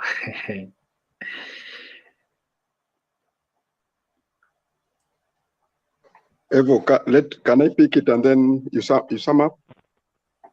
Thank you. I will take back from where I left. In 3 minutes. Yes, 3 minutes is enough for me, even 2. Yeah. The point I was trying to drive home is that we, the youth that we are being looked forward to become leaders, we've got a syndrome in us that we want to become rich faster. As we just finished Form 4, I want to become rich like Sonko, like who, and then I fall a victim of supporting who is not fit to be in a given leadership position. And that's where we go wrong, because I'll be running for the money from this politician to give me money, I become richer. And then I enter myself into corruption. So the point that I'm trying to drive is that we as the youth also need to know what we are in the society. Now, once we think like that, and then we know, what do we want to do in the next few years when we are the ones who are given leadership? Are we going to consider our tribe, or we are going to consider our relatives, or we are going to consider the leadership in somebody? So what we need to inculcate into our minds is to see ahead and think of whoever who is going to lead us must be somebody who has got integrity so that we can choose him. But then how do we reach there? We would be looking to get funding, because you just finished Form 4, you don't have enough money for you to campaign. Now, how will you get the money to campaign? Because you cannot just come from Form 4 and then you just want to become an MP without anything. Because how will you put the banners for you to campaign? You need the money. Now, who is going to fund you? That's where we are going to fall a victim. Okay, so that's the simple point that I was trying to put across. So we need to look at a way, we as the leaders to be in future, how do we reach there? And what strategies do we put in place? What is the number of the people around where we are staying? If I want to become maybe a member of county assembly, what is the population of my ward? I need to know the number, and how can I gather my youth around the ward so that I can strategize with them, and then they can support me even if I don't have too much money. So what leadership do I have within my ward? So all those kind of things, we need to look at them. Okay, so that I don't go more than 3 minutes, please, I'll leave it there. But Dennis. Yes, sir. Going by the things you've just said in the last 2 minutes, na kuna kitu ulisema ukianza show kwamba kuna jamaa ulimwambia alisema alipata kura 5 after campaigning for 3 or 6 months, ukamwambia Yes. aku inbox umpe tips venye Yes. anaweza rudi next year na akuwe elected. Tell us at least 1 or 2 tips in 3 minutes. Okay. Ndio huyu jamaa asipate kura 2 ama 3 tena. Because even in this panel, Ayaga is a candidate in Siaya. Okay, Ayaga, maybe others are also like candidates. So those the tips you are talking 1, about in 3 minutes, yeah. Yes, the first one, number 1, that you need to know, the population within the ward that you're going to stand, where you are going to vie. Please go and make sure that you know the register, and then know the place within that ward. Where do you tend to think that people know you better? Now, if you can get where do you think you can get more people, and you can even recruit them to come and register the votes at the place where you are going to be? You have got a team. Take that team, make sure that you bring them and vote and register themselves, that ward, particular ward, but register them at where your competitor will be. Don't register them at your place where people knows you better. Put them at the same ward, but where people don't know you. That's where you are going. That's the tip number one. Number two, know the terrain, the area where you are very well, and the people you are going to be with. The politicians who are going to be in that area, you have to know their weaknesses. You need to study them and know their weaknesses, strength. So those two things, if you know them, first of all, you are going to climb ladder. Number three, you must have good money to buy to put your posters, the banners, and you need to know that you will be fueling the vehicles to campaign around your area. So know your budget very well also, so that you don't go bankrupt. Thank you. Thank you. But Dennis, all these tips you are telling us, politicians wote hufanya hivi. So kuna moja sijaelewa vizuri. Go and bring voters from somewhere. Go and register them to where your opponent will be. Is it my responsibility as a candidate to go and look for voters wherever they are, like I'm vying in Kisumu? I go and bring them from Nairobi to go and register them from where my competitor is coming from, so that they will vote me from that particular point. Did I hear you well? Yes, I'm telling you what is happening, and we've done it, and it has worked. I'm not guess. This one is not a guesswork. This one is something which has worked and has made the guys that have been going. I don't want to mention them. It's because wherever, okay, people knows you. There is no problem with that. But remember, you've got an opponent. That opponent, go and register people where his place is, because that's where you are going to get another vote. So this one of yours is in your pocket. You don't have to struggle too much. The one that where your bigger opponent is where you need to make sure that you get a good coverage from his point, so that you can beat him. You combine with yours and then you beat him. But if you tend to think that you're going to deal with your locality only, my friend, the guy will beat you up. Okay, my last question to you before before the likes of Doctari also say something. What if, like the guy who talked about the 5 votes, I'm sure he's not asleep, maybe he's gonna come back. The guy came from abroad like some 6 months to election. Was this enough to register people in his opponent's area? Maybe he calls the people from Nairobi, come back home.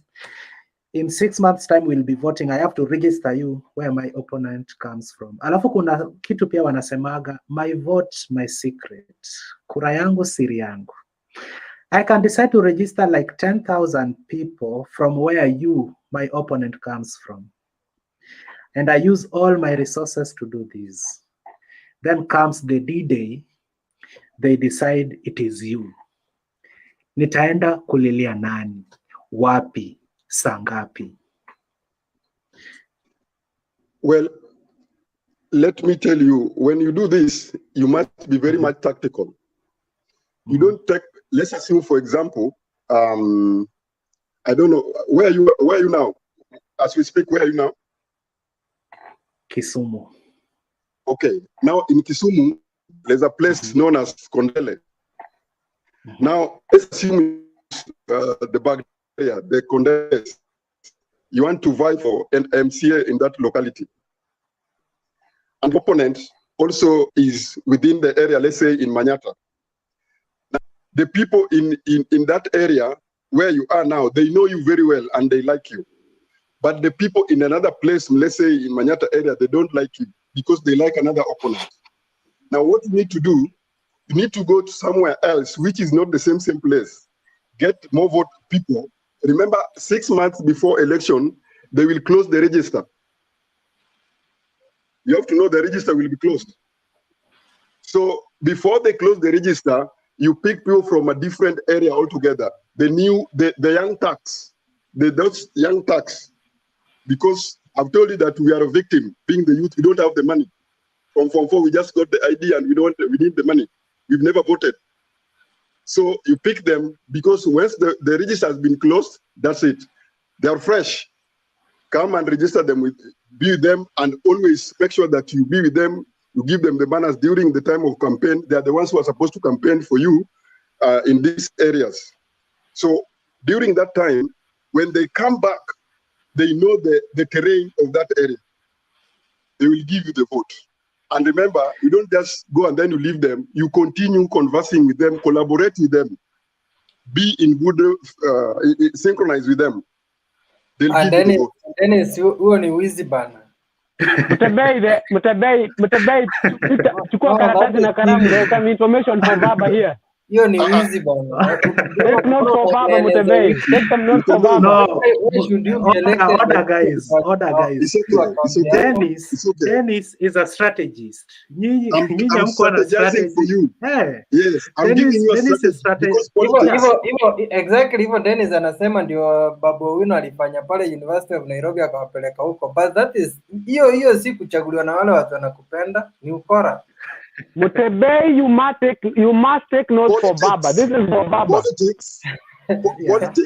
Baba anahitaji the whole country.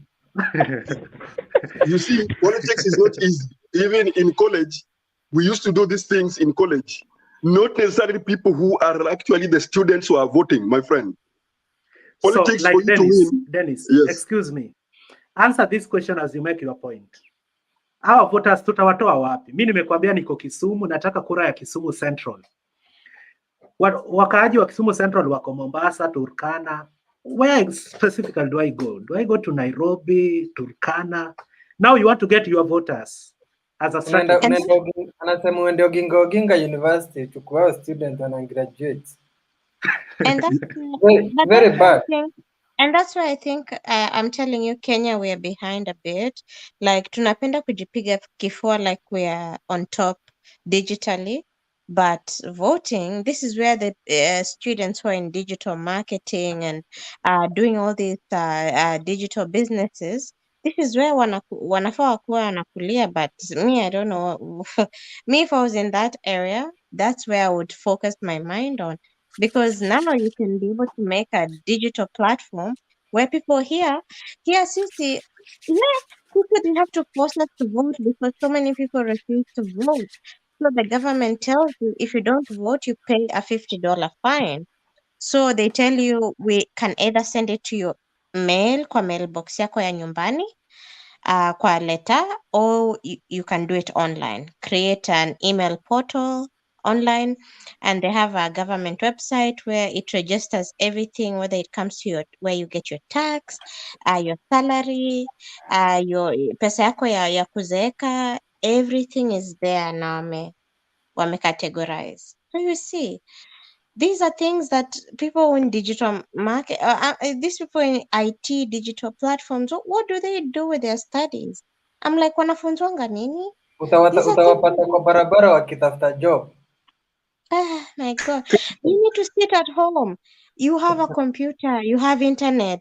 Oh my God. Teach yourself how to do this. Create this digital platform where you say, I've created this app. Where and at any app too. You want to vote? Yes. Who wants to say something? Fighter. Fighter, relax. Hivyo dongea. Najua mko na maswali kwa Dennis, lakini tusimpeleke mbio sana. Taratibu.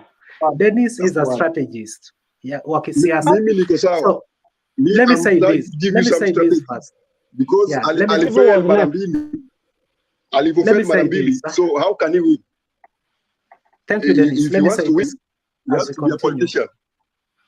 Let me say this as we continue. Venye Yaga alikuwa na make point yake, tulimwambia kwamba haezi tumia hii platform ku market KANU na chairman wake, kwa sababu hiyo ni marketing, lazima alipie, na kuna wafuasi wa KANU wamedisagree na hiyo, na hatukusema kwa ubaya tena hatukusema ni lazima. So Kama umesikia umeguzwa wewe kama mfuasi wa KANU, tutasema pole.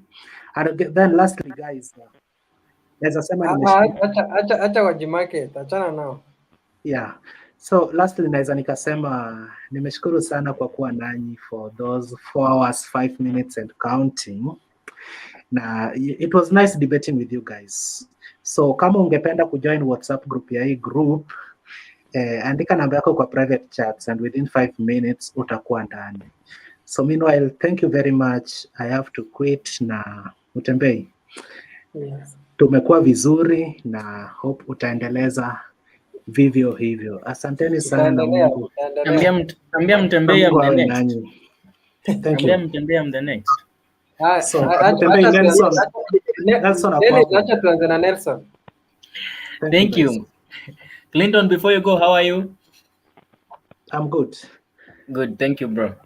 Mtembei, thank you for the chance. I've heard Dennis talking. I'm sorry I was not available yesterday and the other day for the debates as from Friday. My son has been admitted for like 4 days in the hospital.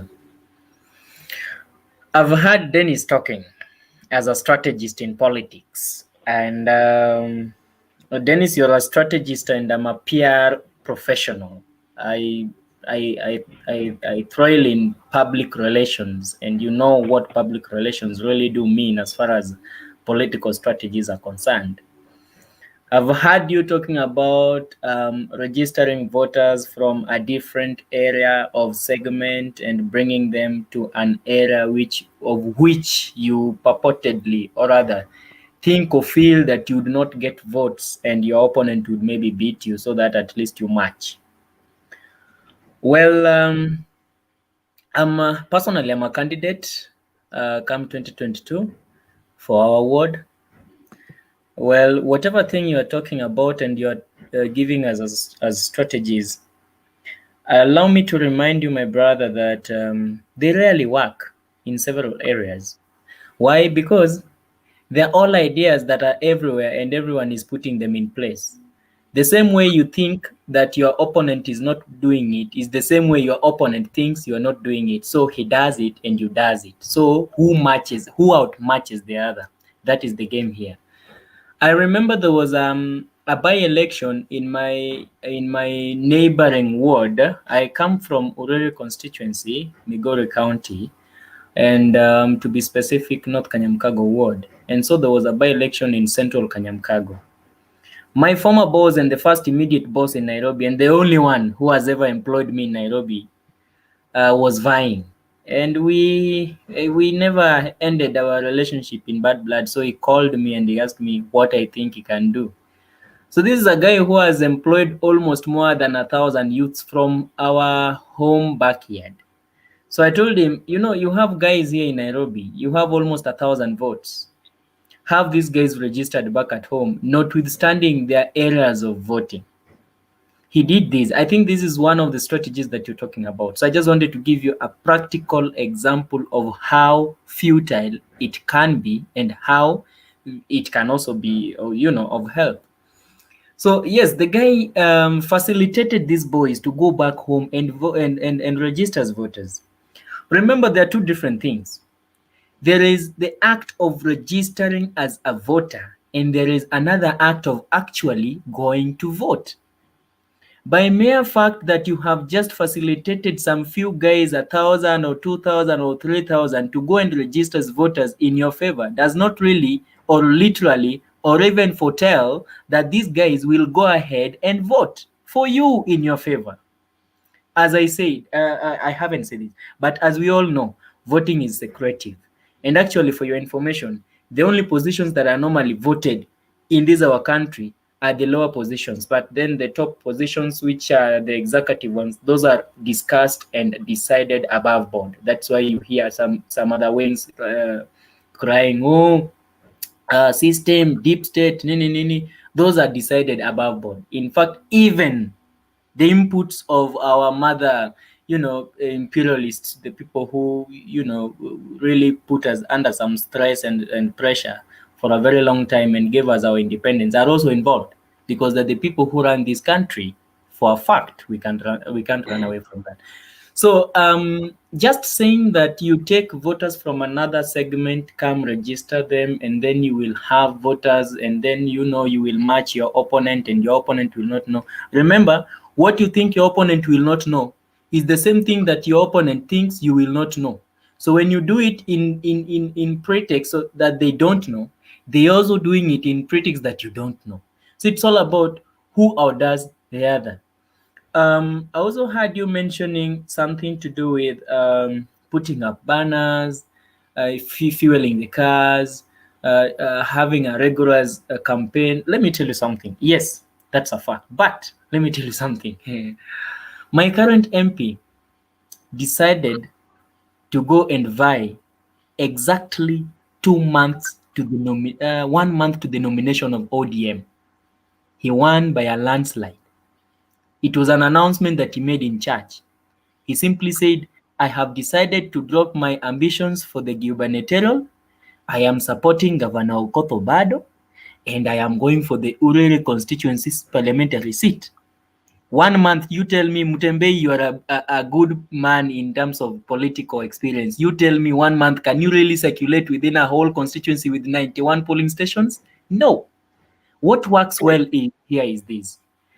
Public relations calls for vigorous selling of a brand, notwithstanding the decision that you have made upon which seat you're going to go for, and even which party you're going to vie with. Because as you all remember, Migori is one of the counties that has defied party politics at some point, and it is quite evident. So what did this guy do?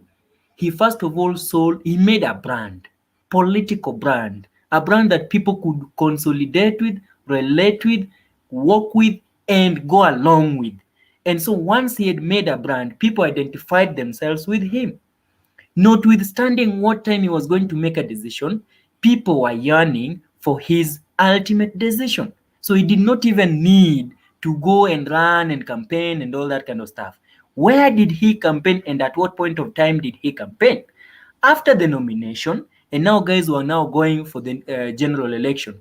Of course, you understand that ODM and other political parties face different challenges and same challenges.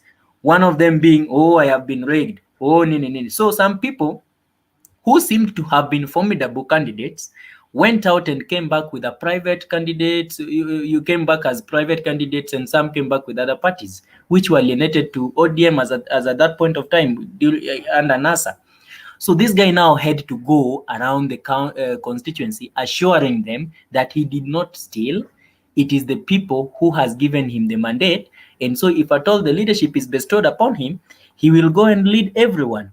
What am I speaking for? What am I talking about back and forth in a nutshell? It is all about selling a political brand that is relatively understood and well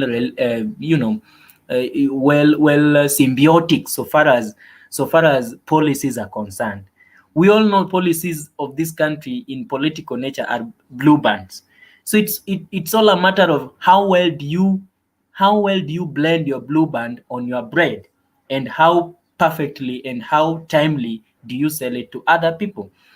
But saying that you have to fuel cars, no one doesn't know that when you're going to buy, you need a fuel for a car.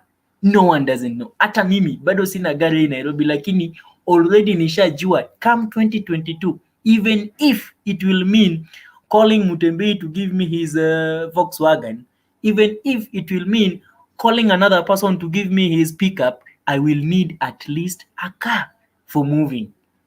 Hata kama ni mimi nitaendesha baiskeli, lakini lazima nikuwe na gari ya kubeba PS system, so that I know once I have that car, I know that I have to have the fuel. I know that I have to have posters. I know that I have to have t-shirts. I know that I have to have policies. But at the end of the day, how well will people buy the brand which you're selling on those cars, on those posters, on those policies, and everything? It's all about selling a brand, and it's all about making a brand. Let me tell you the reason as to why it's going to be hell of a job for Raila Amolo Odinga, even if they join efforts with the president Uhuru Muigai Kenyatta and other people to beat Ruto. Why? Because when these people are very much busy making strategies, having meetings, you know, and all that. RUTO is building a brand that has become so much of impact, a brand that every person around the corner, even if you're a strong supporter like me of the other party or of the other candidate, at some point you sit down. Mutembei will confirm this because we are in the same boat with him. At some point you sit down and say, but surely, will we really beat this person? In as much as he's just alone, he's a lone ranger. But which kind of brand is this person building?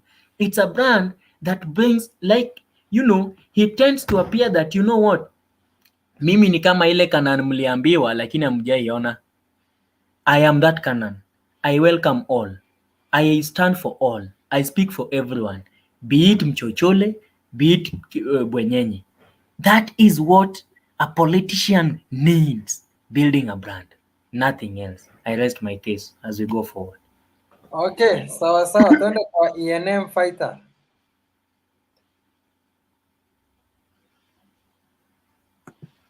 For it. And I want to thank you guys for this platform because it's my very first day to be here. But I found it to be quite interesting, and I really feel like I should also talk. But my friend here has run away, but I hope he's listening. Dennis is the kind of people whom we must avoid by all means. You know what? He's not a bad man or a bad person, but what I'm saying, the strategy which is saying leads us to corruption, which we are crying of day and night, and we are trying to do away with.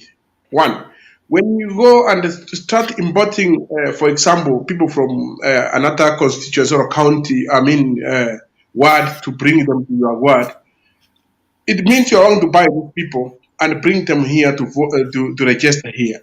At the end of the day, that is what we call corruption.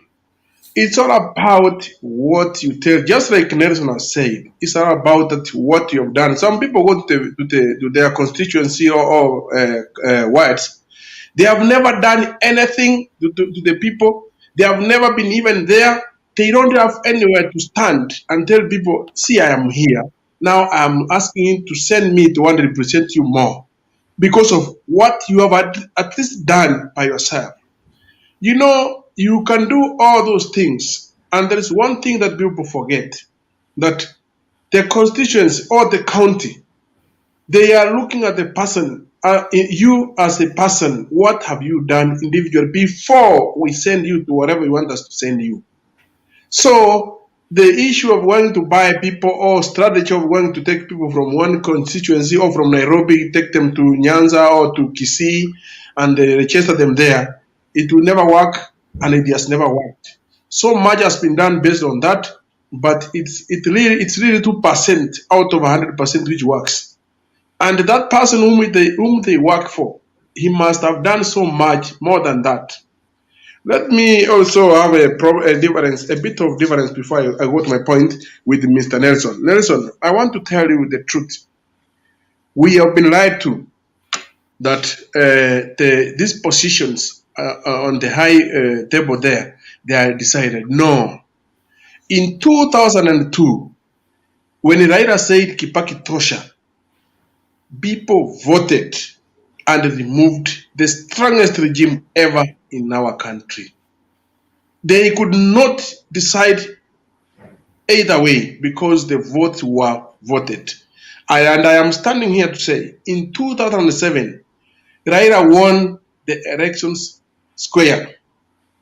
But because of we don't have the structures in place that are firm enough to decide that this is what is done and this is the winner, the person who is supposed to decide who is the winner has been appointed by the president. He is not independent. He cannot do things by himself. They are manipulated. So when we don't have structures in place, this is what we normally get. If we look at the story of the US, they just ended elections. Trump wanted to refuse and say he's not going to move out, but the structures in place cannot allow him. He had to. You know, There is no way Kibaki could remain to be the president in 2007 if the structures in place, the electoral commissioner chairman was to stand there on the platform and say, this is the winner of the vote through APC, whether I'm going to die or not. And that is all. You know, when you die for your country, you die, you be shot dead, knowing that you have been shot by saying the truth. That is the patriotism that we are looking for. Now, when it comes to, let's say, 2013 and 2017, let me tell you, the force of the two people, RUTO and UHURU, was far too much. If I can tell you, cases in Nyanza and the South Nyanza and our Nyanza at large, we don't have votes. Our people don't vote. Number one, we don't have vote, and yet we don't vote. When it comes to election period, like in December, we are rushing, we are going to Kisii. Some of us, we are going to Kisumu, but our votes are in Nairobi. So at the end of the day, you don't vote, but Kikuyus, they vote they vote 100%. So at this point of view, in my point, you cannot beat these people if they are determined. They vote, they go there, they keep on selling you changa and whatever you drink, you sleep, you say, I don't want to go on the vote. But for them, they are just saying this while they have already voted. So I want to be very honest with you. The only problem that we have is that our people, they don't vote. Number one. Number two, we don't have votes. Let me tell you, in Kenya, the votes of Kalenjins and the vote of Kikuyus, two combined, there is no way you can win. Because only the two votes of the Rift Valley and the larger Mount Kenya is far too much. Because if you can see, only Kiambu County has more than 1 million plus. But look at the votes which are in Nyanza, the whole of Nyanza, which has so many counties, maybe about 6. We can only have 3 billion. So when you look at this, we have to look for numbers. You will never win without numbers. You can get the votes of the Rift Valley, which is Kikuyus and the Kalenjins, okay, some other few tribes, and then you get the votes of Mount Kenya, which is Kikuyus, Meru, and Embu, and then these two votes, if you get a few votes in Nairobi, a few votes in Ukambani, which is eastern and northeastern and the coast, you are done. But even if right today got all the votes from Nyanza, which I doubt, because Kisses will always be Kisses. I am a Kissi by tribe, but Kisses will always be Kisses. We are neutral. We never vote for one person. So, as we don't have a block, and the Luos, they will vote 100%, but they will not vote, they will not, it's Nyanza. So what am I saying here? I am only saying that as long as we don't have the numbers of votes, our people, even the registered ones, they don't go to vote. In our from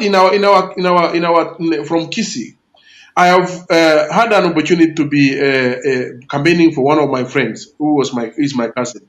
You know, people go to the polling station on the voting day.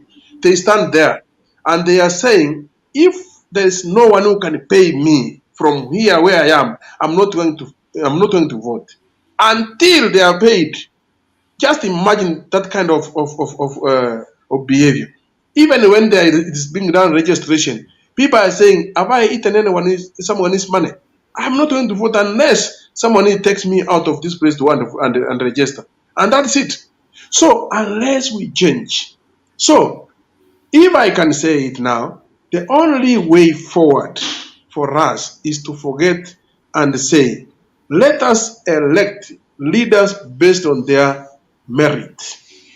You look at let's say Raila Odinga, look at what he has done by himself and what can he do for the people. What strategy does he have? Okay, look at RUTO, see the strategy, what he has done or what he's doing and what he can do for the people. When we look at the people based on that, not based on the tribe where they come from, like now, we are going against the law, clearly knowing that the law says that after 2 terms, you must go home. You can hear an old man and you can hear this all over the place. Uhuru is too young to go home. What kind of rubbish is that? And we buy it all over the people. People buy them across the board, saying, "Oh, he's too young. He's too young." Because it's not about too young. It's about selfish interest that they have in them. They have already gotten something. They are already given the money. They get all what they want. Now they can say, "Oh, that even rubbish." This is what I was saying when Kithure Kindiki was removed. It is not because Kithure Kindiki was bad. It is because the senators were compromised. Even in the National Assembly, they were compromised with whatever they were given. So even if you do what, you just vote what you have been told to vote. Even if the person is good, these legislators will never be watetesi wa wanyonge. They are just there to defend themselves. That's why you see their salaries, it keeps on rising. That's why you see their allowances is given. Even now, after the lockdowns is been imposed to Kenyans, and the people have cried so much, no one speaks. Because why? These people's salaries, when it comes to 20th of the month, it rings in their accounts. They are working from home, so that means they are not spending any transport and all those things. But you, as a citizen, you are sleeping hungry because you did not go to your kiosk, because you didn't go to your hustle. They have locked the country because for them, it's working for them. Let me tell you, unless we come up in large numbers and reviews this dictatorship that is going on, like now you see this one is removed from here because he's aligning to this one, just simply like that, and you see the law is like the law. That's not the law. The law is very clear, but no one follows the law. So now we have an electoral commission in every term. Every time when we want to go for elections, we have to change the electoral commission. We have to bring a new one. When will we have a stable IEPC which can determine, which can be independent? It is because of this reason we will still be lagging behind, and we will never have a strong Kenya. Our economy is deteriorating because someone decides today, I'm going for a loan. He goes for a loan. Raila has been defending Kenyans so much. As soon as they married each other with UHURU, they were in China asking for a loan. They started running. He forgot about these responsibilities which he bestowed upon himself. He was doing. He has been saying things before when they happen. He makes the public aware. But see what is happening now. Everything that is being, even including the KEMSA, he was the first person to say, no, let us wait for audit. The audit has been done. Where is it? So this kind of leadership is what we have to say no to and elect leaders who will be watumishi wa watu. Okay, thank you. Collins. Let me respond. Unataka kurespond kwanza? Yes. Okay, respond then tuende kwa Collins. Okay, Collins vipi bwana? Good. Fighter, ENM. Yes, sir. I largely agree with your sentiments, but I would only wish to invite you in order to understand some few things and how they operate. First of all, it seems to me that you have been having a double standard speech, talk, or rather mindset. To begin with, the system. There is no country under this planet that does not have a system in the deep state. Mention it. Even if you go to United States of America, one of the countries that has enjoyed democracy and has matured in democracy and got its independence almost like 100 years or more than 100 years ago. In fact, for your information, rumor still has it up to now that first, it was the system that ensured that Trump won his first election.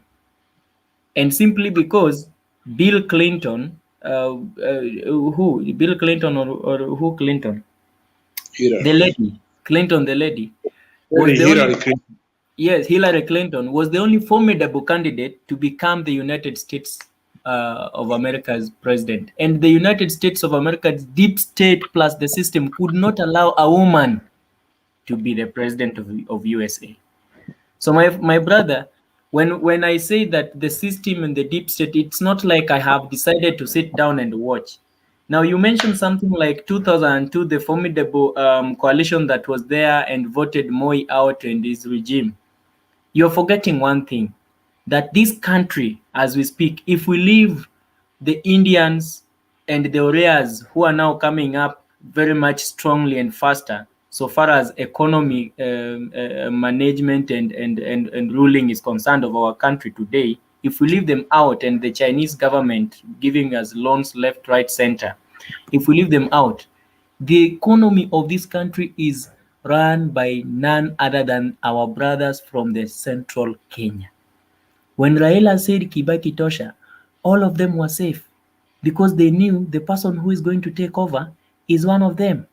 And so, even if Uhuru and Moi were on the other side, they had a lot of say so far as what they want and how their interest was alienated. Having said that, there is how the system works. They make you believe what they want you to believe. For example, today, there is this young man who normally talks some toxic politics, I would call it so and so, but then it's not in his interest. It is in the interest of the people he serves in order to go put the toxic topics outside there in the eye of the public. People will scrutinize, people will participate, and through that, his masters are getting information so far as what the ground feels and what the ground thinks. And what do? They use them for surveys. This guy who normally says, oh, I think he's the one who started the talk about wheelbarrow can carry machungwas. When he said, sisi hatujaona kitu Ruto ameiba, wewe umeona kitu Ruto ameiba, kama unajua ameiba, enda umreport. You see, such kind of things. So the system has made you, from my understanding, to believe that the Mount Kenya region combined with our brothers from Rift Valley can never be defeated in this country, which is a very big lie. My brother, even if they're the people who are only registering voters, you can't tell me, and it beats all logics, that 2 regions of a nation can beat the rest 6 regions, because we have 8 regions in this country. The rest 6 regions of a nation cannot, will never be, and can never happen. That can never happen. But this is the case. The system, time and again, has run its system propaganda and has made you believe that 2 regions, when they vote and their votes are put together, it is even surpassing the Western, the Nyanza, the Southern, the Eastern, the Coastal, and which is not true. And so far as merits are concerned, leaders being voted based on merits and whatnot. Look, that is not yet in Kenya. Why? Because politicians and the people of Kenya has formed a coalition which will never be broken anytime soon. Their coalition is malizana na mimi saa hii, kesho sijui kama nitakupata. Maanake ukipata ndio nikupate, nitaamka kwako saa 11 niweke line. So Mkenya halisi, Mkenya yeyote, hata wewe, you agree with me that it is only based on, you have even said it nicely, that in Kisii, some people say, if you don't pay me right now, I won't go and vote. Why? Because policies are just for campaign periods. They're just for speeches. Oh, nitawajengea hii barabara. Oh, nitawaletea hospitali. Oh, nitawaletea maji. Now nikishaleta hiyo maji nikajenga barabara, ni nini tena nitasema next time nikikuja ku campaign? My brother, people use them for blue band purposes. Venye tu Uhuru alisema gazeti ni ya kufunga nyama. So there is nobody who votes people based on merits in this country, and it will not happen anytime soon. If at all it would happen, then one of the things that we could have achieved in this country is our healthcare. The health sector is one of the most important sectors of a country because it basically touches on the lives of her citizens. And I can tell you today that even a basic hospital like Mama Lucy, when you go there, notwithstanding how sick this, how the seriousness of the sickness of whoever the patient you've taken there, you will be needed or required to line up on a line that is maybe past the gate, and then you don't know what minute whoever you've taken there is going to die. You understand, my brother?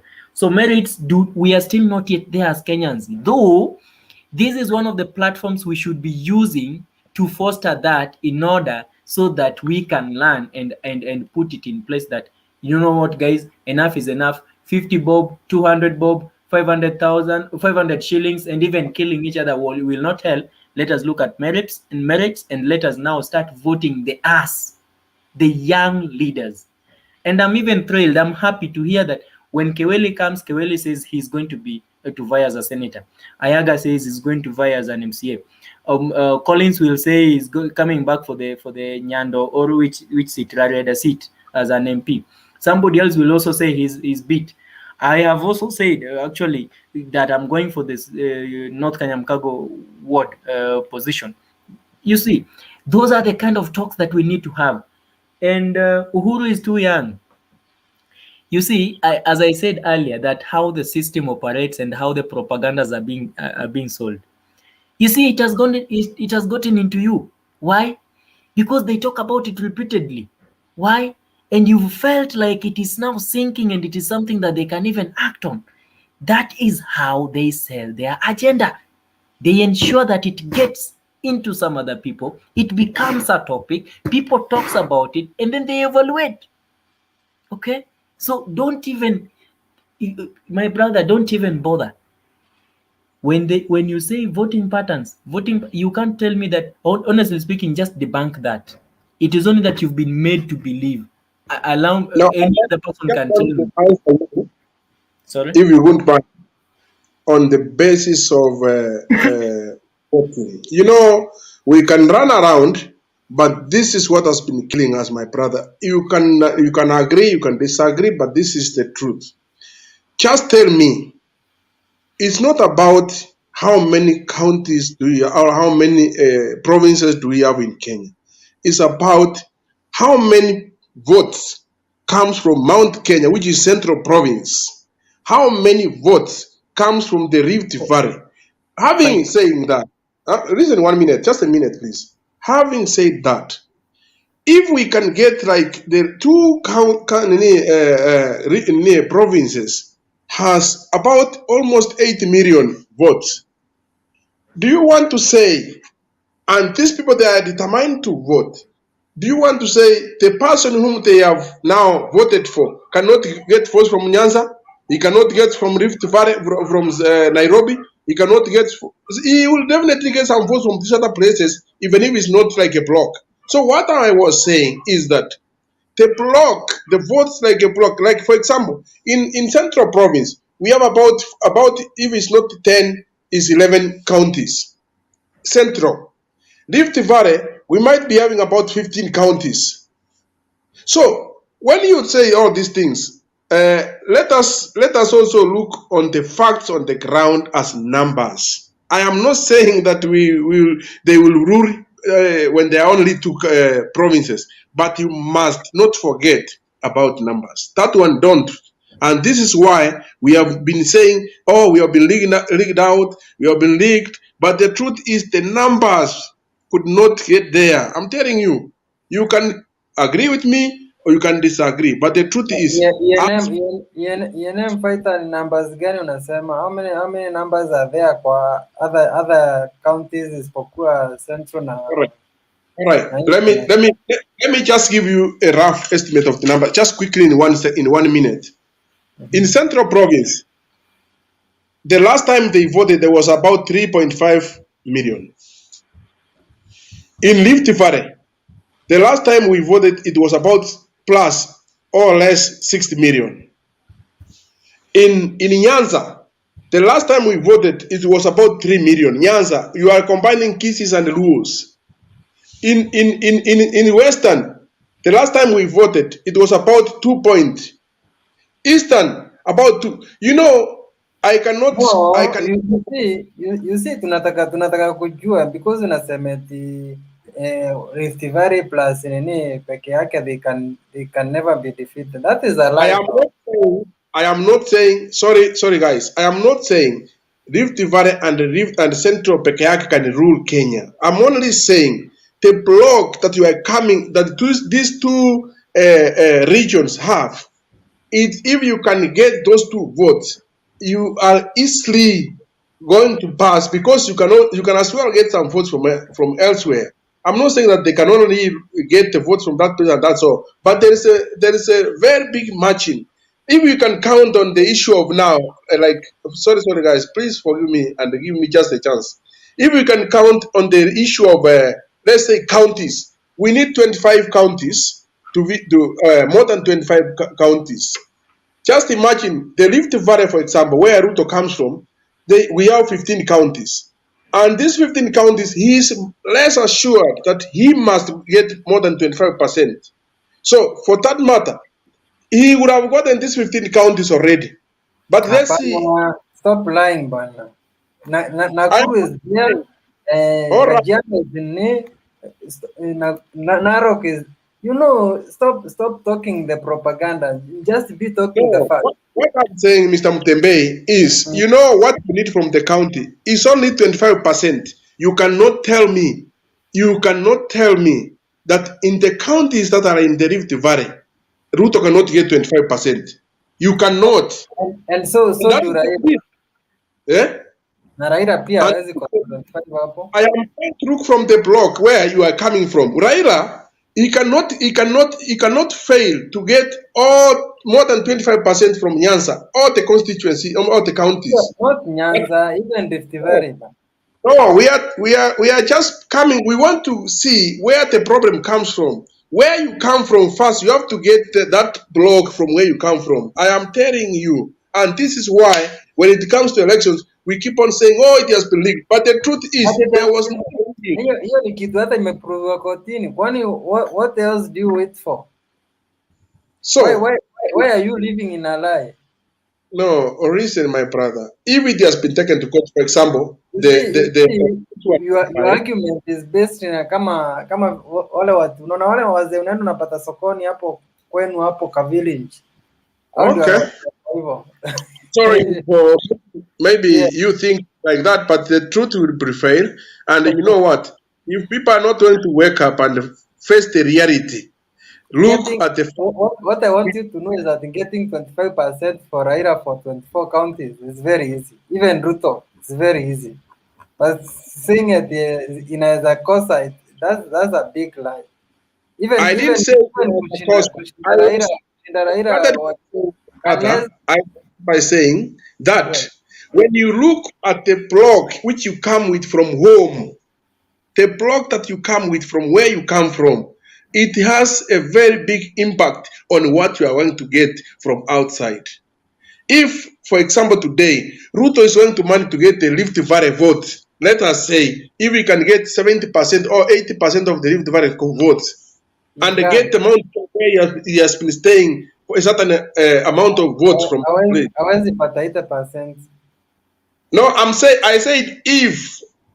Yes, and that's why I'm saying here if he is. He's supposed to be commanding. You can deny this. Listen, RUTO can get 90% from the Rift Valley. Forget about what you are denying. The truth is, that's a big lie. You see, let it not be my platform. Let me leave others to talk. But the truth is, we must come to realize the facts on the ground. And we work based on the facts. Otherwise, we'll be saying, "Oh, it has been stolen," when it is never ever been stolen. It's the strategy in place, my friend. You see, like now, one of us here spoke about RUTO strategy. I am telling you the truth. They can gather all of them the way they are gathering, but if they don't have a strategy to reach the people, just tell me on one occasion what the wife. Fighter, where was this strategy when BBI ilikuwa inapita kama amepinga? Sorry? Where was that strategy wakati BBI ilikuwa inapita in all counties kama amepinga? No, BBI, forget about BBI. I first said that You see, BBI. that is the argument. Ukiambiwa something with facts, unasema, forget about that. I That is said what happened. this about BBI. I said BBI, the councillors or the MCAs were compromised with the 2 million, whatever they call it. So they could not even read. Right now we have a problem. Even the BBI, which has been circulated, we have copies which are different. You cannot say about BBI. These people have been compromised. They don't have their own minds. They vote, and this is where the issue of Kithure Kindiki came. They just for someone can say Kithure Kindiki is a Superman. He has done so much. He has done, but I fought for him to be removed. Rubbish. And this is what must come out and say no to this, because these people there, they have been compromised. They vote as well. Fighter, when Raila and Okay, Mr. Excuse me, guys. Mtembe and Fighter. Okay. Excuse me, guys. Mtembe and Fighter. Would you please give someone another chance to talk, please, so that and then we go to the next. Yeah, just give because your argument, the two of you will not end. Okay. Yes. Okay. Just to rabbit like crown it all, Fighter, you seem to be reasoning in a space of a utopia, like how things ought to be and what you imagine should be happening in your own school of thoughts politically. But you're forgetting the fact that politics is a game of interest globally in the entire world. Whether you like it or not, it's a game of interest. Thank you. Okay, twende kwa Collins. Good evening, guys. Good evening. Good evening to you. I like how we do our politics, but I don't like how we do our politics online. Because we are still not running away from the same thing that we are trying to make people to remove themselves from. We are still doing identity politics. I don't know how we're gonna do this. I don't still understand how we will discuss this. In fact, let me just get off these glasses because it's not easy. Is there a way we can get ourselves out of this politics of worshiping people and talking about regions with the people? I want us to make it very, very clear. Somebody said that Kisii has 1 million votes, correct? That is total with the Nyamira. I think you combined with the Nyamira also, right? Fighter, correct? Yes, yes. Yes, because you people just talk without knowing, I'm going to go through the IBC register very fast. Kisii County, as at today, has 546,580 votes. Nyamira has 278,853 votes. Those are the registered voters. Correct? So that is something to do with 700 or 800 votes, okay? I'm reading from the IBC register. Yes, sir. No. I'm not disputing that. Okay. Please, I'm not disputing that. Good. So we are on agreement. In 2007, I think Collins is right, and then also me, I'm reading from the IBC. So let us not work with this thing. Let me just 1 minute. 1 minute before Collins continue. Danraya ameingia na 1 Collins minute. right. Wacha watu wafuate sheria. Let me say something. Just a minute. Hold on. Let me say something. Just a minute. Wait something. Collins is talking. Wait something. Collins is talking. Wacha kutake over mtu akiongea bana. Be a bit disciplined.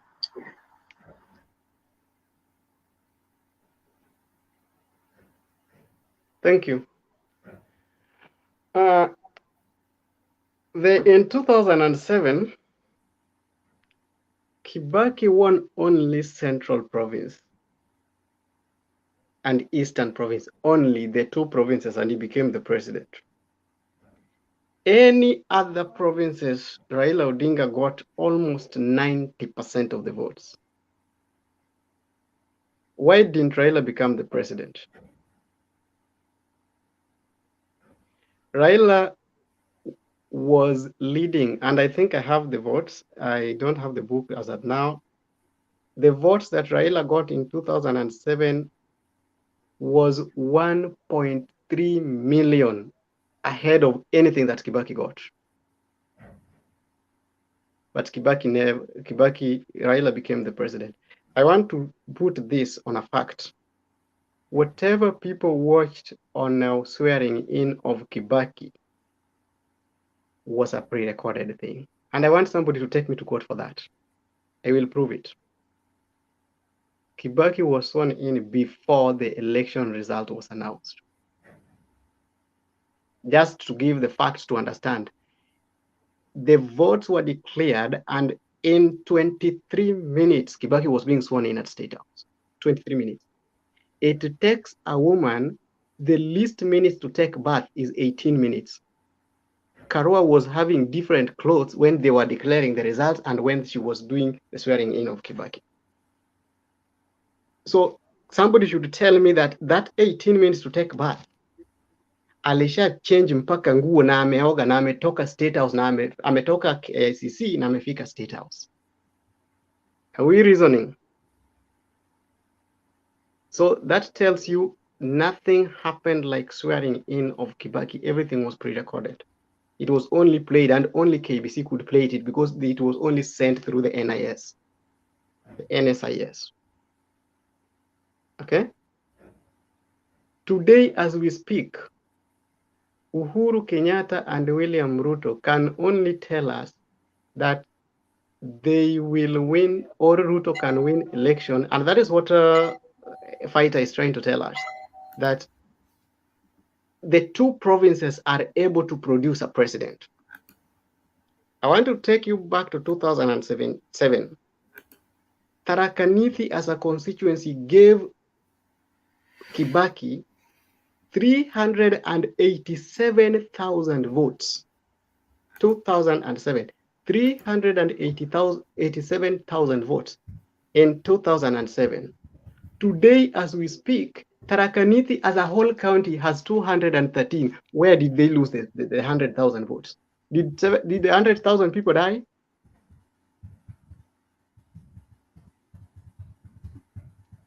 There was an election in 2007. There was an election in 2013, and there's an election in 2017. Should we expect the numbers to increase or the numbers decreases?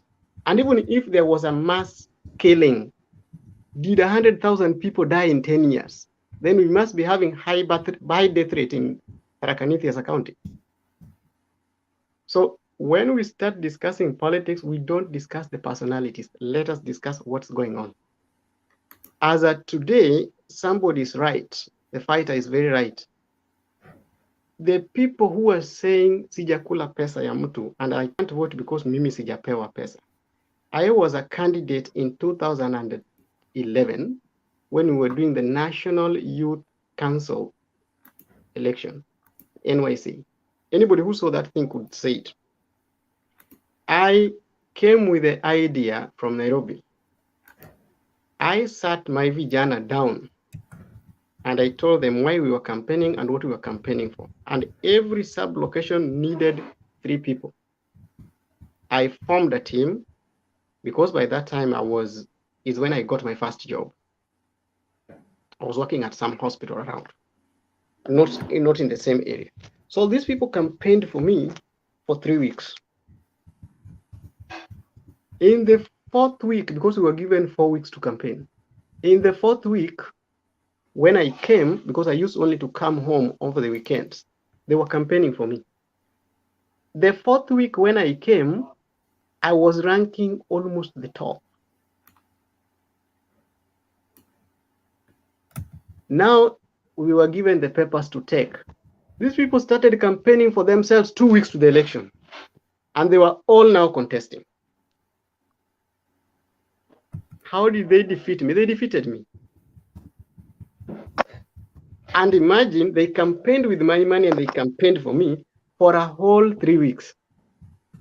At the last minute, they were all pia wamesimama na walinishinda. So I want to tell you what happens. In politics, you come with something called a narrative. Create the narrative, repeat it more than 3 times per day, and then people believe it. The narrative that was created on me was this. Huyu jamaa kuna kazi ya serikali na bado anataka kazi. That was one. Number 2, huyu jamaa aishi na nyinyi hapa na mimi mwenye naishi na nyinyi. Si mmeona nyinyi ndio sisi ndio tumemkampeni. Sasa ni sisi ndio tunajua kitu yenye tunataka. Sio huyo jamaa. Huyo jamaa ameagree kwa sababu yeye kuna kazi ya serikali atatusupport. Sasa nyinyi mtupee kura. And that's how I lost it. A week to election, when I came, and I came with good money, and when I started, they were like, si umeacha, tulisikia umeacha, tena umerudi. So that tena umerudi, it took me a whole 3 days to restructure myself and tell them, sasa sijarudi, nimekuwa, si kutoka. You understand what I mean? Kenyan election is about what somebody says at the last minute. And that last minute can change or can ruin you as a candidate. So if you want, and that thing has been a fallacy because our people don't know why they go for election, including us. We don't know why we go for election. We go for election because it's 5 years. Until we know why we do our elections, we will be choosing the wrong leaders every day because we don't know why we go for elections. If today we can know why we are going for elections, it will be very easy to choose any other guy that knows what we want. But because we are doing, sahi wanatuuliza ni nini chako mvua inapiga nje unatuambia unataka kusimama? Umeanika nini nje yenye mvua inapiga yenye unataka kusimama? Anika kitu nje. Na kuanika kitu nje means uwafanyie kitu. This is what is causing corruption in Kenya because an MP in Kenya earns 851,000 Kenya shillings per month. Between 851,000 Kenya shillings per month to 1.14 million Kenya shillings. That's what they're earning. And if you declare early in advance, like a whole 2 years that unataka kusimama, you will be spending the least is 35,000 per week. Multiply 35,000 Kenya shillings per week times 52 weeks, which is 1 year, times 4. It is becoming 27 million Kenya shillings. If you come with the 27 million Kenya shillings in a constituency that you want to campaign with it, alafu unataka kupata milioni moja kila mwezi for 5 years, how much are you supposed to be getting? You understand what's going on? It will be 1 million times 12, okay, times 5, which is between 54 to 60 million. Na bado unataka kucampaign. It's 54 to 60 million that you should be getting at the end of the thing. Who wants to get 50 million na ametumia 27 million na time yake? Are we understanding something? We are making our own politics to be very expensive, and that's why ukiambia mtu anika kitu nje ndio upewe elective position, these guys will spend a lot of money, and then if you elect them, they first take 2 years to return their money. You won't get them. I think somebody can pick it from there. Thank you. Can I say something before I leave? Good evening, everyone. Good evening. And I think nasikianga, unajua hata kama niko busy kwa shughuli zangu, but hii kitu naekanga nasikia. Kuna jamaa alikuwa anaongea, I don't know alikuwa nani, about these figures, about figures ya Wakikuyu and whatever. I've done my calculations here. and the figures that Wakikuyu have voters according to 2017 registered voter vile Collins alikuwa anasema is 4.1. That's hiyo yote ukiweka Embu and whatever, usijua naitanga hapa East, hapa Central sijua and whatever, of Luo is 2.6. That's the truth. Means the difference about 1 point something million. Uwezi niambia like saizi kuna I think kuna jamaa Nelson. I have to appreciate Nelson because Nelson amesema kitu kingine hapa important. There's some narrative that these people try to drive because tumesikia hata town to nini Nyeri Township MP akianza kusema that 8 million strong, and I wonder if registered voters is 4.1 million, kuna wengine watapiga kura hiyo siku, kuna wengine itapata kama wamekufa. Miss roughly itakuwa 3 point something. Saizi they are trying to drive some narratives like we are 8 million ili kuongeza ile uoga that watu wanaonanga Wakikuyu wako wengi that lazima wawe kwa serikali for the bargaining power. And round hii everybody is keen and everybody know this, and I have to appreciate this social media, like kila mtu amejua hii corona imefanya watu wamefocus kwa about social media that you google everything. Collins anasema si 4.1 million. Sorry? Collins anasema hiyo figure yako ni uongo. Hebu calculate. No, I I'm just not want to go with calculating. you. Okay, wait. Nani? There is a thing that you guys are trying to put, which is not right. Sorry? The votes that are found in Nairobi don't belong to Kikuyu, don't belong to Luo, they don't belong to Kalenjins. Collins, The what I was votes trying that to are do, I found just in gave Nakuru, the votes that are found in Nakuru has everybody, especially Nakuru West has everybody. I lived in Nakuru for a long time. The votes that are found in Eldoret has a mixture of Kikuyus, Kalenjin, Luos, and Kisis. The votes that are found in Trans Nzoia. So we can't say that this notion of in central Nania wa Kikuyu, this thing must just subside. This is what is causing us to steal election. Whatever is stealing election is this one. What I did was very simple. I take that vote 1 point some. I think it's 1.1 million of Kiambu. I assume that we give Wakikuyu. I nilikuwa too ignorant. Where are you giving Wakikuyu? Where are you giving Wakikuyu that? And you know, where are you giving Wakikuyu that? And you know, there is no presidential candidate. Kiambu starts from. There are some people stay in Kikuyu. I have friends from Kikuyu, from like Collins Mtembei. Yes. I'm sorry, I don't like interrupting people. Hiyo ni Kiambu bado. So we just Collins Mtembei. tunaona because they do say. So roughly let me just say, let's just say that central votes for genuine, because to us, Collins, you have put a certain point here, very important point by most. To us Kenyans, we should look someone that we vote for. But most Kenyans unaonanga wale watu wanakuanga pale. Unaona watu wanakuanga huko kwa ground ushago. Wao ndio wanakuanga na kura wengi. Unaona? Do you know those people? They vote according to ethnic groups. Like hata kama unaona mtu hawezi kusaidia, but you are going to die for him. Unaona or her. Hiyo ndio kitu inafanyikanga. So you can't change the mind of these people.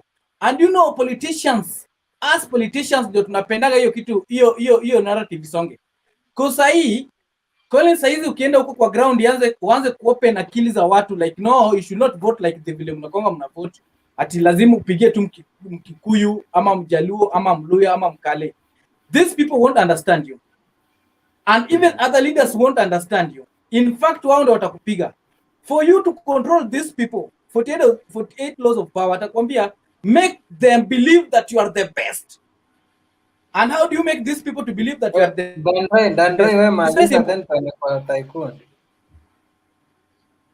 Sawa, namalizia tu. Then if ushazifanya they believe that you are the best, like saizi we feel like Raila is the best. There's some people feel like William Ruto is the best. There's some people feel like Kalonzo is the best. Hiyo ndo natakanga at least to again that bargaining power. Sasa kuopen akili vile Collins unasema is true. That is the way that we should vote. And that's the way that we should think like Kenyans. But most of us, we don't think like that. You see? Hapo ndo sasa tunatokanga na shida. And this is the time these people take advantage. Sasa kama sahi, most people wamekuwa brainwashed. Like unapatanga, mimi napenda bunge la wananchi by the way. But most people unasikianga wakisema ati hakuna serikali inaweza formiwa without Wakikuyu. And I do ask these people. I said what is this Wakikuyu in this country? I'm sorry to be tribalism kidogo, but let me just use the word Wakikuyu. I'm sorry. I apologize please. Ati hakuna. And unapata mlio na kukaza hivyo ama Mjaluo ama Mkamba ati lazima Wakikuyu lazima kuwe kwa ndani kwa serikali. Unajua the moment ushasema hivyo, you give these people the leeway ya kukuiba mzuri. Watakwambia sisi lazima tukue kwa serikali na lazima tukue na 8 million votes.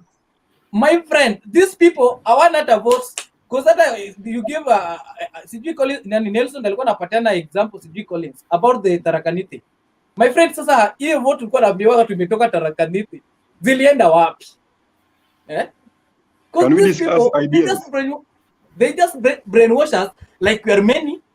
Oh, we are many. Then sisi lazima tukwange. Like hizi demands walikuwa nawekea deputy. Lazima tupatie hii na hii na hii na hii because sisi ndio tunaamua nani anakuwa. But one day I do say this. Sometimes I do have a dream. The idea that you have Collins, that you have Dennis, everyone idea hapa that doesn't associate with this thing called tribalism, one day will work out. Believe me, even kama sisi won't work out for us, but our children or our grandchildren, they will realize no, historia, tribalism, hakuna.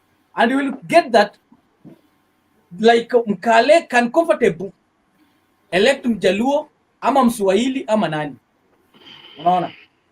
One day this thing will come to Mtembei, a burning issue. Mtembei, a burning issue. Okay. Then Ray will finish. My burning issue is, please, in this platform, I can see Somalian, I can see Tycoon. Tycoon is having something like a Masai Leso. Somalian here is our brother from Somali, and they've become part and parcel of our community. I'm so sensitive, and I believe another person watching is also so sensitive.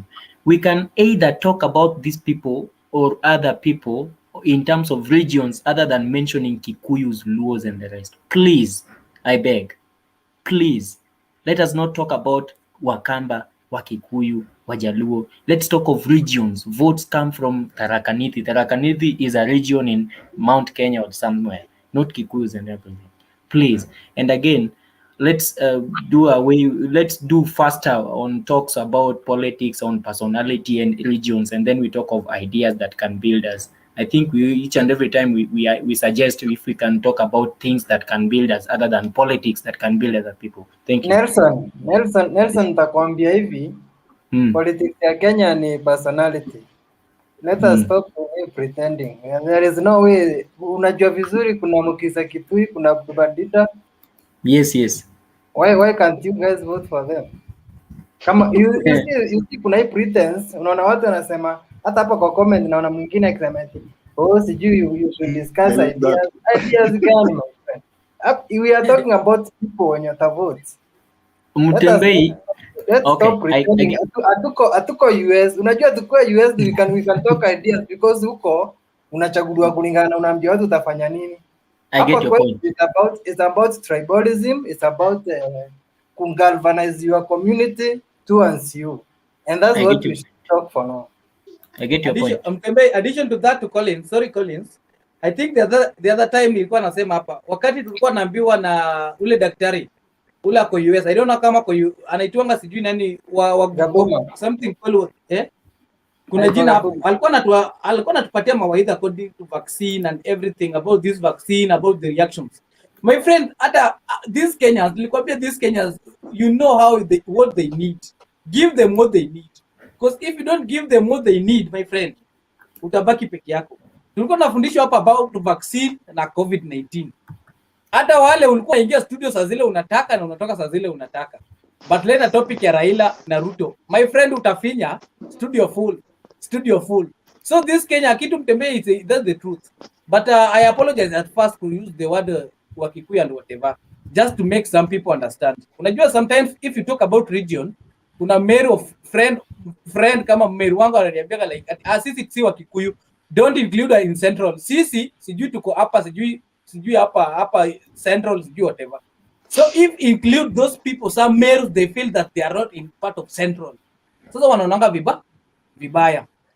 Then nilikuwa namalizia mtu mwingine achukue. Nilikuwa nasema hivi. Talking about visions and idea is something good. But sometimes for these people to understand, wanasemanga ukitaka kufundisha mtoto tabia mzuri, lazima umwambie ile kitu mbaya ndio ajue kitu mzuri inakuanga hii. Unaona? Kama unataka kumwambia mtu kupigana ni mbaya na aelewi, wacha tuangwe ndio ukuje umwambie, unaona vile umetwangwa my friend, usiwahi cheze na huyo jamaa, atakutwanga zaidi kushinda hiyo, then ataelewa. So I was saying like this idea that we have, these dreams that we do have, for now I have to assure you, can't work with this generation that we have, with this youth that we are staying as per now. Our watu unaonanga, no change you can bring apart from using wanasiasa. And that's the truth, because even this our economy are being controlled with these people, our watu wa siasa. Wao ndio wanaweza amua asubuhi na waseme tunataka hii na ifanyike. But go to some countries like developed countries, US, UK, Germany and everything, they have some institutions that control that. You see that judiciary kisema something is something that everybody respect. Sisi hapa politicians they control judiciary. Unaelewa? Sasa hivyo ndio inaonanga like sisi Kenya we are a bit different. Na ukiona unajua sometimes I do learn from these people that they are not in Kenya. In fact, especially those people in UK and US. Even vile wanaongeanga, they have that open mind kwa sababu wameona huko ni hivi na hivi na hivi. But sisi wale wako hapa Kenya my friend, Collins unaweza tupigia nduru, but utabaki peke yako. Ni kama kuhubiri Yesu ukiwa huko Garissa, ama uko umepeleka crusade, ama uchukue Quran uende usome huko Nyanza, my friend, utabaki peke yako. Saa hii wewe utakuwa unaona in another way, but to us we don't see in that the way you are saying. So let us just make something, let us make this politics in a simple way that haileti ile chuki. Because kusema that tuanze ku bring idea, haitaleta idea. Let us do tuseme hiyo story ya Raila lakini in a honest way, yeah? In a simple way, in a respectful manner, unaona, can help. I think someone can take from there. Tycoon. Mtembea, alafu mimi bana, mimi pia ni raia, niko na idea.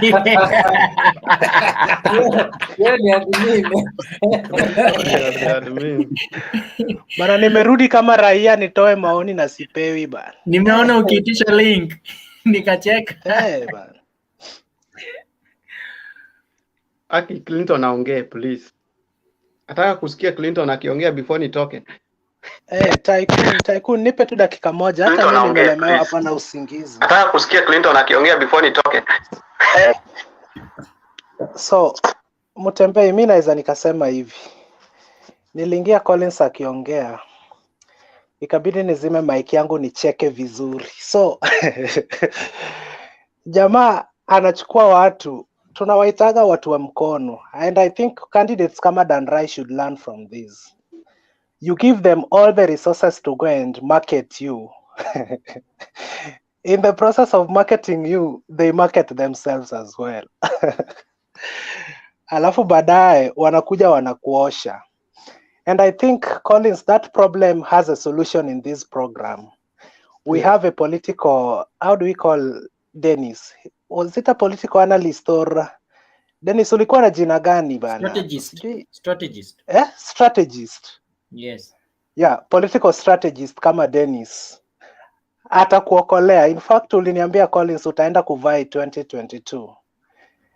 Andamana na kina Dennis. Mostly I'm going for 2027, not 2022. I'll be still school. Yeah, whichever year, make sure you travel with Dennis, a political strategist. Juu ukienda tena sasa hata hiyo number 2 hautakuwa, utakuwa mtu kaa number 5 ama 6. So ensure you strategize well. So otherwise, guys, I left the show when Collins was talking. Not Collins, but Dennis. But I have to attest that I have learned a lot today since tuanze hii show saa 2 kamili. We've heard from different people, the likes of Somalian activists, and it was a debate full of wisdom and everything. But it's true, mimi kibinafsi naweza nikasema kwamba we still have a long way to go as Kenyans when we want to change the politics of our country. It won't be easy. Kwa sababu wanasemaga once you taste power, kuiacha inakuwa ni ngumu. Na wale ambao wako sasa hivi kina William Ruto, kina Uhuru Kenyatta na Baba, they have tasted power, all of them, but because of its sweetness, hawezi kubali kuiacha tu hivi hivi. So as youths, kama tunataka kuchange that narrative, we have to dig deep. Na mtu pia alisema kwamba we cannot do it without these wazees. Hata tukitaka kumtoa Raila, lazima tumuhusishe kwa hiyo program ya kumtoa. Uwezi amka tu siku moja useme I want to displace Raila as the kingpin maybe of Luo or kingpin ama president ya Kenya. You have to dig deep ndipo uweze kumtoa. So ni kujaribu tu, but as youths we hope that one day, one time, the people who elect leaders, sisi wapiga kura, we will be able to see, tuseme kwamba this time round hakuna haja nipewe 50 bob na t-shirt niuze maisha yangu ya 5 years for 50 shillings, kumaanisha 10 bob utakuwa unakula paia, juu akirudi after miaka 5 ndipo utapewa 50 ingine. So we can open up our eyes and say let us vote someone who will be able to work for us without any discrimination, bila kutunyanyasa, vitu kama hizo. Otherwise, nichukue hii nafasi kuwa wish all the best to candidates Dan Rai na Collins and any other person. Thank you very much, guys. Nilikuwa nataka kuomba hivi before Taikuna ongee. Dennis bwana, nasikia unaweza panga vizuri. Inafaa kama uko Nairobi, I don't know kama uko Nairobi, tupange tuonane bwana. Hii kitu ni kuchukua. Hii kitu si kupewa. Clinton. Nairobi, Yes. nitakuja Nairobi in the next 3. I'll be in Kenya in the next 3 weeks from now. Saizi bado nimekuja, I'm now in West Africa, but I'll be back in the next 3 weeks.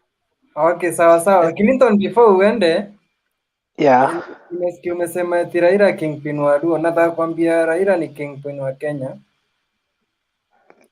Si nimesema tukitaka kumtoa kama kingpin ya Waluo ama kama president wa Kenya. Ndio nakwambia Raila si kingpin wa Waluo. So Mutembei lazima akuwe na block ambayo ni sisi Wajaluo wenye akoshua nao. Ndio maana kina bado wanataka kumtoa, wameanzia nyumbani, hawajaanzia Nairobi. Njia fikra kama hizo za kumfanya Waluo. Raila is past that, ni mtu wa Kenya. Mutembei is not a Luo. So tukimnyang'anya hii ya Waluo, si hata hiyo ya Kenya hatapata juu ana constituency. Yes, past that, hata hitaji kura zenu. Clinton, say yes and go. Thank you. No, don't let him go. Mutembei, let me tell Clinton something. Clinton, Raila Amolo Odinga is loved and cherished and embraced by all tribes in this country. And for that reason, therefore, he is yes, okay, he is not, and please mark bold italize, not a Luo kingpin. Sorry, Mutembei, give somebody. Let me. Tycoon. Okay, Tycoon aendelee sasa.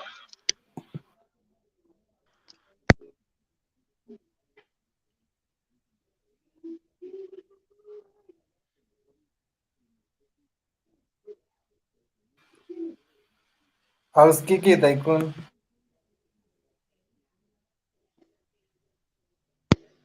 Hope you are getting me.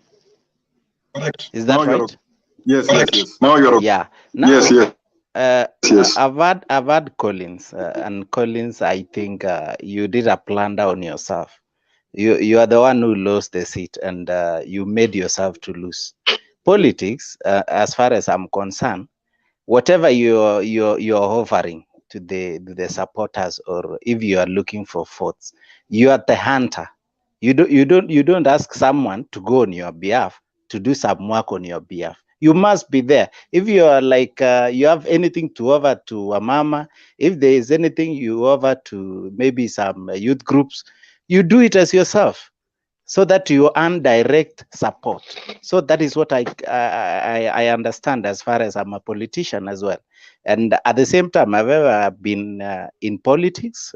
It is not just a discussion which I've ever been in that situation as well. Despite I lost, maybe, but I do understand where my mistake came from. But it is not a matter of sending someone. It was only my calculation also, and where I was running the political seat, it was in town. So running the political seat in town is not like in up country. And what you need to understand is that whenever you are doing anything, you need to be seen that you are the one who is doing that thing directly.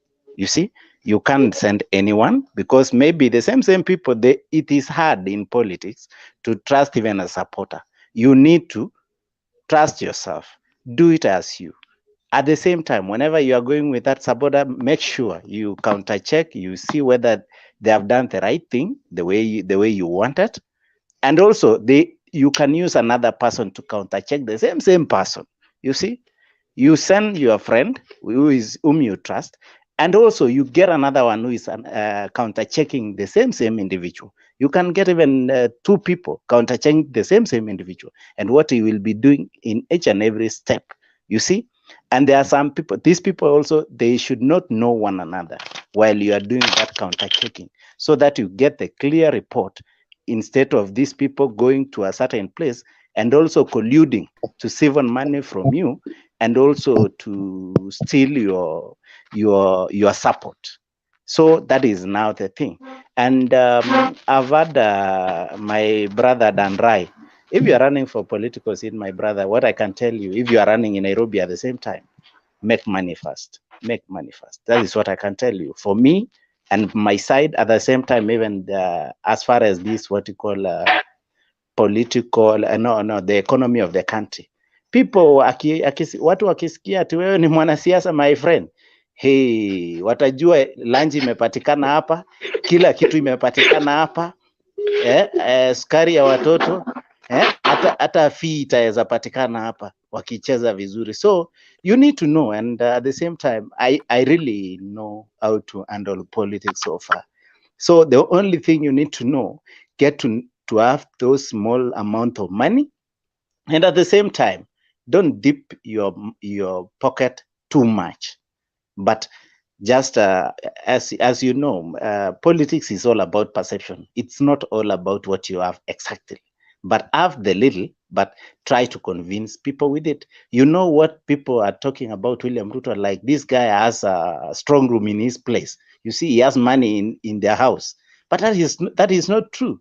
At the same time, these guys like the Mike Songo in 2017 elections for gubernatorial for Nairobi, most of the people perceive that Songo is a rich man. But according to my understanding, since I used to interact further with the same individual, it's just a perception.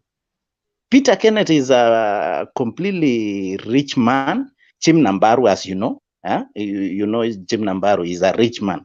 But you see, the same individual cannot use their strength and the amount they have to convince people. Look at now the William Ruto and Gideon Moi. You cannot compare. It's just like day and night. William Ruto is not richer than Gideon Moi, but Gideon Moi doesn't know how to use those things. You see, but you might have money, but you cannot influence. You see, you cannot use the same money to work for you. At the same time, you'll be suffering with your money. So that is politics in this country. As you speak, Nairobi, Kidero, akanyoroshwa na Mike Sonko mwenye alifanya siasa hii Nairobi mpaka akapotea juu hakuwa na pesa, mpaka akaenda akiomba kusaidiwa pesa ili aendeleze kampeni yake. You can remember, you guys from Nairobi, at some point Mike Sonko is my closest friend. At some point he disappeared in this Nairobi for quite a long time during the campaign period. Only Kidero and the rest, like Peter Kenneth, were crisscrossing Nairobi while Sonko was at large. That means Sonko was completely broke and he was looking for elsewhere to fuel the vehicle so that he can go crisscross the county. You see, what I can tell you, use what you have and capitalize on that. The small amount you can have, make people know that you really have those things, you see, so that at least they don't develop that cold feet, you see. So that is now politics of impression. At the same time, William Ruto has people like, oh, he has those things, he can muscle, he can fight this Uhuru Kenyatta family and Gideon Moi family. It's just an impression, my brother. There is nothing. My candidate is William Ruto, but he doesn't have those things, you see. But the way he uses the small amount of money is what convinces Kenyans. And at the same time, he's someone who is unasemwanga kwa Kiswahili mkono yenye inaweza lambwa. There are some guys, they have money, but they cannot even stretch their hand, you see. You find someone like even to meet someone who is, if you are seen like you are a bit dirty, you are not clean, they cannot even shake your hand. But there is someone who rush straight away and they can even hug you and they are free. So you now see that is just an impression that at the same time it earns you in politics.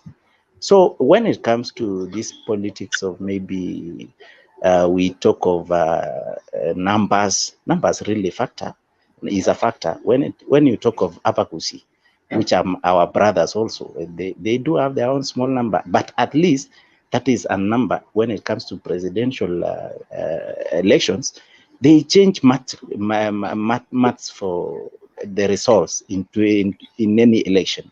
Any small community in Kenya can change an election, even the Kampa community, even Maasai.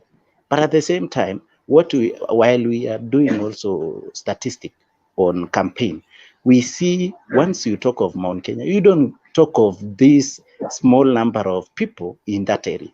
The dominance override the rest. Like in Nakuru, once you talk of the Mumbi forters in Nakuru, they override. Even the Kalenjins in Nakuru are not seen while decisions are being made for Nakuru gubernatorial seat. Even in Central, there are several lawyers in Central. But once they make the Central Kenya people makes decision, the rest of the guys are not seen. Even those people who lives in Kiambu, like maybe in Kidurai 45, those people who lives in Kikuyu, they cannot make difference in any way. But at the same time, maybe you can get some few votes, but they cannot change anything as such when it comes to the decision of a community. In Kericho, while there was a by-election in 2016, I was there in that by-election. There are several Luos and Abagusi who are working in the tea plantation. But when the decision was being done in 2017, they were saying like 9,000, my brother. So once you talk of 9,000 voting for Raila, it didn't make any sense, you see. It is a small number, which they cannot even change the number of the community. So you just randomly say Kericho, and Nakuru belongs to who?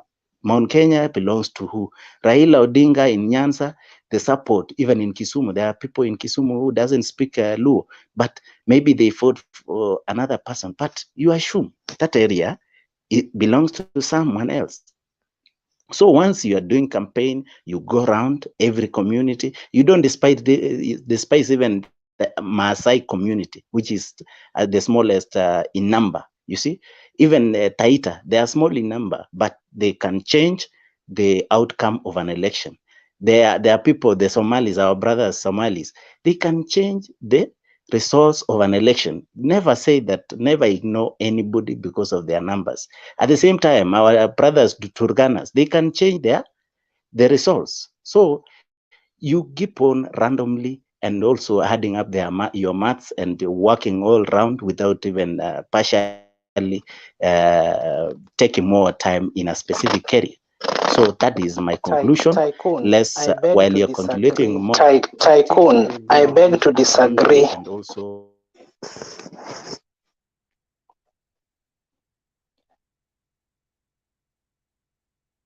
Mutembe, you are muted. Clinton, si unayo najibu Tycoon. I wanted to disagree with Tycoon on one or two issues. One, Tycoon anamwambia Dan Rai a candidate kwamba ukitaka kuvai tafuta pesa. And this is the narrative we've been trying to eliminate.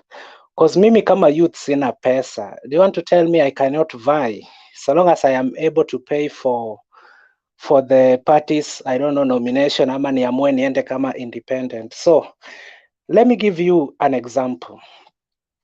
We had an MP ambaye alikuwa anaishi Nairobi, anarudi after 5 years. Hata kwa matanga hakuwa anakuja. And now in 2017, we decided to remove him. He had all the resources. He had Raila side yake. He had all the money in this world. Akaambia Raila kuwa naweza hata nikakusaidia kuiba kura. I know IT. So ODM walikuwa namtaka juu ya hiyo IT. Lakini sisi wakazi wa hiyo area alikuwa ametuchosha. So we tried campaigning but he could cane us like nobody's business. Huyo wenu anakuja tu hapo anasimama, hamjui hata youths wanatokea wapi. Yaani mnapigwa mpaka hiyo place inabaki damu. So we decided the guy should go. Alafu, now that our candidate never had money and he was an old man, we wanted to reward him. Juu amekuwa kivai, I don't know, since 1992. Sasa akatuambia sina pesa, naomba tu mnipatie juu nimekuwa nikivai sana mpaka sasa inazeeka. I just want one term. And we decided we have to give the guy this position. So in politics, it is not about money. When your opponent comes with hooliganism, try to defend yourself. And I don't know, when someone is beating you, how can you defend yourself from the beating? When your opponent is beating you, you don't have to give him money to stop beating you. There are so many ways you can use to defend yourself from the thorough beating that you are going through. You can either beat back or you run away. So we had to organize ourselves into cocoons. It was now inaitwanga guerrilla ama guerrilla warfare, until we made this old man an MP. And to the disappointment of ours, Moi died. Sometimes, I don't know, it was last year. And then MPs were told to maybe give speeches, 1-minute speech. And our MP, whom we didn't sleep until we made sure that he was announced by the IEBC, said something in his 1 minute that I'm sorry you've lost Mzee, but I want to tell his sons that you support BBI and you will also be presidents like your dad. Thank you, Mr. Speaker. That was how my MP used his 1 minute when Moi died in Parliament. I want to tell his sons to support BBI so that they can be presidents like their father. Thank you, Mr. Speaker. And he sat down. So I asked myself, with all the energy we used, na huyu jamaa hakuja hata nyumbani, alafu bado anaenda Nairobi kutuangusha hivi. I can assure you we made the decision long time ago that rewarding people again juu umekuwa ukivai since 19. Now we say umeliwa sana, it's your time.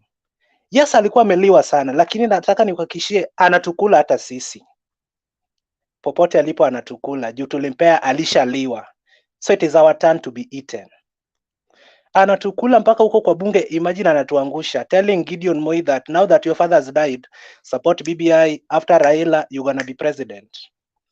So when electing these leaders, we don't have to reward somebody for what he did, which was his responsibility. If this guy had a responsibility, I was maybe a governor. I built a bridge in your area, a bridge that has taken you like 20 years. It was a problem, then I solved it. Now I come back to you, Tycoon. I now want to be your MP. Then I point at that bridge, which was my responsibility when I was a governor. Then you elect me on that ground. Now, when I go and stay in Nairobi for 4.5 years, I gave you the bridge. Now eat the bridge. Use the bridge to pay fee for your kids. Use this bridge to do everything for 5 years. Then I'll come back again and promise something else. I happen to be someone who was voted in 3 different places. I again voted in somewhere called Muhoroni. And the last time I voted in Aldai constituency. That is in Nandi Hill, so I don't know, Nandi County. So when I was voting in Muhoroni, somebody used to come and tell us, today is 28th December. Come 1st of January, there will be maintenance. I've talked to Kibaki, the president. Miwani Sugar Company will start working by 5th of January. My friend, hata kama huko unampenda Ayecho Olweny, you could vote him. Ukisikia tu Miwani inaanza kufanya kazi next week, Kibaki ashasema ni next week. We voted the guy and we cried for 5 years. I went to Aldai constituency primary school yenye nilikuwa bana, ilikuwa matope since nianze kusoma mpaka wapi. Tukaambiwa sijui na Cornelius somebody, this is the first project I'm gonna do in 30 days in office. Bado ni matope mpaka sasa hivi tunavyoongea. So I want to challenge youths. Tusiangalie pesa. I will come to you that I want to be an MP of this particular area. Nikikwambia sera zangu, nipende na sera zangu. Kwa sababu ukikula pesa zangu, I know. Because every day nitakuwa naenda benki kutoa do. Alafu mnikule, alafu nipite. Nitaenda kwa ile kitabu changu niseme, wale nikula 8.4 million. The first 100 million zenye zitaingia kwa CDF. Nitahakikisha hiyo 8.4 million ndio imefanya kazi kwa constituency, 92 point hiyo takataka ingine account yangu. Because I suffered, nikachukua loans, nyinyi mkikula ndio mnipigie kura. But tukiwa sober, we decide that it is Tycoon kwa sababu ya hii sera yake. Everything is gonna be okay. So tuache kuangalia pesa Tycoon. We kama unaenda kuvai bado unatafuta pesa ya kwenda kuliwa, peleka hiyo 2022 iliwe, kuja na ingine 2027. Kuna mtu alivai mpaka akakuja akaambia watu wa constituency wake, nyinyi ni wajinga. 5 times upigiwi kura. Kuna jamaa Karachuonyo alikuwa anaitwa Adhu Awiti. Alivai na James Rege akamshinda. Na tulikuwa tumekula pesa yake vizuri tukimwambia ni yeye anachaguliwa. After ameshindwa akaorganize party, akatuambia kwa wale thousands of people ambao mlinipigia kura, welcome to my home. Tukadhani ni sherehe ya kula mbuzi kama kawaida. So the guy ensured that everybody was in, ukapewa plate umebeba umepanga line. Akaleta sijui wale walikuwa NYS ama youths kutoka wapi na marungu. Akatuambia ni nyinyi mlinikula na hamkunipigia. You can imagine the situation that was in that compound. And the compound is closed na huko juu kuna fence hiyo ya stima. Sasa unapigwa hapo ndani na hakuna place unaenda. Unapigwa, mamako ako pale, babako, juu mliendea chakula. Babako analia pale kwa kona, mamako hapa, you pia uko hapo kwa hiyo boma. So ukitoka hapo unaenda hospitalini direct. Because the guy was imagining, I used 40 something million to campaign. These are the same people that cheated me, they gonna vote for me. Sasa kama ulimpigia kura, ulipitia kichapo. Na Mungu pia alimuona, hakuchukua hata 3 months. Akakufa. So guys, let us have clear mentality tukiendea hivi viti. I'm sure hata Collins akiona wale wasee wenye walikuwa wamkampenie. Collins akajifanya boss, eti ana supervise vitu Nairobi, kwa ground anadanganywa, kwa ground ni wewe. I'm sure akiwaona. So Mutembei, me, I'm against this idea of having money for us to go for the seat. I don't support it at all. Because wengine hatutapata hiyo pesa na tunataka uongozi. So tutakuwa tukiwatch tu kwa TV jameni. I don't support. Mutembei, can I make a submission then I quit? I need to attend to my son. Just the last one. Okay. To begin with, so far as politics of ideas are concerned, I want to say that this platform is very good actually. In my past discussions, when we were talking about how we can grow ourselves as youths, I got 3 good clients from Mandera, Marsabit County, the Chief Finance Officer, Minister of Finance, and the Speaker of Mandera County. Today, I got them courtesy of this group. They were watching and they had my submission and they also had me marketing myself here. Collins, when you get back, sponsor that team, sponsor the tournament, come for the uniforms. So I can say that politics of ideas can grow us. Mutembei, that is just an example that I really wanted to highlight. It can take us places. But I also want to talk to my friend Tycoon. My friend, it would be easy to tell me that Mike Sonko doesn't have money, and I will buy that, but because I know. But it will be very difficult for you to tell, because okay, I have gone to Peter Kenneth's place, and for sure that guy is a tycoon, like your name. He has money, but he doesn't show. Kidero has money, he doesn't show. There is a Luo musician called Prince Inda who says, pesa haitaki kelele. Na ni ukweli, wenye wako na pesa wapigi kelele. Unaona Collins venye ametulia hapa, wenye wako na pesa wapigi kelele. But it will be very difficult, just almost like the parable that Jesus said, ya kwamba itakuwa ngumu sana kwa ngamia kupita kwa sijui sindano sijui nini, for you to come and tell people here that Ruto doesn't have money. Okay, this is somebody who has been defeated to publicly declare his wealth on a national television being watched by more than 30 million Kenyans when he was being interviewed, both NTV, both Citizen and KTN. He has been defeated. Okay, we know pretty so well that yes, he is not the wealthiest, but we also know pretty so well that he even himself says that he has enough.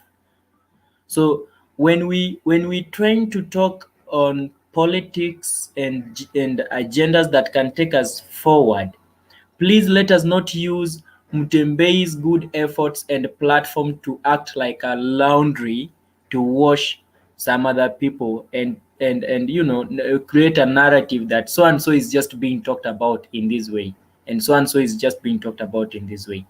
Tycoon, you need to tell us, because I can see you're young, you need to tell us how we can revive the energy and the synergy in youths to stop being lazy in order to empower and invest in themselves, other than convincing us that Ruto is not a thief or Ruto has no money.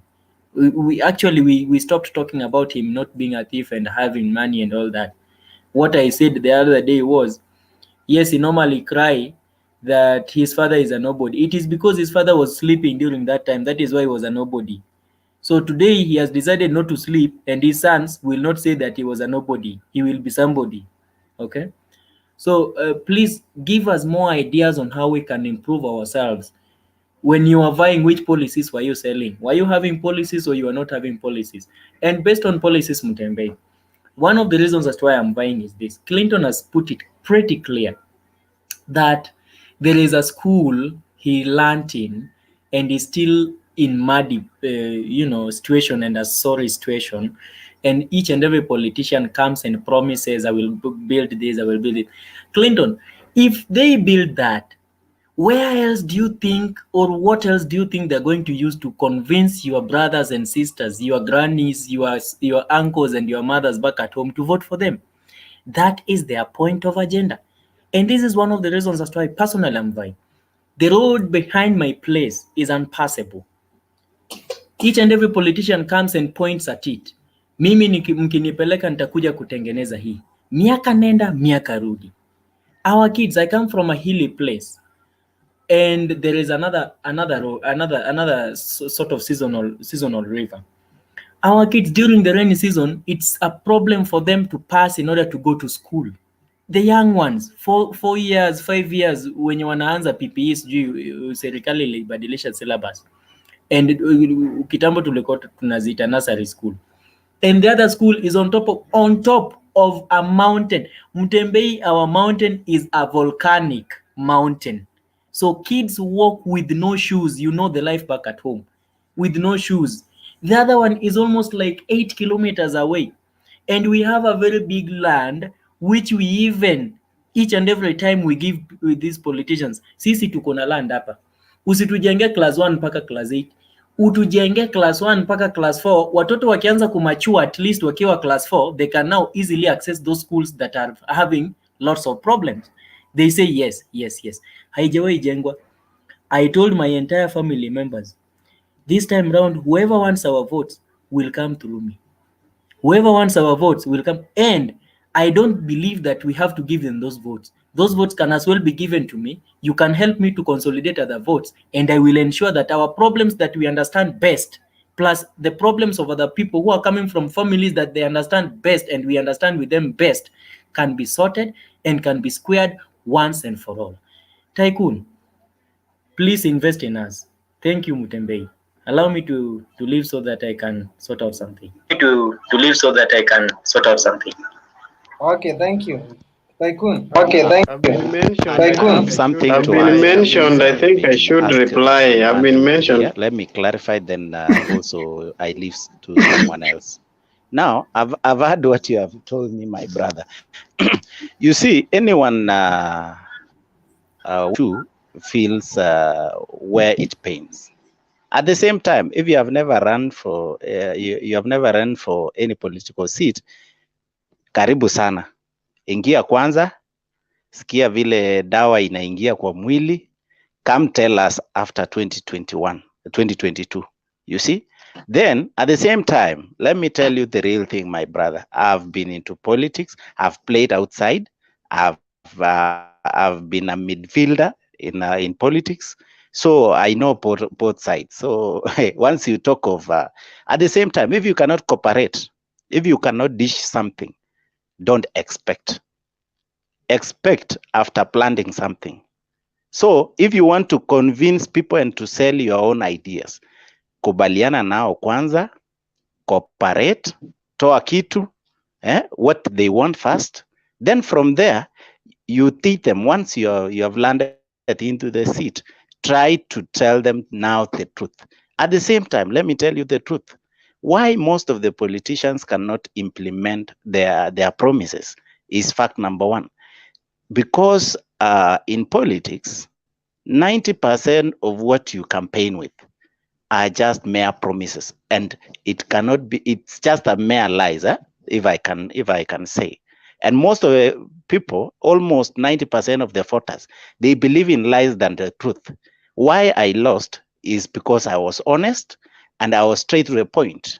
I used to talk of value addition and also talking of cottage industries, and also promising them that if given this an opportunity, I will facilitate young entrepreneurs to go places to like India, where cottage industries are majorly, that is an industrial country, you see.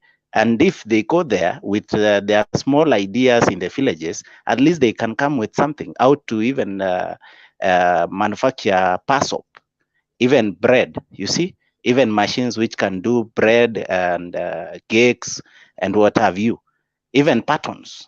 It can be done by small cottage industries. And those were some of the good ideas. But people did not buy my idea just because of I did not dish enough money as such.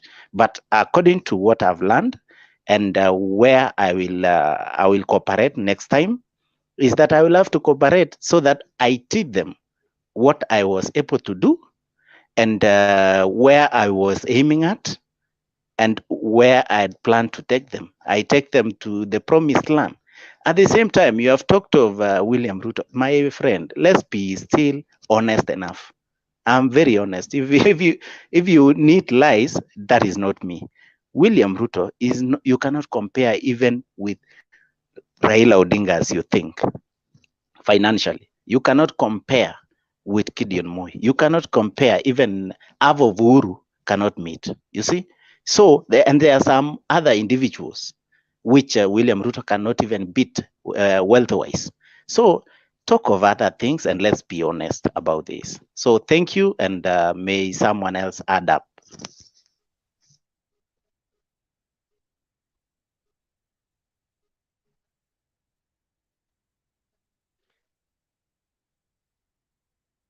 Can I say why I was? Collins then Yeah, the activist. Collins. yeah. I'm taking the shortest time. I was mentioned by somebody, and somebody told me why I lost.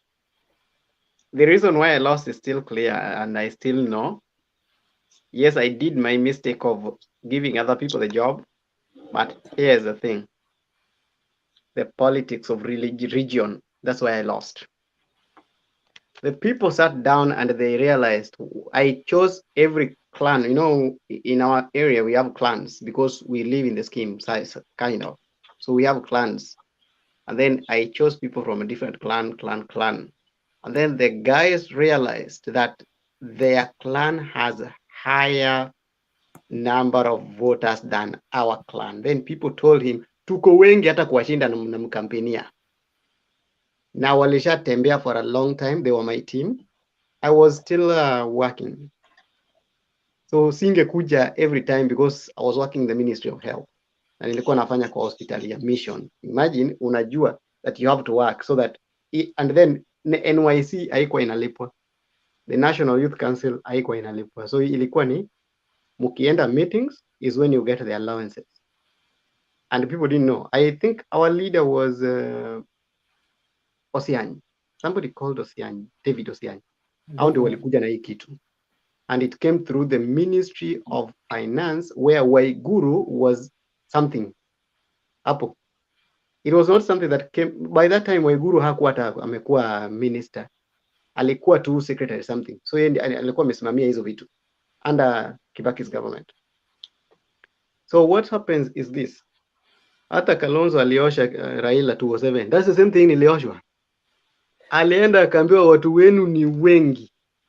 Na wewe una instead of kuenda na Ford inaitwa ODM, you can Kenya. come as ODM Kenya. That's how mimi nilioshwa. Watu wangu tulikuwa pamoja, we used everything, but because they are the ones who are meeting the voters every time. Mimi nilikuwa nakuja tu weekend. Wao walikuwa every time. Kila matanga ni wao ndio wanaenda. It's the same thing. There's a guy who is campaigning from here. He comes from Maryland, I think Maryland, America. But ana campaign Kenya. So watu wake wenye wanamtembelea pale chini wameshajulikana, wakimwona wanasema, oh, huyu ni wa Collins. Can you tell us what your leader is saying, because huyu ndio ana represent. Tuambie kiongozi wako amekutuma na amekutuma na ngapi na anasemaje. So immediately huyu jamaa alikuja akatangaza Collins ameacha. And they were two, and they're coming from kulikuwa na divisions. Na anatoka kwa location yenye iko na 3 polling center. Our sub location iko na 1 polling center. They have, was a good strategy. They have 800 registered voters. Sisi tuko na 342.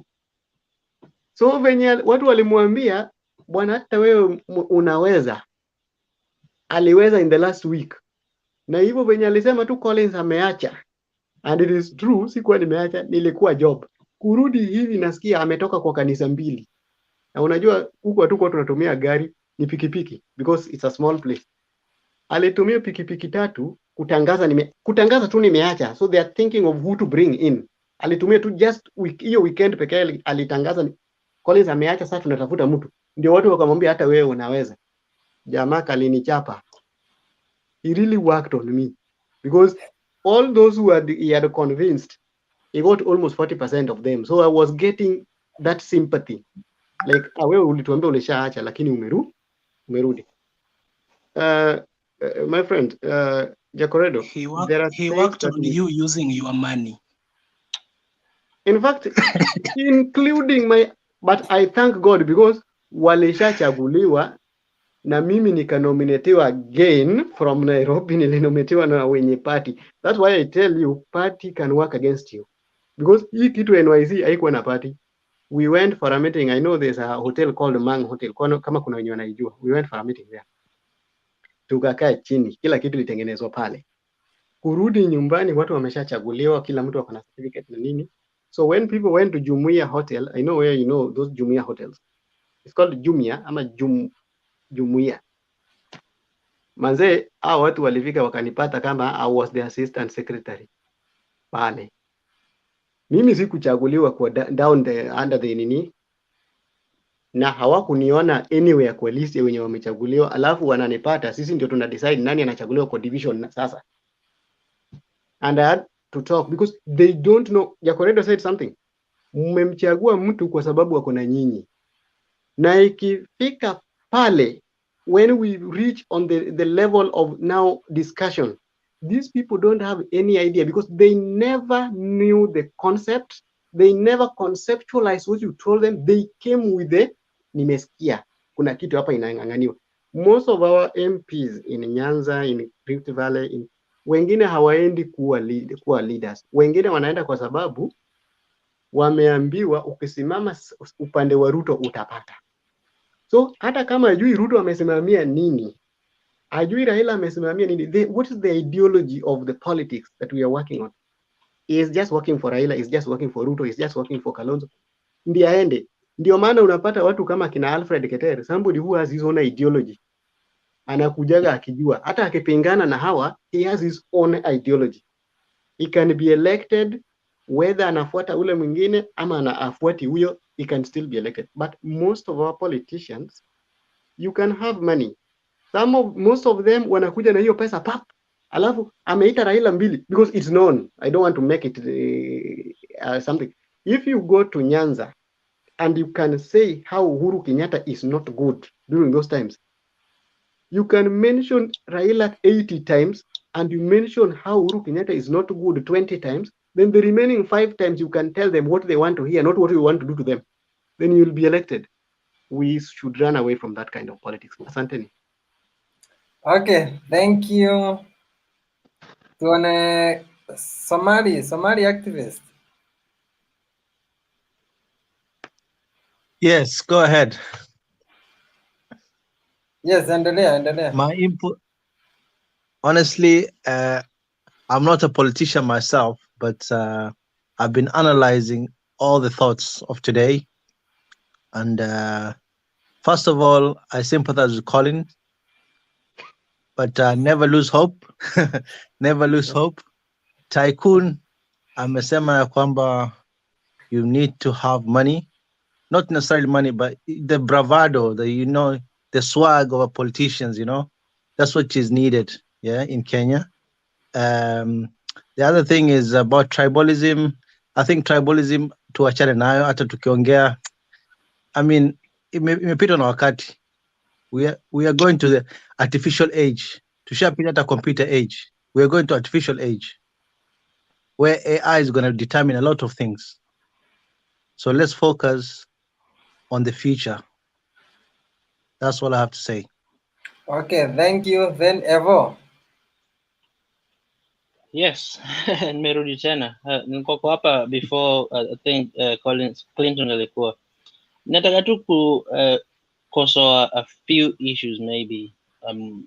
Kulingana Dennis, I think aliongea almost 2 hours ago, if I can remember. I was watching on the background. Ile strategy yake ya kuvote vile alikuwa anasema in Kisumu ya kucollect voters. I was trying to understand it, lakini I was more confused than actually kuelewa vile alikuwa anasema. So it didn't make any sense to me, at least because ilikuwa inakuja in a way that as if he sort of it's a system ya kununua voters ama unajua it's not a transparent way of sort of kufanya elections. But that's just my opinion. Alafu obviously Tycoon alishindwa kushinda elections, but that we know the key component amejitolea mwenyewe akasema is a truthful guy. na hiyo ni element kubwa. As a politician lazima uwe muongo, so obviously your profession ulikuwa umeenda for a wrong profession. You must be the biggest liar to win an election, kudanganya watu. Away from that, politics yetu ya Kenya needs a complete overhaul. Ina mambo mengi, and vile nilisema kitambo, almost at around 8 o'clock, kuwa there is a lot of disconnect between watu wakubwa na obviously na ordinary mwananchi. Another issue ni kuwa every time naletanga hii issue kwa panel, nasema you still need money kuwa at least kuvai for the post. Si lazima iwe pesa nyingi, but you still need something, because at the end of the day, Kenya ni ile, it's all about kickbacks. Nipatie na unajua, this is, you know what I mean? So pesa is a main, is a key element hapa hivi. Though watu wengine wanapinga, wanasema no, you don't need money, but you still need money. Huwezi kuwa wewe ni mtu ambao you have nothing in your pocket alafu unaenda kuongea tu. Watu wanapenda kusikiza mtu, but at least at the same time you give financially pia uko sawa, unapatia watu kitu kidogo, because at the end of the day they will hear, watakusikiza na watakuelewa more rather than just kuongea. Evo, Another thing, yes, hapo kwa money, yule John Paul Mwirigi mwenye tumechagua Meru, he didn't even have money na alikuwa anatumia kasweta kamoja tu.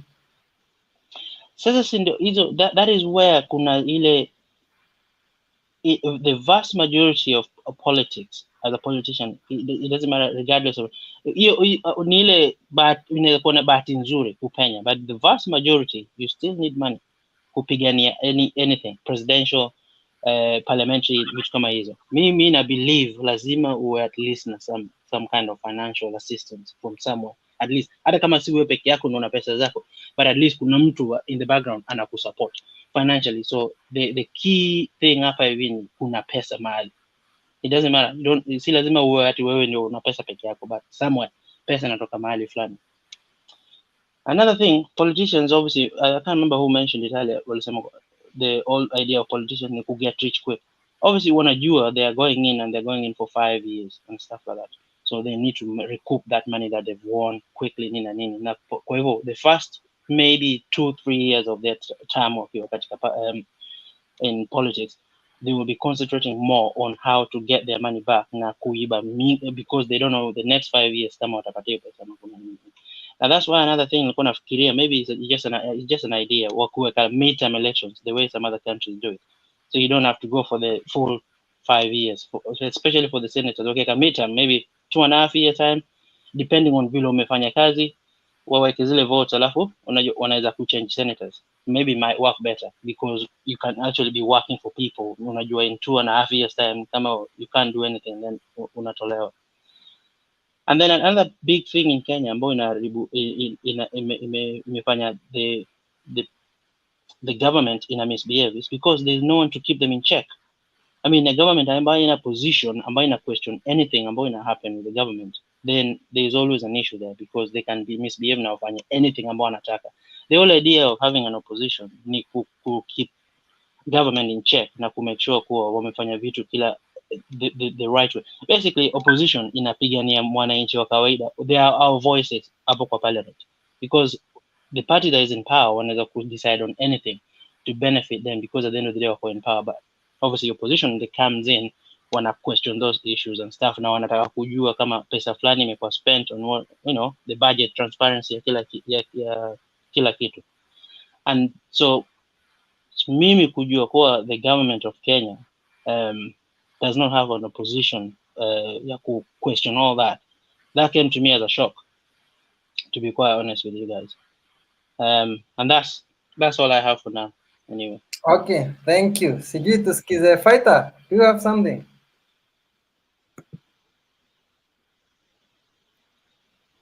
Unmute.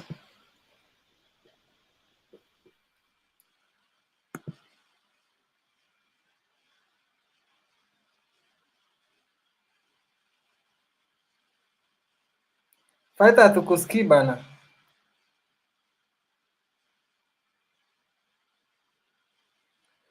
Oh, sijui, I think tuende kwa Mulumbo. Mulumbu kwanza fighter akitengeza mic yake. Iko Yes, endelea. nawashukuru sana. Na habari ya usiku huko, najua huko ni usiku wa manane. Mzuri mzuri. Hiyo mada sijaipata vizuri sana, nimepata mtu wa mzungumzaji wa mwisho akipeana hizo maoni vile amepeana. Oh, basi acha Dennis aongee kwanza then uingie. Yeah, thank you. Dennis.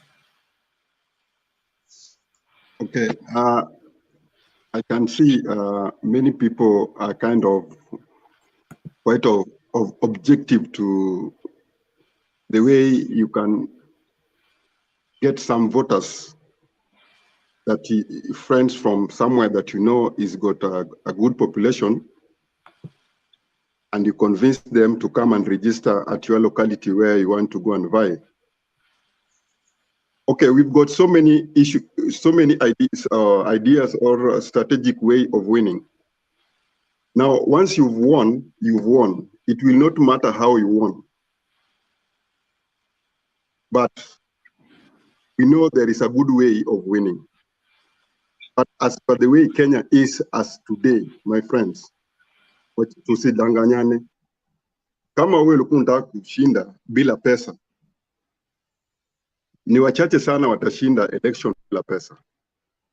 Lazima utakuwa na pesa ya kutumia ndio ushinde. Kwa Kenya hii ya leo, saa hii haitakuwa rahisi sana ushinde kama una pesa ya kufanya kampeni ya kutosha, kununua ma-t-shirts, vitu kama hizo, kuweka mabango, baadhi ya vitu kama hizo, kuwa na magari, vitu kama, yani pesa lazima utatumia tu.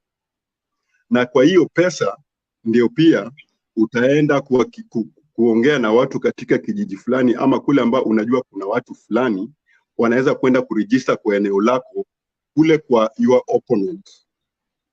Those ones are types of things which people do and they succeed. It doesn't mean that when they do it, that's the right way. But I'm trying to let you know that these are things which are happening. Kuna propaganda. Propaganda is another way of doing it. You can use the propaganda even in the media. Propaganda pia utatumia against your opponent. And then people will believe that it is true. It is going to be on your plus, a plus on your side. It doesn't mean that ulitumia vizuri. Of course, it is a propaganda, but people will buy it. People will buy it. And you have to know the weaknesses and the strength of your opponent. Lazima ujue yule strength yake ni kivipi na weakness zake ni zipi. So dwell on his weaknesses and use propaganda on top of it, where his stronghold is. And the more you do it, each and every now and then, you dwell on where is the opponent, where the people who like him are, where the voters that he can get are. Forget about where you can get the votes. Dwell on his place with propaganda and use even the media. Try as much as you can. Your area, remember, both sides, after using propaganda as his area, you give them also your positive things that you are going to do to the people of that area. But at positive, what he has not talked about and the way you are going to do it in the easiest way possible. And try to put yourself closer to the people of that place where he is of full support. But remember, you shall already had some group of people elsewhere. Also, you registered them there. So even by the time that you're going to win, people will see that you've really tried to do a good campaign, but you use some other means of winning, which once you've won, nobody will say that ulitumia hii na hii, my friend. We are in Kenya. That's the way it goes. So pesa lazima utumie, my friend. Money talks. Thank you. Okay, thank you, Dennis. Dennis, ukisema money talks and also propaganda, those are some of the ways that you can use to maybe to win support from the voters. Na pia nataka nikuambie kitu, though it may sound negative, but it also works. there are some politicians that likes applying hooliganism to the opponents. You understand?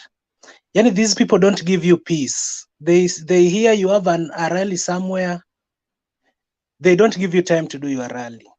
So how do you go against such instances? Yani mtu anakuchapa, umeorganize hapa rally, uwezi ukafanya rally yako, unaanza tu hivi kuongea, kiboko ndio hiyo. How do you overcome such challenges? Because I remember saying that we experienced that in our constituency, whereby we were ruled by someone we could now refer to as a dynasty. As in, alikuwa amechukua constituency kuwa yake, and we had to remove him with all the machinery, ODM support alikuwa nayo. Yani wale watu baba alikuwanga anakuja anasema, one day to election, nipeni huyu niende nimfanye waziri, hata kama mumtaki kesho mnampigia. So we decided we want to remove this guy. Na alikuwa na apply your hooliganism seriously. So people decided that because he's caning us, we have to cane back. And it somehow worked. You understand? To some percentage. So in politics, you go expecting everything. Venye opponent wako atakuja, akupate umejipanga. Because huwezi nyamaza, jamaa anakuchapa kila mahali. We ukichapwa, akitaka kukuchapa anakuambia enda chini, na ushaenda chini. Hata polisi wanaambiwa, ukitaka kushika mtu aanze kukupiga, we pia mpige in the name of defending yourself. You understand? Huwezi lie low, mtu akuue na bunduki, eti sheria inasema nisiue. You have to defend yourself. So I think that one also applies to politics. Kuna opponents wengine, they come to you, I don't know in which way, and you have to be ready for them. Yes. What do you say, Dennis? Maybe in 2 minutes time. Clinton, could you use that question, if you know? Yes. Okay. So I believe everybody in Kenya, regardless of mahali anatoka, kama unavai for whatever seat, uko na chance ya kucampaign. So this narrative ama idea ambao unakuja nao, unasikia kuna mtu intimidation process ama mtu anataka kukuchapa because of this and that, anasema this region and I control. That should not be happening. Those are things ambao zimekuwa zina happen in Kenya or in some part of the country, and zimeachwa ziendelee, as in, you know, there are things that are not normal, but we're acting as if they are normal, na zimefanyika for such a long time that people think that is the normality. Kuna hii kitu ambao mnafikiria ati ni dynasty. Sehemu fulani ni akina so and so mtu mwingine a new person akikuja na idea yake ambao ni agenda ambao ni tofauti, because remember, one person cannot see everything. A different akili will let a lot of things together. So just because somebody has been ruling this part of the region for quite a long time, new dynasty, si lazima ati akitoka ni the same relative anatoka pale anakuja pale, because otherwise mtu mwingine akitoka from another place ama jirani tu aanze kuvai for that seat, ni vita, tutamchapa nini na nini. But that is where our government has been going wrong, because the government now should kick in. Hapo ndio serikali, unasikia wanasema serikali ina mikono mrefu, should come in. Kuna laws in place na rules ziko in place. It's just as they're not practically followed. You have the right to campaign na uambie watu what you think anywhere, regardless. It doesn't matter kama wewe unatoka Nyanza, you have, kama unapigania presidential, you have the right to campaign central, northern part of the country, coastal part of the country, without any intimidation. Ni una sell your policies. But that is one thing tumepata in, it's not happening in Kenya. Ni watu kuwa wanaogopa, unaambiwa wewe from Nyanza, unajua ni ile, again we are going back to ukabila. Wewe tusisikize mtu anatoka that region because hao wako na hivi na hivi na hivi, ama wao wanafanyanga hivi na hivi. And that is where we need to come back to a liquid. Don't get me wrong, Kenyans are educated, but education ambayo tuko nayo ni education ya shule.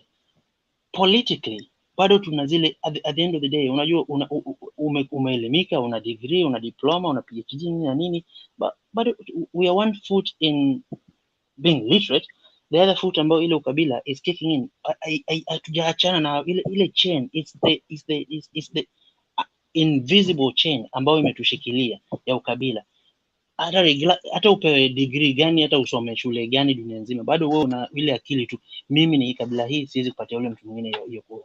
And that is one thing that tukitoka from that, now you just believe in what your fellow Kenyan is selling you, anakuambia this is what's gonna happen. Now ukifanya hivi ni vote, I'll pass this. As long as tuwe na hiyo believe, na all it needs to happen ni drilling that information to every Kenyan citizen, regardless mjini, bara, everywhere, coastal. Una drill the information, unaambia this is my agenda, anapigania this seat, and this is what I'm selling to you, this is what I want to do, A, B, C, D. And those are the things that una fight for. And okay, if you sell it for them, now that's what's gonna happen, then they understand na wanakuvotia. But that is not what has always been happening. Ni mtu unasema hivyo, alafu mtu mwingine anakuja anakuambia.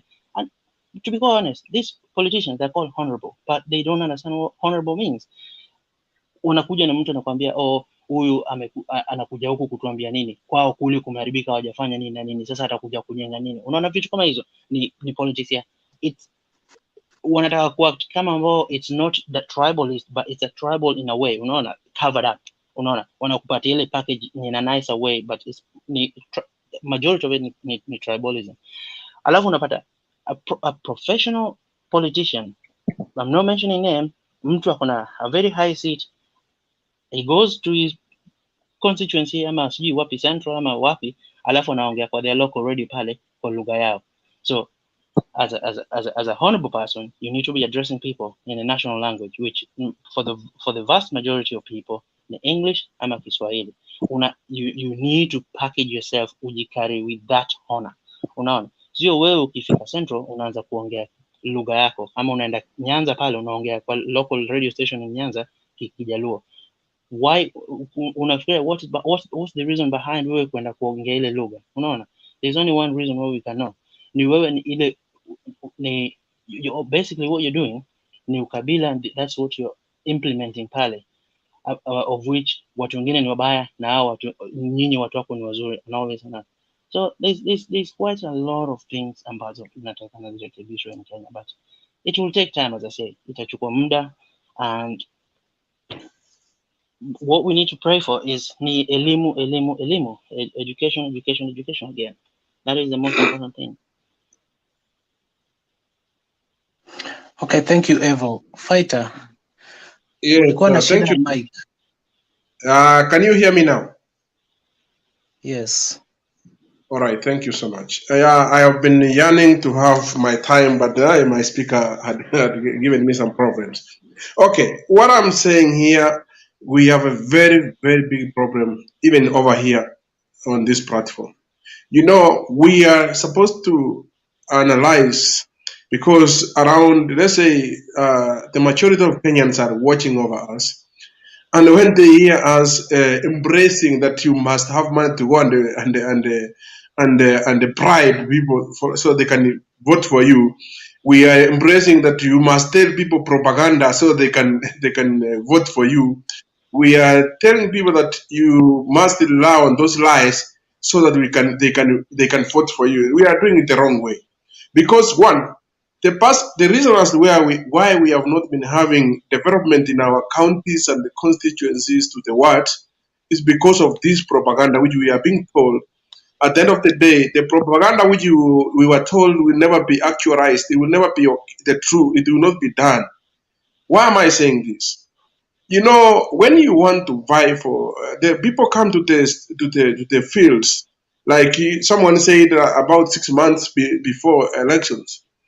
When you come to the ground 6 months before elections, you can do nothing other than to lie to people and tell them the lies, tell them I'll do this, which you will never do. If you want to fight, the money is very important to have when you want to do the campaigns.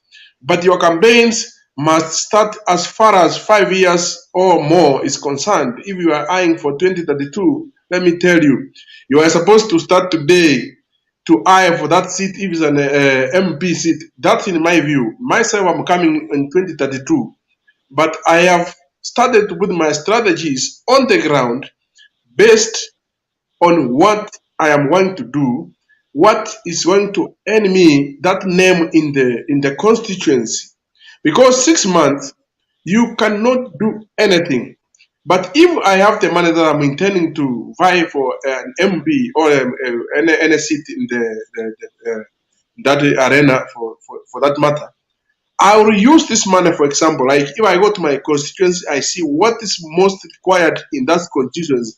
For example, if it's a polytechnic, and then I bring some colleges there for our young people to go there, they will be paying me, but I will be in the ground. They will be paying to my school. If I have a college, a small college, yeah, I spend money to bring up in the constituency. If people like now in our up country areas, they are going to fetch water on their head from the rivers. You go there and make some boreholes with the money which you are going to campaign with. You bring people to understand that you are with them in the ground. When the time comes, after this time you have been coming closer to people, but you are not telling them what you want. When you will come to tell them, see, I gave you water here with my own uwezo wangu, kiwango ile ningeweza, lakini mkinituma pale ninaweza kufanya zaidi, wataona na macho. Sio lazima wapatie pesa wakati huo, because you will be with them. Ukiwaambia kwamba watoto wetu walikuwa hawana mashule hapa, lakini leta college hapa na ile college pale, watoto umesoma, wamepata akili ujuzi hapa, wamesaidika, mkinituma nitafanya zaidi. People are not stupid. Nowadays they can see. So it's all about the strategy. The strategy that you put in place before, not 6 months, you come here, you will be forced to lie, tell people lies. You can import those people and you will not be assured that they will vote for you. After you have imported and paid them the money you have paid them to bring them to register at this wherever situation place you want them to register, they will at the end of the day, they will vote for whoever they want to vote for. So the only problem that we have in Kenya, and this seems to be the biggest problem to me, if I can give you my story, where I'm staying, we were in a certain group. It's what we call self-interest, selfishness. Where I stay, we were around 20 people. We wanted to do a certain project, which I proposed. And this project, when we were about to do it, some of them, they were nagging behind saying, oh, we don't have the money and all those things. But when I looked at the project, I found that it was a viable project. I could do it by myself without any being in a company. So I started pulling back myself now.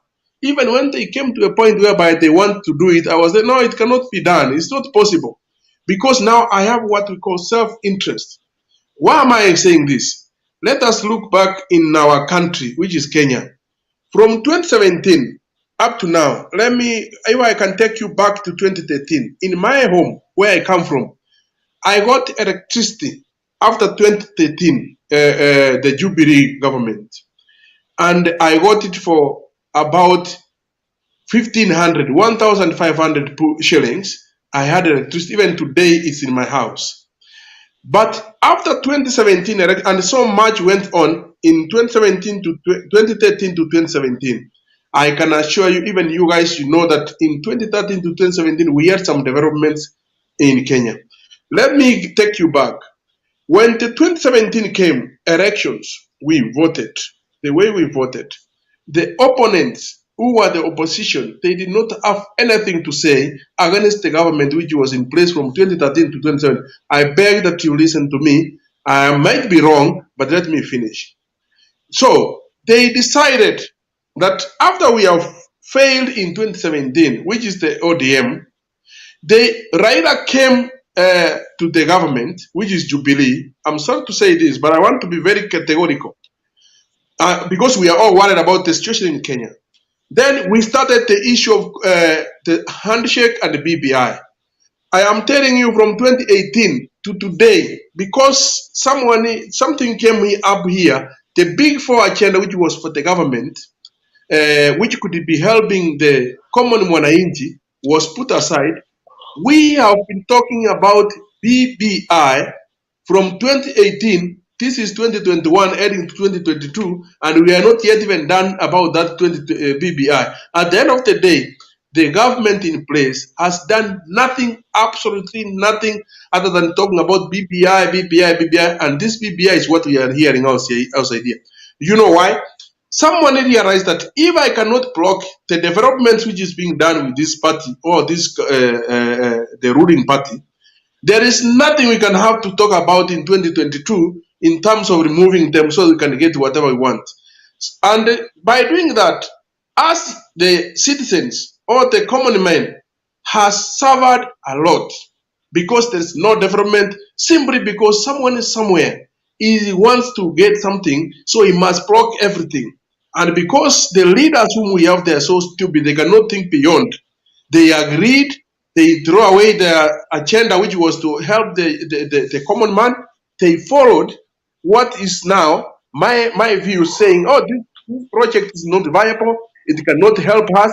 But at the end of the day, I did it, and it's earning me something, which we could do with the other people. You see now, this is what we call selfishness. And this selfishness is there everywhere. When I look at my country, I look at the country that people have selfishness and selfish interest. They don't want to think about others.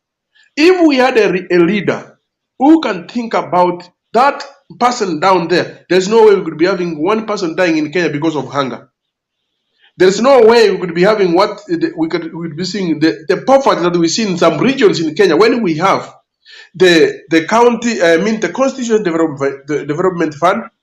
We have counties development fund which goes to the counties, but you can see still people living in a serious mess. And you ask, like now, for example, there is this ministry for semi-arid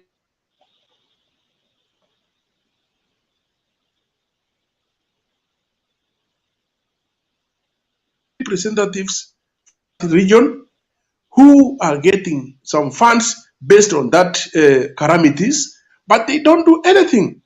So how do we come up with this? How can we avoid this? The only way is to look at the person. What is he able to do for us? Not about he's from our tribe. You know, in as much as I am speaking like this, I am not a Karenjin.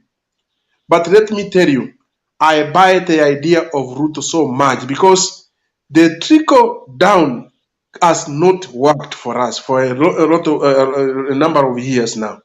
We must start from the poor person down there going up. And this is what I'm doing, is doing.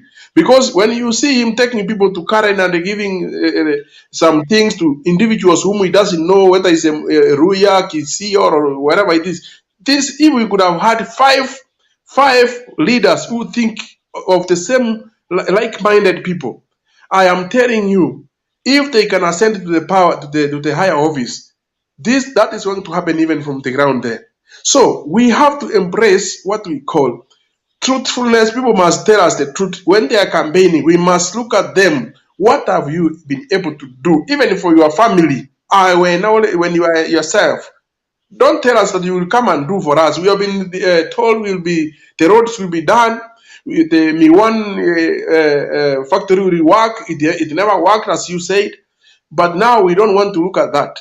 We want to look at the person, and we must encourage our people. This is the reason I want to think, if even though all these platforms which we see online now can use these platforms nicely and embrace what we call that we have to elect people based on their merit, it will come to pass that one day we'll be looking at individuals and vote them as per their capability. But if we are going to say now, you must tell people propaganda, and we are now embracing it here, where, you must tell people propaganda, you must buy people from the other village. There is no need for importing anyone from anywhere.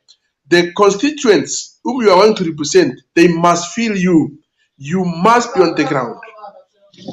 But fighter. So I am finishing by saying, please, in as much as we want to get the votes, we must be truthful and we must be able to do the right thing, as in we must know what is this person going to do for us in this time which we are going to give him for 5 years. Otherwise, they will go there and they will forget about us. They will have to look for their money, which they spent during the campaigns, and we will be left crying here. Thank you, Fighter. Thank you. Thank you, Fighter. So the guys, I think Mutembei left and he never gave out any notice here. So maybe we can do the show for 7 hours. That means in the next 30 minutes tutakuwa tunaimaliza. Maybe Mutembei akirejea atawapa show hata mpaka kesho asubuhi. So maybe guys, ukipata chance ya kuongea, ongea neno lako la mwisho, hata kama ni kwa dakika 3 ama 5, halafu tumalize. Tycoon.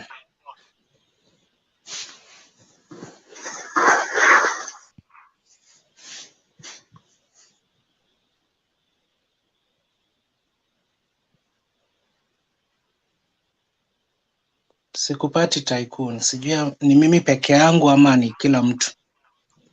Kila mtu. Hatumpati. Your mic is not on properly. Check on your mic. Hatukupati Tycoon. Okay, Dennis, proceed. Tycoon akipongeza. Clinton, Reverend ameingia, so acha Reverend aongee. Okay. Seth.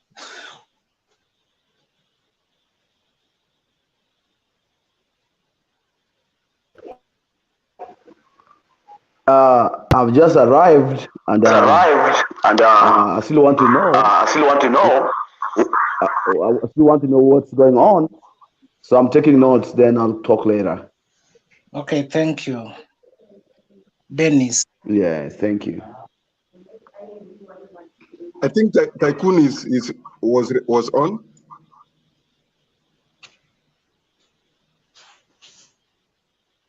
Yeah.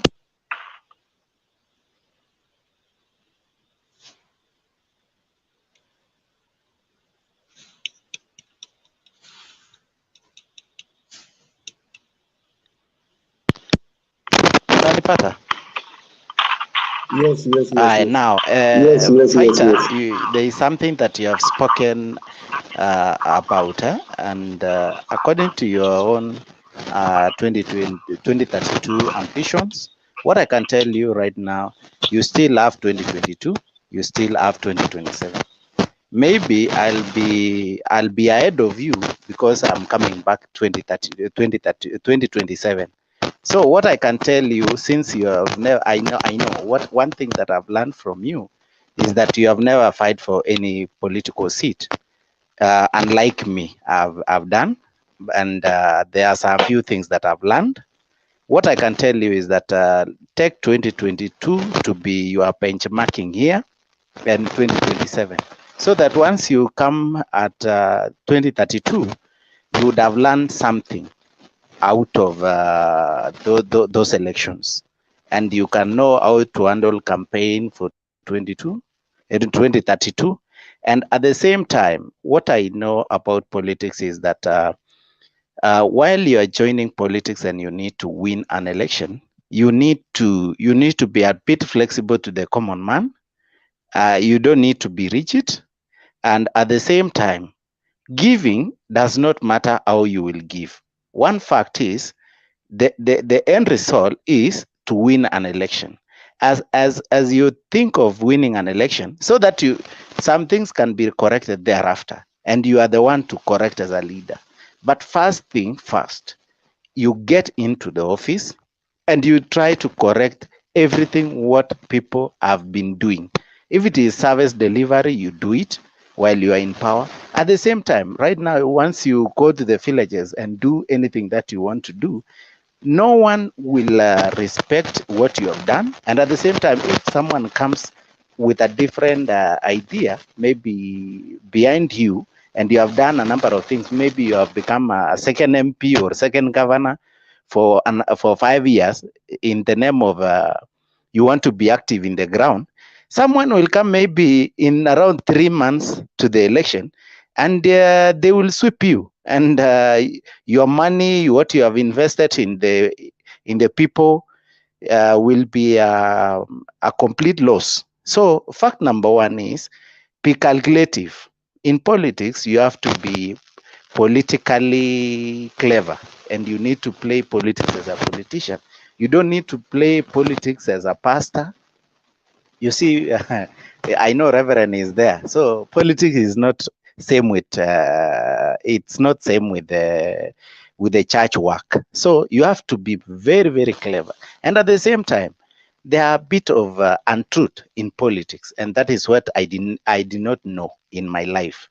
I've ever been honest. I've ever been myself. Yes for yes, and no for no, and that has been part of my life. But one fact is, you have to be a bit of more promising than what you will fulfill. So you have to promise heaven, but ulimwengu ndio huu. Kile utatenda kama ni 10%, believe yourself. Kama utaweza 50% out of 100 yenye ulipromise, fanya hivyo. Lakini kitu yenye nimejua kwa wananchi, wanapenda uongo mwingi kuliko ukweli. Ukiwaambia the real thing, even most of the people doesn't know what an MP is supposed to do in the ground. Even if you try to teach them the constitution, the responsibilities of a member of parliament, responsibilities of member of county assembly, responsibilities of the governor, responsibilities of a women rep, responsibilities for the senator, most of the people doesn't know. Ati anaona vile governor amekuja na projects, ana expect sasa senator naye akuje na projects. So you now get displaced by what the people are thinking about the politician. And at the same time, many people wanasema, umeniita kwa siasa, nimeketi, I need my sitting allowance. Nataka yangu. Hawaulizi kitu ingine, lugha wanatumia, nataka yangu. So sijui sasa, mtu unapata kwa barabara, ameketi hapo, anataka mheshimiwa, nataka yangu. So unashindwa, huyu jamaa hajafanya kazi, lakini anataka nini? Yake. So the only thing is to comply. The only thing, if you cannot comply, kura utaipata ndugu yangu. Siwezi nikakudanganya. Wanasemanga mkono mtupu hailambwi, na hiyo ndio ukweli. Mafuta is what matters when it comes to politics. So let me just finalize by saying, the first thing, comply with the voter because he's the boss. Ni kama za zile unataka kumposa mrembo, lazima utaambia kila kitu kizuri, hata kama vitu zingine ukweli hautawezana. Utaambia nitafanya hivi, nitafanya, lakini in the real sense, the final end result is that to win the pride. At the end of the day, you will have to be honest. Once you are in the family, you tell them, this one, by the way, sioni nikimeka. But from there, she cannot get out of the marriage at the end of the day. So what I'm telling you, most of the people deserve more of promises than the truth, and that is the fact. Karibu, sawa.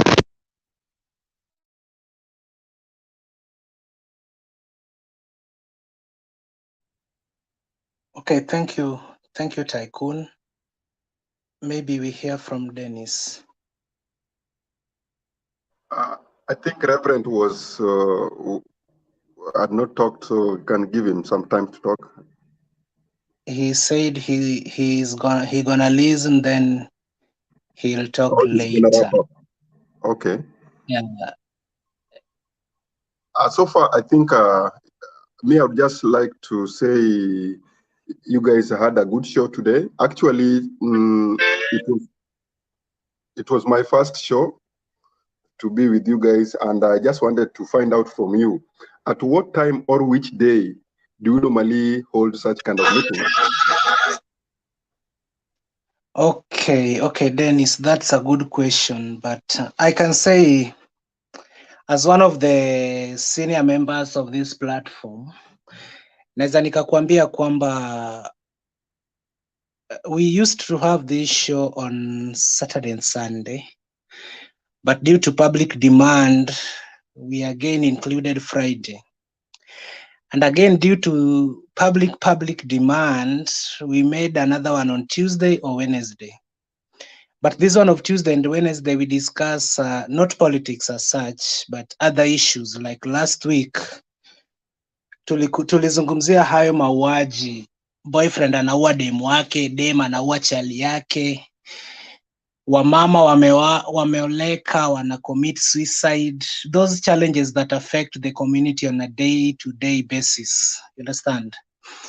So on Tuesdays, we don't always discuss politics, but kama hakuna topics kama hizo, we always resort back to politics, you know? So we don't have specific days apart from weekend, because unaweza kuta kesho ni Monday, kuna political meetings zitakuwa, those arising issues. Maybe kesho pia tutakuwa na show, na kesho ni Monday. So you have to subscribe, ndio hii show ikiwa live ukuwe notified, ama upeane namba yako uwekwe kwa WhatsApp group, cause huko ndio tunatafuta topic, we ask members leo tuzungumzie nini, vitu kaa hizo. So once umeingia WhatsApp group utakuwa updated, but mostly ni Friday, Saturday na Sunday. Hope you are answered. Yeah, because on my side, I was just on the YouTube, and then I saw the live. So I just clicked, and then I wanted to know what's going on. But so far, I was listening because I like listening to these live presentations. So when I looked at this is when I joined in. That's why I was wondering. So when I keen, and then I found it's for real Kenyans, and that's when I chipped in. So actually, it was a good thing. You guys are going far with this. It is not just going to end there. I think you are going far.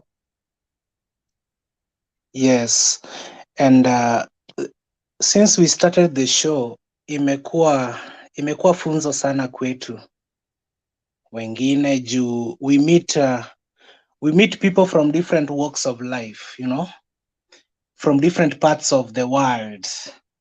You meet pastors here, we meet politicians, we meet teachers, every kind of people come into this show, and they always teach us a lot of things. So if you always have time, don't miss, because hata wewe ni mara yako ya kwanza kuingia, lakini kuna mafunzo kadha wa kadha ambayo tumejifunza toka kwako. So you're always welcomed, Dennis. Thank you. I don't know whether you can put for me your number there, and then I text you my WhatsApp number. Okay, let me write down. But I haven't crammed my German number. That's the problem. But let me try and check where I've written it, alafu nikutumie. Niandike hapo kwa private chat. Ni namba refu bana, kuikram imenishinda for almost 4 years. Yeah. Actually, personally, I don't like using these other numbers I like using the Kenya number because these other numbers are they are of high respect. So that's why I like to use the Kenyan number, the WhatsApp.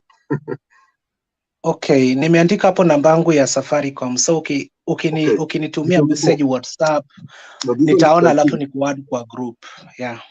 This is I can see the last number is for Tycoon. Na type yangu. Okay. Yeah, yangu pia iko hapo. So text WhatsApp, I will automatically add you into this page WhatsApp group. Yeah. Yes, thanks. So you can say your point in 5 minutes. Exactly, we have 18 minutes to summarize. Na kila mtu lazima aongee final word. I just wanted to congratulate everybody who was on point, and all points count. That's why it is a good forum, and therefore I like to encourage guys. Let's keep on chatting. You can learn one thing from another guy, and then that's the way life goes on. You know. Thank you so much. Okay, thank you. Thank you, Dennis. Thank you very much. Yes, Evo.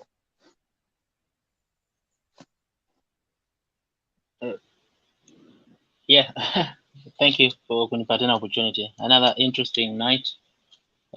Topic ilikuwa nzuri, watu wamechangia. tulikuja, tukatoka, tukarudi. Everybody ameongea different points, like umesema, different ideas, you know, we're broaden our knowledge. I enjoyed it. Sina mengi ya kusema apart from tu naweza kusema kuna watu wanakuja, obviously people are different on these platforms, but there's people wanakuja na it's like wanataka ku indoctrinate their agendas on others, unaona. The whole forum ni discussion. It's not kukuja na kusema this is what I am for and this is what everybody else needs to believe in. Inatakana tu iwe tu ile, unaona, tuna discuss, unaona, inaekwa hapo, we discuss and everybody what might suit me might not suit you, unaona. Wanasemanga one man's trash is another man's treasure. So but kuna watu wamekuja hapo na wanasema this is who I believe in, na huyu ndio mtu ambao unaona. So but at least ulikuwa my correct earlier, Clinton, ukisema do not go campaigning nini kwa hii platform. So that's a good thing, ulikuwa my point out. That's all I can say. Sina point nyingi this evening apart from nataka kwenda kulala. Okay, thank you, Evo. And I know with the time, maybe by the end of this month, kila mtu atakuwa amejua kwamba here we debate. Na debate, mtu akona opinion tofauti na yako, but at long last, we either agree or we disagree peacefully. So, kuna wengine hawajaelewa, we always debate, you understand? But we always try to inform them that we are just debating. It is not a matter of life and death, you understand? Yeah. Yeah. Yes. So Mutembei amerudi, maybe angependa muendelee na show. Mimi naye nilikuwa nadhani amelala, but kama mnaendelea, si mimi nimemalizia yangu hapo. Na alikuwa ameenda kudance na Embarambamba. By the way, Mutembei, kuna video na kutumia sasa hivi. Kuna mama ana dance kanisani, wanasema wamepata partner wa ni Embarambamba. Embarambamba. Reverend said, yeah? Wewe kama mtu mwenye you meet all kinds of people in life. What do you think? Do you think Embarambamba is on the right path ama kuna shida kiasi? Juu ni mtu wa gospel na we ni reverend. Sasa bwana, kesho ukienda kanisani ukute mimi kama muumini wako nianze kudance hivyo na wasi dance hivyo, will you say that maybe I have a problem ama nimemtambua Yesu ni Bwana? Unaweza kuwa na shida ama Yesu ni Bwana. But this is what I want to say. This guy is amazing me. Myself personally is amazing me. We dance in the church, but that style of a dance, man, can only be compared to the group which was formed in Homa Bay, and this group was Witch and Wizard Association headed by Jack Songo, Jack Songo. Because you cannot dance climbing banana or whatever, climbing on top of things, behaving as if you are demoniac, falling on the ground. You see, no, that guy must, to me, is sick. He needs some help. He's sick. He's sick. Even the cameraman taking videos has a real problem, man. You know, Clinton, so unajua kule wachawi wa kwetu wale wanakimbia usiku, wanakimbia wanacheza na ng'ombe, wengine wanapanda hizo mgomba wa ndizi, and that is what the guy is displaying. And you know where he comes from. You know, we have those night runners, you know. Yeah. The guy, When that one is Pastor, extreme, yes, extreme. Reverend, when it comes to making money online, Mbarambamba ako mbele sana. Do you know by now kuna 60 something subscribers? Sindio. Lazima Yeah. uwe shrewd. Lazima uwe shrewd. Unajua tycoon. Unajua tycoon. Tycoon, listen to me. If you want to win a political position, you must be shrewd. You must be diabolical. You must know how to lie. And you must know how to deal with your party boss. Buy your ticket. You see? That's when you can win. But if you travel, you are from overseas, you are going to play politics in Kenya, man, get ready for a shock of your life.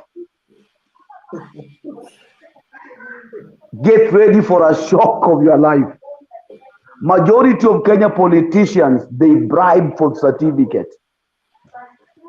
And that is why there is no service delivery. They have to pay themselves back money they spend to get the certificates. So how much did you use, my friend? Did you buy the certificate from your party? That is for tycoon. How much money did you spend to buy your certificate? Reverend, tycoon has been told the truth from this platform. Alijifanya pastor. Alienda akawaambia ukweli. Na wapiga kura ni kama mademu. Ukimkatia lazima umdanganye ndipo akupende. Lakini tycoon alienda huko na ukweli yote, sijui hii naona ni mbaya nitawafanyia hii. Alafu tycoon anaona alitumia pesa, alafu yule mbunge kutoka Meru ama Embu alichaguliwa bila pesa. Sasa sijui ni bahati ama No, Akuda, you must be, if you don't bribe, you must be diabolical. You must use some shrewd things to win the political seat in Africa. It's not easy as such. Few people play clean politics. Mtembei knows that. Few people play clean politics, but majority no clean politics. Maybe Clinton will try clean politics. No, Reverend, I can't try clean politics basing my arguments on where I come from. You remember our governor, the outgoing governor, you know him very well. The governor had a strong competitor and he lost touch with mwananchi. Na alisema lazima atapigiwa tena. So the guy used to come to tell us that he has 3 things that he's gonna do after he's been re-elected. The first thing, alikuwa anaenda kutufanyia maendeleo. The second thing, alikuwa anaenda kutufanyia development. Alafu the third thing, alisema kwa Kijaluo ilikuwa dongruok, which means development ama maendeleo. Na hivyo ndivyo alikuwa anasimama, anapeana hata kama mko watu 50, anawapea 150,000. Anawaambia maendeleo yanaenda kuwafanyia ni hizo vitu 3, development, maendeleo na dongruo. Alafu anawatusi. Hebu say again, maendeleo, dongruo and what? Development. Maendeleo, thing 1, thing 2 was development, thing 3 was dongruo to mean development, you know. And then Awiti could abuse us, give us money, and then he goes telling us that he's the governor, whether we like it or not. And he's working on us right now, you see. So mimi nikijoin ile siasa ya Homa Bay, siwezi nikajifanya malaika kama tycoon, mara nitawafanyia hii. Alafu kuna kitu niliona 2017. Pesa usipeane yote kwa wananchi. Pale kwa kupiga kura pa kuhesabu kura ndipo pesa hutumika zaidi. Watu wanasema tu nani amepata ngapi hapo 400 na mimi 12. Tycoon nasikia hiyo. Mpe zangu 12, unipe zake 400. Ni pesa inatumika pale kwa classroom pale primary school. Umeng'ang'ana ukapata 400. Kumbe ndio Raila, kumbe ndio Raila anashindwa hapo, maana yake ni mkono gamu.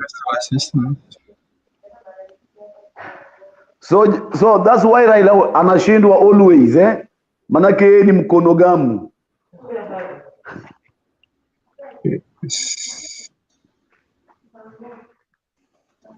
Wow. Mtembei amenyamaza kabisa. Baba apeanangi pesa. Baba is loved national. Sasa Mtembei, hapo ndio Ruto atakuwa na shinda tu. This time akuna competitor anatoa pesa, itabidi atoe ama akae kando. That's the truth. Kwetu Mwirigi tulimchagua bila hata ndururu. Alikuwa na fulana moja. Tycoon hapa alipeana pesa, hakuchaguliwa. Collins alikaa Nairobi, akatuma watu waende wamkampenie. Mmoja wa kampeni wa campaigners ndio MCA sasa hivi.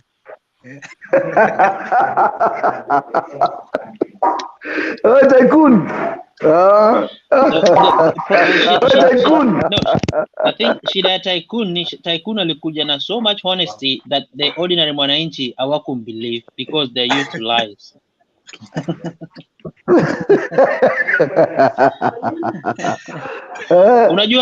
Unajua hata mwanamke ukitongoza mwanamke na uanze kumwambia ukweli, you will never get them.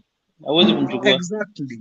Niambie anybody hapa maana mwanamke ambaye alitongoza bibi yake ama girlfriend yake through kusema ukweli. You can't get them. Mimi hapa sikudanganya. Hata mimi hapa sikudanganya. Sijui. Reverend, mbona unadanganya Reverend? Mbona unadanganya? Sasa hivi umesema uwezi kuambia watu kura kama hujawadanganya. Sasa unawezaje kutuambia wewe kudanganya? Sasa mbona mimi si Tycoon, I was just advising Tycoon. What he can do to win. Sikusema ni mimi. Sikusema ni mimi bwana. Ukapeana ile advice ambayo unajua works. Reverend, umeruka statement ulisema. Umeambia Tycoon. Nilisema ni mimi, si mimi. Lazima adanganye. Na ndipo tukasema saa hizi wapiga kura ni kama mademu. Madem na politics are two different things. Madem na politics are different things. Reverend, I want to clear the air that you say that Embarambamba, who is my own boy, needs help. There is one thing that you have forgotten here. I want to clear the air for him. Yeah. Embarambamba is in his right sense of mind. Why? There is a woman here in South Africa who goes to perform naked. Very, very rich. Why am I saying? Embarambamba is out there for money and to develop his life. So if we found a niche on the rolling on the mud, it influences so many people and they are happy. Like now it's trending across Kenya. There is no, actually there has been a musician from Kisii land who has trended like Embarambamba, as I can say, and even on the YouTube or whatever it is, he's earning something for now for a living. That man, he doesn't care what you are saying. He's doing his stories. He's saying his comedy in the gospel. He says, according to him, he says that when he's doing those sarakasi, and then you are told what this song is saying. So he has a message, and he finds a way of making money. So people will be loving, but he will be getting richer and richer. And at the end of the day, when he stops doing those sarakasi, atakuwa mbele mbele. So he's not a witch for sure, but he knows where to get money. Let me ask you, Fighter. Yeah. Kama si corona, jamaa angekuwa anaenda kwenye vilabu ama kwenye hizo mikutano ya kanisa, ana perform, anapata pesa. Now that there is lockdown ama kuna corona, ndio ameona arol kwa hiyo mad apandie ng'ombe, mbuzi, arukeruke hivyo kichakani, abebe mama mwingine sijui alienda akamtupa wapi. Sasa hiyo ni acting surely. We have to question the mentality of the guy. Juzi alipelekwa NTV. unless ndio umejua Mbamba, that is his dance style amekuwa kwa ever since even before corona. Clinton, let me ask you, have you ever been taken to KTN or Nation TV to Juzi perform? alipelekwa Nation TV. No. Station ilikuwa ndogo bana, jamaa aliruka once, amemaliza station. Nauliza wewe umewahi pelekwa katika hizo stations au hizo TV channel? Ujue basi hiyo ndio hiyo sasa ndio inamaanisha kwamba what is doing yeye kwa upande wake wewe utakuwa unasema hayuko sawa, lakini kwa upande wake it's working for him. It's like this comedians around here, they can do things, but at the end of the day they are earning their living. As we keep on loving and doing all those sorts of things, but those people, they keep on becoming richer and richer day by day. So by the way, other dance yake does not rhyme with the music, the song itself. It's so funny. And by the way, Dennis, gospel is a good gospel is a good news. Gospel is a good news. The question that we need to ask ourselves, okay, at the end of his performance, ni wangapi wanaokoka ama wangapi wanapokea Yesu? What Mbamba doing is entertaining, inciting the feelings of the people, and then no one gets saved. You know, secondly, you can charge him. You can charge him relevant the way you want to charge him. But what I said is this: he is out there to make money. Whether you want to believe it or get saved, it's none of his business. We are not denying the fact that he's making money. And that's what about him. You see, Collins aliuliza, aliniuliza kama mchungaji, je, ni sawa? You see, je, ni sawa? It's not about money making. Okay, let him make money. Let him make money, fine. But now, let me 1 minute, please. Do dance. Let me just be honest with you. To dance for God or to sing for God does not clarify how you have to sing to Him. That one you can ask me, and I'll take you to the book of Psalms, which says that dance to Him, sing to Him, roll or praise Him in any way possible. So, if He has chosen that one to praise God, He has a right to do that. You cannot say it's wrong, because dancing to God does not have a formula. Even doing the head like this is dancing, but some of us who dance it, some of them you can see they dance. How do you dance like ile popo? Unakaa kwa mlango ya mtu kichwa inaangalia chini. My brother, Reverend. Reverend, now coming in. Excuse me, it's not all about his performance. Yes. Where the issue comes in, and also where we need to encourage. At the same time, it is good that he is dancing, and also he is dancing any manner of dance, but he is dancing gospel music. If he was dancing in a disco, which one is more better? If I'm asking you, Reverend, let's be a bit sober. Nowadays, you encourage young people to come and dance their own dance for the Lord in the church, instead of going to dance in a club or in any other mannerless things, which is against biblical doctrines. Tell us, where are you encouraging Barambamba to go and dance and to be happy for the Lord?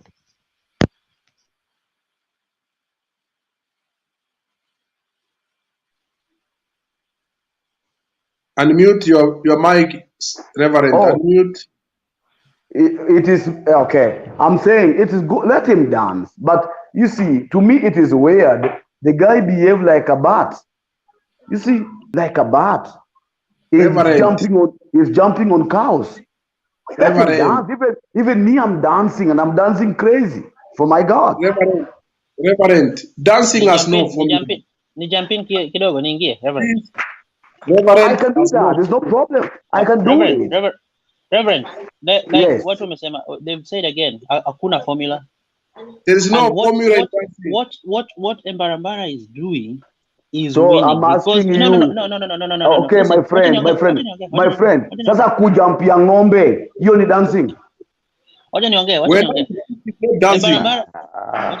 Mbarambara is winning at the moment because sasa ametuweka, we are talking about him, and that is what he wants. Yes. Let him win. There's no problem. So Let him win. He's making money. Basically what's happening with Mbarambara is society tumekuwa indoctrinated na kuna system ambayo tunataka tuone. Mtu ambaye anako church anataka kama naimba maybe tumuone amekaa kwa kiti. Unaona? Na mtu ambaye anaimba secular maybe tumuone amevaa funny anafanya vituko. So what is done is come out of the ordinary ambao tumezoea, anafanya something else which is catchy. Unaona? And that is creating what he wants. And the focus na side is a winner. And that's what's happening. Okay. Naweza contribute. Yes. Mtembee habari ya leo, nimekuja late, unajua ndio sisi tunaingia. Kitu ya kwanza ambapo naweza sema kuingana na mwimbaji ambao mnamuongelea juu yake, one thing that I might say is like our society. There is a way in which our society has really changed such that we do kind of like some things to get attention. The society has really changed so much. And like, even if you look at everything that everybody is doing, like even the comedians, kwa Kiswahili tunasema maadili, some of them si maadili sana, unaona, lakini wanafanya kitu ambacho hailingani na hata traditional zetu. Sasa wakishafanya hivyo, tunapata kama venye hii social media kind of global, we will go with that. And unapata kwamba hata ma big stations like NTV wenye wanamhost, because that's what they want their viewers to see. There are people who are doing good things and they cannot host them because the lesser percentage are watching the people who are doing good things, and they will go with that has attention. Then secondly, about the dance, mimi kitu naweza sema, wewe mwenyewe kila mtu hapa, hata reverend anajua ni mtu ambaye ni mcha Mungu. Kuna vitu katika in the God's kingdom, when you are doing something that is very right and you know within you that this what I'm doing respects my God, you know it by yourself. If the dance that he's dancing, he feels that respects the God that he serves, then is right. Let's not be very judgmental, because he has a testimony to give, the reason why he's dancing that dance. He can testify and say, the reason why I'm dancing like this is because God did it for me. When I was very low, or the low moment in my life, that I saw the miracle of God, this is the reason why I'm dancing like this. He has a reason for that. So even if his dancing is very weird, is not what we expect him to do, but he has a reason for it. So Benson, Benson, unajua Ndaundi wakati alikuwa anaimbia Mungu nguo zinararuka, alikuwa anaimba Mbarambamba style. Yes. Ndio maana nasema, in fact, even Mbarambamba says about the David singing, and he says like this. He says when he is singing, you cannot hear the language, but you will ask what is he saying, because you see him rolling on the ground, and someone else will because he never went to school. So someone else will interpret to you to know what is he saying. Then you have gotten the message. That's what he says. According to him, he's trying to pass the message. And that's why, like, even me, I cannot criticize him, because he has a testimony that he can testify for his God. And that's why I'm rolling down. Take, for example, you know, our churches, in traditional churches, those churches, when you go, you will find our women, our mothers are really weeping and they are crying. And if you ask them the reason why they are crying, they will testify for you and tell you the reason why. It's the same thing. We should not be very judgmental of what he's doing, even though sometimes we feel what he does is very wrong, you see. But he has a very legitimate reason for doing that. That's what I think. Yes. That's the truth. Another thing, watch Nikia on top hapo, that's why society may change. Now, hakuna kitu kama common sense. Because what might be common sense to me is not common sense to you. So huwezi kuwa mtu anafanya kitu na unamwambia that is not common sense. There isn't anything like common sense. Okay, thank you. Everything is changed. Alafu sasa nataka kuwa surprise on this issue mko mnasema ati politicians ati wadanganye wapeane pesa. Do you know I have never voted for anyone akawin, but mimi na winningi tu kwa referendum ya no campaign I won, nilivote no ya 205, then ikakuja 2010 nikavote yes, then nangojea BBI ni vote yes. I normally win kwa the bills, but when it comes to individual I've never voted for anyone akawin because mimi siendangi na mali pesa ziko, na there are many Kenyans wako kama mimi. Unajua nini Mtembei? One thing for sure about the money thing, it's based on how our political structure, the Kenyan foundation in politics was built. And it was built in a way such that I give you something small in return of your votes, you know. So it's a culture that it's not very easily we cannot take it away from us. Now, it's not even like giving money. Ukienda mashambani unapata wanapatiana mpaka sukari, sabuni, nini na nini. Unaona, those small enticement. And that's how it is. It's not all about policy. It's not all about ideology. It's not all about vision. It's about that self-interest individual that I give you this, in return, I'm going to be an MP. And if you see, that's why if you go to most of our constituency, there is no clear development that is there because they spend so much and they want to get it back, you know.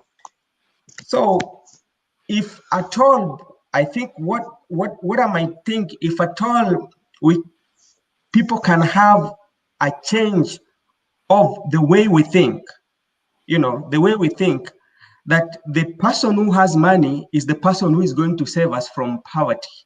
They usually don't look at like a policy, like wewe nini unatupatia, unaona, na nini utatufanyia, unaona. So it's something that I don't think like kwa Kenya saizi watu wako tayari. The larger percentage of Kenya population are not ready for buying out. We call them the buying out. You buy me with small things, then I vote for you. Yeah. So Okay. si kitu ambacho iko tayari. Okay, sawa. Evo, unasemaje mambo ya bribe tukimalizia twende tukanale? So me, I'm gonna be honest with you. I think I nearly voted Kenya once, and I cannot remember your election kwa mwaka gani. I think it must have been Mwai Kibaki akiingia kwa siasa. That is the only time I voted, and that's purely because my mother was a chief campaigner wa Changamwe MP Kajembe, if anybody knows Kajembe. Ramadan Kajembe. Yes. My mom was chief campaigner, so nilikula pesa pale nika vote for Kajembe. Sija kwa nyumbani. I've not been in Kenya for the last 17-18 years. Hey bana, unafanya makosa bwana. No, because mimi nilimaliza shule nikashindwa kupata kazi Kenya, and I went abroad and niko kazini. I've started my family here, and I miss Kenya. Kenya is my home. I was born. Nearly spent the first 24 years of my life there. Yani utembelei mamako? No, well, they come this way. They come this way. Oh. And I've not been sijafikiria kukuja sana hivyo because of just political system vile iko huko. So I know obviously what I'm trying to say is Kenya nanajua na mostly mkiniona obviously kwa hii forum nikichangia huwa nachangia in general of what happens. Si pinpoint vile wase wengine kama kina Dan Rai wana exact figures. so and so alifanya hivi, because sina hiyo picture, sinanga hiyo picture, unaona, na generalize my view.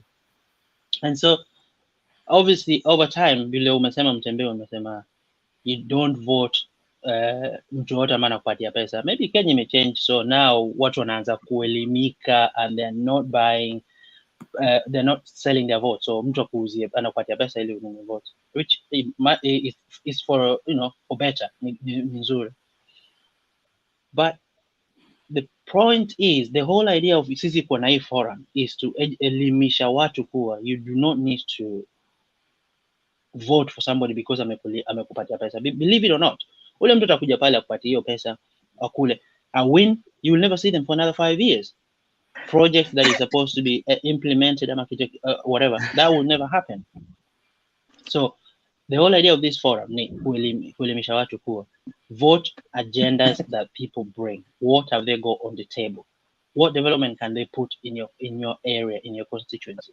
And if people Excuse me, Evo. Venye unasema eti let's vote, eti mtu amekupea pesa ndipo umpige kura. Unaona venye taikuna na kuangalia na pesa yake kidogo ililiwa. No, nasema don't do that. Hiyo tusivote because of kulipwa pate pesa. That hiyo hongo it's a no. That's why we have this forum. Tuelimishe watu so that tuambie you should vote on people's agendas. Si kwa sababu mtu amekupatia sukari ama sabuni vile I think Benson alikuwa anasema, which is a thing, because aje nikwambie, there is people, unaona, in the cities that wameelimika na educated, wanna understand more, but there's people back in the villages ambao at the end of the day hata hiyo sukari ndio hawana. Ukimpatia sukari, believe it or not, he will give you the vote. And remember, wewe unapewa sukari for 1 day and you've given your vote for 5 years. You know, that's the sad part. But unfortunately, that's why tunaelimisha watu. Sometimes, believe it or not, mimi nilikuwa, while I was still in Kenya, idea yangu was not the way it is the same today. Sometimes ina take you to come out of the country to be somewhere else, alafu unaangalia Kenya through kama a binoculars, ndio unaona vile kuna what's wrong, unaona. But that's just my own personal opinion. Okay. Clinton, I am saying it's about time now that as maybe Kenyans, we must now start to behave like Indians. I watched the clip some other time where an Indian registrator went to where bara aliomba kura akapewa nitachenga hii daraja.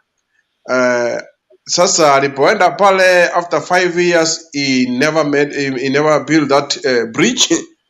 The next time when he came, he was trying to tell people about that bridge. Actually, they throw him in that bridge and they beat him nicely.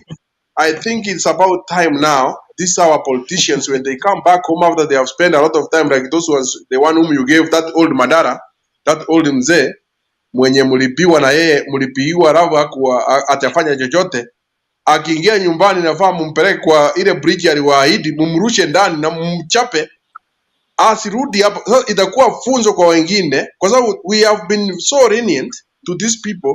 They come and lie to us, after that they disappear completely, and then they come after 4.5 years, they start now those same lies.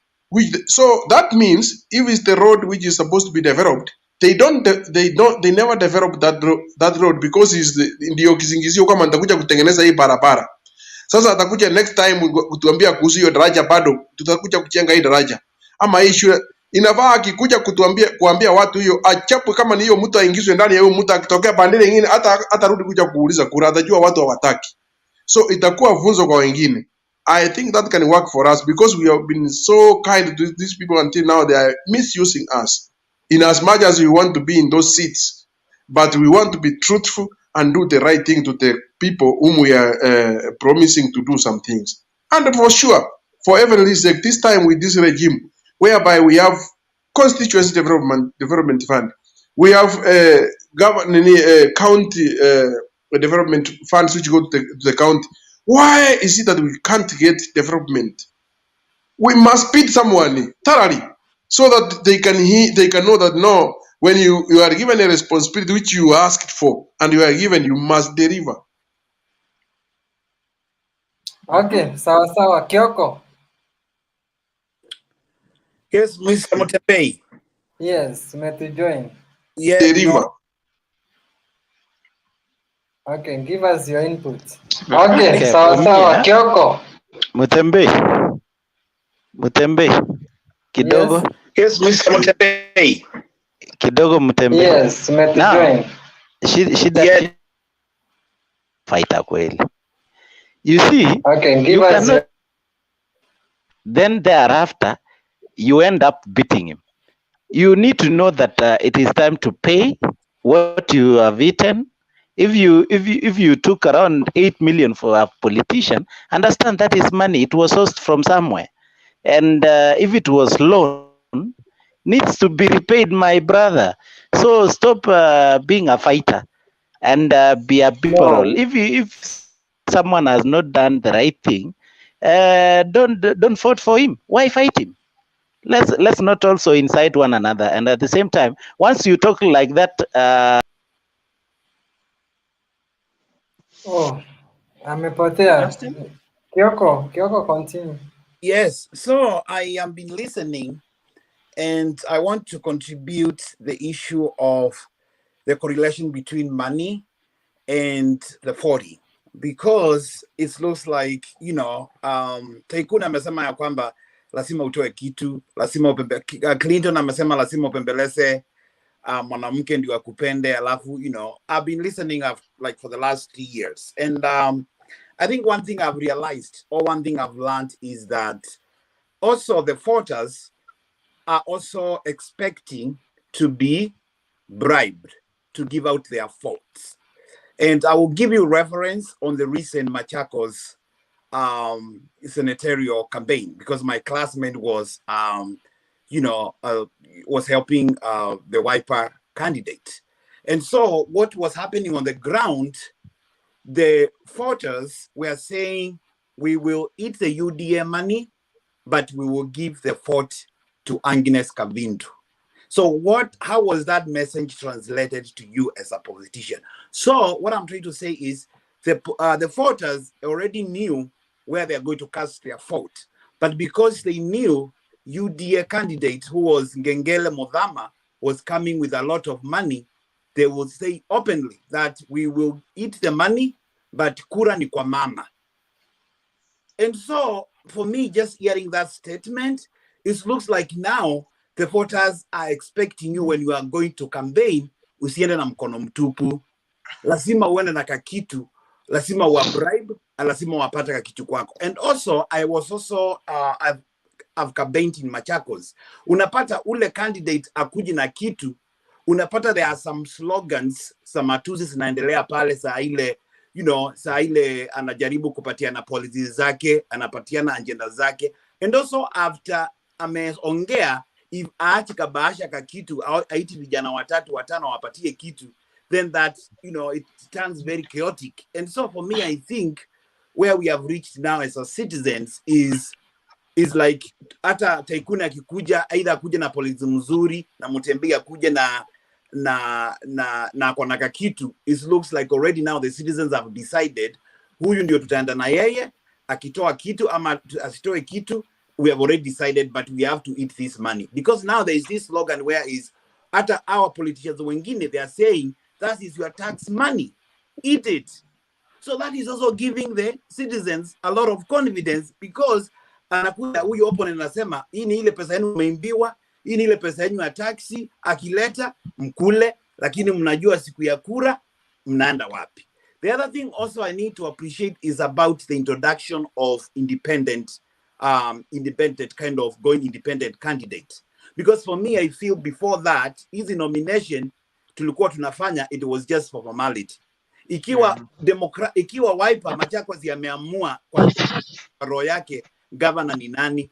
Kwa hivyo hata mkienda hizo nomination, already if you don't have support for the if you don't get the support from a political leader, already hapo utakuwa umenoa. Kwa hivyo what I'm trying to say, the introduction of independent candidacy has also kind of streamlines our political arena when it comes to, when it comes to voting in Kenya, because ikiwa utakuwa nominated, then you have, ama ukiona hapa una chances, you can step out and become independent candidate na uze sera zako bila kutegemea chama. So I'll stop there to hear if anyone has a reaction. Okay, thank you. Na Mfaita tumalizie. Tembe, hata mimi ni raia bana. Mimi nataka kusema wewe kwanza, wewe ndio utamaliza kabisa uachokifunga kwa mimi natoka kidogo. Mimi vile nataka kusema ni hivi, wenzangu, nimefurahi sana kwa hii mjadala tumekuwa nao. Tumeongea mambo mengi kutoka mbarambamba politics mpaka tukafika pale tumefika, lakini mimi kuna kitu moja nimefurahia sana, ambaye na mtu ambaye anaitwa Raila. Yeye hatumii pesa yake. Yeye instead of spending money in politics ama kupatia watu, in fact yeye uchukua kutoka kwa wananchi every time and again. You will see there's a pay bill number which the people, they are the ones who are giving him the money, and that can be the way we can impress now, the way of trying to stop you from the bribery. So what am I saying? Na hiyo ni ile ya kuchekesha tu. Sasa vile tunasema ni hivi, asante sana kwa kuleta mjadala kama huu, na tukiendelea kuerevu sana au kuelimishana katika hii mjadala hii, maybe as time goes by, there's a place where the Bible says faith comes by hearing and hearing the word of God. Na hata hivyo sasa katika dunia hii, watu wetu wenye wanapiga kura wataelimika kwa kusikia na kusikia maoni kama haya tunayotoa hapa kuhusu hii mambo ya bribery vile na affect service delivery. Tukiendelea kusisitiza na kusema, maybe siku moja, one day we will live in a community whereby people will be electing leaders based on their merit and what they are going to be able to do for them when they get to the office. Thank you. Asante sana Fighter, ENM Fighter. Who is next?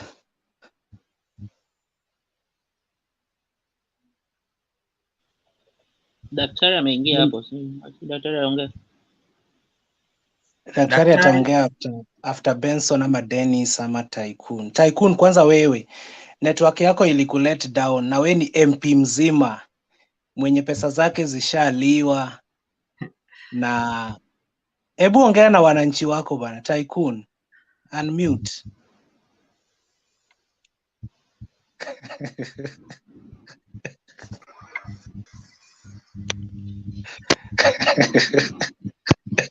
Sijui kama mnanipata. Are you getting me? Hello? Yes. Yes. Mnanipata? Yes, I could. Yes. Now, yes. Yeah, I think I have yes, I could. My friend Fighter, I think what I told you is that let's not encourage bribing. This is what I cannot forget at last, is that I need to be genuine. But after all, if you want to join politics, I can tell you, sila iliyo mkononi uwe na kakitu. But at the same time, let's not encourage taking bribes from politicians. Let's not vote someone because of money. Because after all, if politicians, any politician is elected through bribery, which means this person will not do much to the public, because he has to acquire wealth back. Then the remaining, that is almost 1%, he will do to the public, of which he will not meet the expectation of the common man. At the same time, let's also, as you think of agendas to run in this platform, Clinton, think of coming up with your business empowerment sort of conversation, so that at least there are several Kenyans over there, maybe they don't have idea on what to do in terms of business. And once you talk to everyone who has at the same time, he talks of capital and where do I start, you see?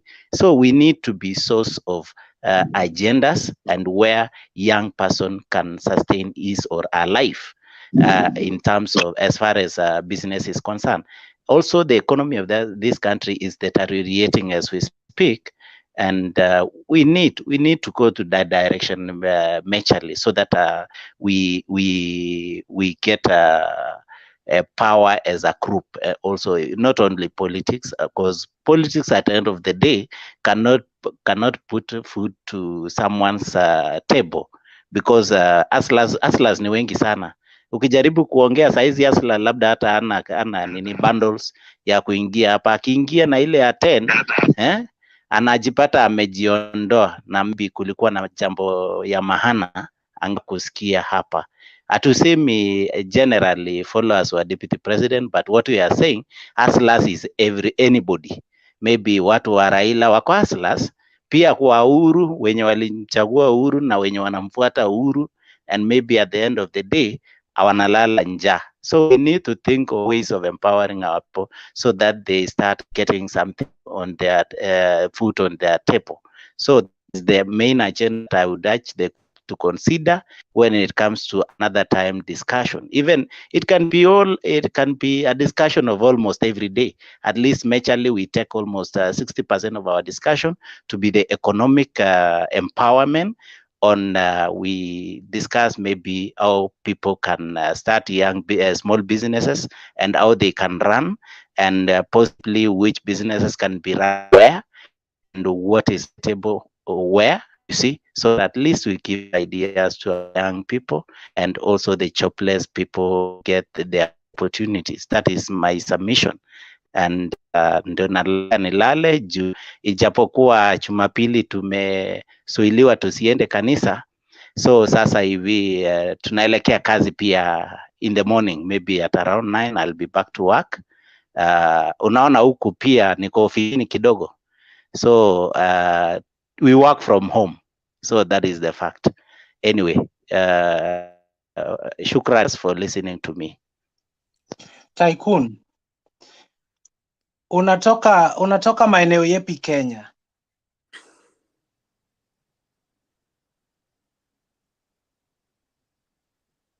Oh, Tycoon is gone. Okay, no problem. No, it's Tycoon is gone. Okay, no problem, man. Thank you for your opinion. Hello.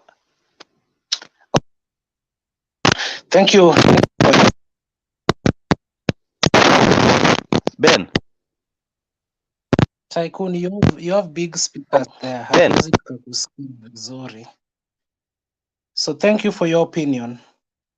Dennis, huyu daktari nataka aongee wa mwisho, aongelee hii topic tunaongelea, na niko sure yeye pia ni subscriber wa Embarambamba na yeye ni daktari pia, so so daktari has to tell us hii kudance bwana hadi mtu anapandia ng'ombe nini. So Dennis, say something. Actually, my mobile had got some problems, so I had to restart it. So I did not really get the last topic, what people were discussing. That's why you say I got lost, and then I'm back again. I had to restart my phone. Oh, watu walikuwa ni ile tu discussion tulikuwa nayo, lakini Mutembei aliingia hapa tukadivert kidogo kwa rafiki yake anaitwa Embarambamba. Tulikuwa tunajiuliza hiyo dancing style, na kuna wengi wamemsupport, kina Tycoon, kina Benson, it maybe it is a call from God. Mpaka Mutembei akaquote sijui David venye alikuwa na dance, alikuwa tu na hiyo style ya Embarambamba kabisa, na Mungu alifurahia. So well, according to me, that one is not true. You akisema story ya David alidance hivyo, let him stop cheating as the issue of David alidance and you dance Embarambamba. That one is not totally making sense. That one is his dancing style, yes, but I think he knows the reason why he's trying to make his dance like that. There is something that he's having that maybe somebody does not know, but to him, the thing is his choice that he dances like that. It's just like looking at somebody like Eric Omondi.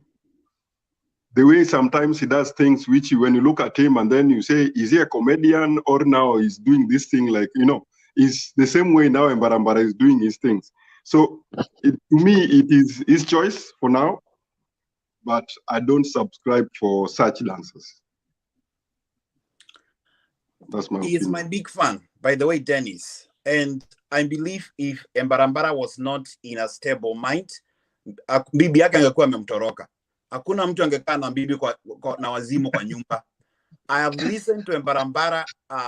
He has been interviewed. Wacha ya NTV. Kuna hizi zingine za Radio Maisha, whatever. And that guy has an history. That guy has a background which you can really correlate with how he's dancing and how and how he's doing in the music industry. Ujama kona bibi. Bibi is very supportive. The wife is very supportive. He has 6 children. At aliulizwa, when you come home, how does even your children perceive you? How does your wife treat you? Akasema that's the biggest support he has in his music career. Kwa hivyo huyu jamaa nimesikiza, nikamsikiza yani zile interview zake, because I also wanted to make conclusion, and I didn't want to just make a conclusion by just looking his actions. I wanted to hear his past history, his past story. What is his story? Because it's always important to listen people's story, because you don't know where they're coming from. And so for me, sikuwa nataka ni mjudge. So huyu jamaa bwana amestrangle kukua mahali yuko sahi. Huyu jamaa amestrangle kwa mahali. And sasa what he saw was an opportunity, what we call a window of opportunity. Akaona, if I mix comedy in my music, I'll bring uniqueness in the gospel music industry. And that became his window of opportunity. And that's why he's now trading. Because at the end of the day, hawa watoto wake 6 lazima jioni wamuulize chakula. He has also to meet their basic needs, and he has also to grow. Na amesema kwanza amepikwa huko na wakisi hao waimbaji wa Kisii, hata sometimes he cannot be invited to like political events, because wanasema huyu mtu atakuja kuatia aibu, huyu mtu atakuja kupanda hema. But that guy, for me, listening to his story and listening is how he has been sharing, is a very responsible guy at home. He's a family guy. And for me, I think he's in a very stable mind. It's only that he became innovative. The way Tycoon told us, when you are going, you have to be very strategic. So Mbarambara alikaa chini, akakuwa strategy kwamba nikiingia na comedy kwa music and I have a unique way of dancing, I will chase the cloud and people will see the uniqueness in my music. So me, what I can argue you people, if these clips are always available in the YouTube, and then msikize huyu jamaa akipatiana historia yake, muangalie mahali ametoka, how he has been fighting his journey to where he is, and I think we will have another way of seeing him. Mimi kwanza ni shambiki yake, nikienda kazi waka naweka muziki yake, inanipeleka mpaka kwa kazi. So he is a very big fan of mine, and I've subscribed to his channel, na hata ki-update kawimbo kingine kampya na nakuwa notified. And I'm not from a Gusii land. I'm from another way, but I still support his talent, because this is what he's feeding.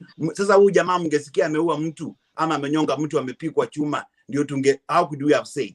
If that is a genuine way of earning his way of meeting his needs, I think for me, I just support him. And I think Mbarambara is in a stable mind, and he's a very responsible dad, and he's doing what he can do to earn a living. And sasa hivi venye maisha iko Kenya, mnajua mahali iko. Ukipata a window of opportunity, lazima uitumie vizuri. So yeye ametumia hiyo opportunity to grow, of which is growing very well. But there's a lot of critics. But what I feel is he's doing the right thing. And he just became very strategic. Na akaona, if I kind of just become a little bit innovative, nilete hii comedy kwa music, I will have a lot of followers, and it's working out for him. So that's just my take, Clinton, on Mbarambamba. Okay, yeah. Actually, I did not say anything concerning his music. I was specifying the dance. So I agree with you. The music might be good to you, but on my side, I was trying to talk of the dancing style. But on my side, a situation whereby he would go and run, jump on a tree, the tree falls down, it jumps into a banana, falls down, it jumps into a hema and in a mkutano, and then people runs away. All those kind of style is what I was trying to look. He goes to the studio, he starts running in the studio, climbing on other things in the studio. He was kind of looking at it that maybe it's a style which can become dangerous sometimes, as much as he is making money with it, but sometimes it is like a near miss. I don't know whether you understand when I talk of a near miss. A near miss is that something which has got a potential to cause harm. So I term it as a near miss. So in that kind of a scenario, when I look in terms of safety, my brother, I think he should be advised otherwise, because one day he might find himself in a situation whereby he gets injured or he can injure someone else. Thank you, Dennis. Dennis, wacha ni haraka haraka nijibu Dennis pia kiasi hapo. Dennis, I agree naelewa vile unasema, but dancing haina formula. Na vile umesema pia ati whatever he's doing is so dangerous na nini. That is what makes it interesting. Unaona, because it's unique. And in life una take gambles pia. Unaona. So huwezi kusema hizo stance zake ziko dangerous, so you should not be doing them. At the end of the day, that's what makes him unique. Kama unakumbuka, there's a famous actor anaitwa Jackie Chan. Jackie Chan alikuwa anafanya stunts zingine that he could not, some of these stunts he could not get insurance ambayo ilikuwa kuminsure because they were too dangerous that they cannot insure him. They couldn't see themselves paying out. But what he's telling you, what was making it interesting, hizo stunts ambayo alikuwa anafanya, because unaona, it makes him odd na interesting, and he's selling out. So at the end of the day, what Mbarambara is doing, I may capture audience na anapata hiyo pesa at the moment. Basically at the moment, he is the top of the town. And that's what's interesting. Ameshinda in a way. Na saa hii it's all about social media, kushinda pale kwa social media. Ukipata watu wengi wanaongea kuhusu kwako, subscribing nini, una get your dough. That's it. Well, the dough that you can make, my brother, for what I've seen in these so many countries that I've gone, when I talk of a near miss, I tell you, my brother, one day you will come in the same studio. Well, the dough that you can, if the guy get harmed or get injured, or he can injure someone with that kind of practices that he's doing, then that day we'll talk a different topic, because you will say, oh, we wish we knew, we would have advanced him accordingly to avoid maybe in such kind of a scenario whereby he jumps on top of a roof. How about if he comes down and then there is something which is sharp object down and then pricks him? In that kind of a situation, we can look at it, you will say it is accident, but actually there are some things that when we look at it, we should not encourage it. We can try to tell him to reduce maybe the ones which can dance dangerously, maybe the ones that keep running, maybe can reduce a little bit, but we can still advise him. As much as you are saying it is his style of that makes it now nice, that unique. It is unique, fine, but to me that's a great near miss. By the way, oh sorry. By the way, nimeongea kuhusu Mbarambara. It's the first time I'm hearing about this guy anyway. Okay, Dennis. Yes, sir. Hello. Yes, sir. Hello. Oh, talking about something. Yes, sir. Were asking about my origin. Me, I come from Bomet. I neighbor Kisi. And at the same time, I've been a producer for a while, and I do understand it is hectic for a musician to catch the airwaves. It is quite difficult. So once Mpara Mbamba, you can remember, I think if you have never known, the so-called Diamond of Tanzania, how he began his music. You can check the first album of Diamond. You can't believe. So where Mbarambamba is heading is even further than where Diamond is, if I can tell you for real. He's a young musician. Mbarambamba is a young musician who just came few, I don't think even he has finished a year in the industry. And I think to me, his start is way far. He say he's going too far. So let's encourage him. Let us also support him. And since Kyoko has spoken, he has said that we also subscribe to his YouTube channel so that at least he can move forward. We need these young people also to catch up in life. You know, Ringdon where he is, and I think even Rington where he started way far. But Mbarambamba started also small, but he's going far. Let him try the way he can do. You can see almost each and every musician started from nowhere. If I can tell you, I've given you a good example. Follow Rington, not Rington, the other guy, Diamond of Tanzania. Find the first album. If you are in a group, maybe I can share with you the small clip of Diamond, and you will get shocked. The same Diamond who look young currently, hata long yenye alikuwa anafaa vile alikuwa anafaa anaimba, wezi amini. So maisha ya usanii, let us also encourage them to make part of their own life. Wakuwe watu katika jamii. We also support them, hata kama iwapo watataka usaidizi wowote on my side, any other musician as well anyway, I can do support them, you see, so that also they can make part of their life, you see. So encourage them, you support in any way. Hata Mbarambamba leo atakuwa na mahali ya kuwekelea kakitu, also mimi nitachangia, you see, ili kesho maisha yake ibadilike. Alikuwa anatafuta hustler, chief hustler, you remember where he started. He was desperate looking for chief hustler. Anaita mama Rachel RUTO, nikuje nimsalimie, you see. And I think also that is what is on pipeline. Very soon you will see him with the deputy president, because he has developed for quite long a dream of facing deputy president, and also saying hi to him and getting also support. You see, the first song yenye aliimba akiuliza nini, nataka nikuje nisalimie mama Rachel na nipate kusaidiwa na naibu wa rais. And you see, milango already imefunguka kwa Mbarambamba. Maisha imeanza kubadilika. Kesho atakuwa mtu mwingine. Pia itakuwa kielelezo kwa watu wengine ambao hawajaonekana kwenye jamii. So let us encourage them, let's not discourage. Tomorrow utapata akiimba wimbo yenye hata utashangaa. Itakuwa inafutia Wakristo wengi, na pia itakuwa imewaleta watu wengi katika hii safari ya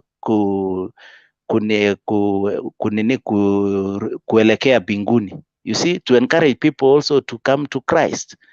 Very soon tutafurahia sisi wote. Asanteni. Okay, Clinton. Tycoon. Excuse me, okay. guys. What I'm trying to say to the guys, I'm not Excuse me, saying guys. that the music is bad. I'm trying to Excuse me, talk of the Dennis. dance. Excuse me, Dennis. I think we have like 13 minutes na kuna watu hapa hawajaongea, and maybe they will have like 3 minutes each to contribute. So let's hear from Chinese, and then when Daktari gets back, I think he'll have his 5 minutes. Alafu Ben, uko na kitu cha kusema? Mimi hata kwanza niseme tu kidogo, sitachukua muda mingi kwa sababu nataka kwenda kulala kesho pia nirauke. Okay. Mimi kuhusu huyu mwimbaji, unajua kitu naweza sema kwamba God gave us the dominion to rule over the earth. We were given, the human being were given the dominion. And to me, the way I might understand dominion is a talent whereby you've been given. And in this, your talent is where you rule. And how do you rule? You rule by attracting people. And that's why this guy has been given that. There are so many people who can do that. But even wewe leo ukianza kufanya kama imbalambala, kuna mtu atakuona. Unaona? This is like his breaking point.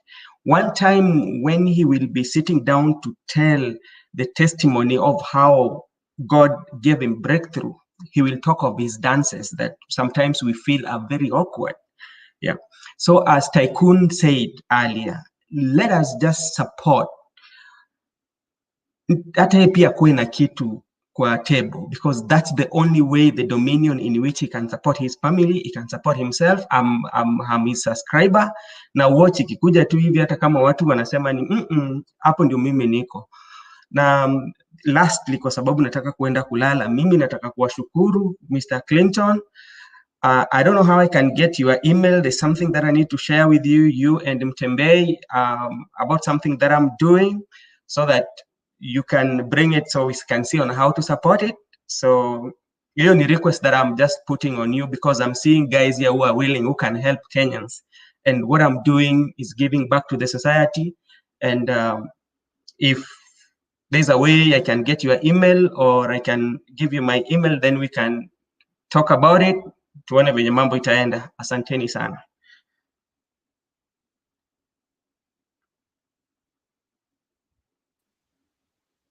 Hello? Clinton kwani ameenda wapi? Sijui hata sijui kama amesikia hiyo maombi yangu. Nilikuwa na type email yangu kwa private nini? Private something there. Private chat. Unajua natumia simu. So email yangu nimeweka hapo kwa private chats. Okay, I see it. You can email me, then I will forward it to the owner of this platform. Okay, let me get a paper. Yeah, so unaweza andika email yako hapo, pia ni screenshot, tutaishughulikia kesho. Chinese.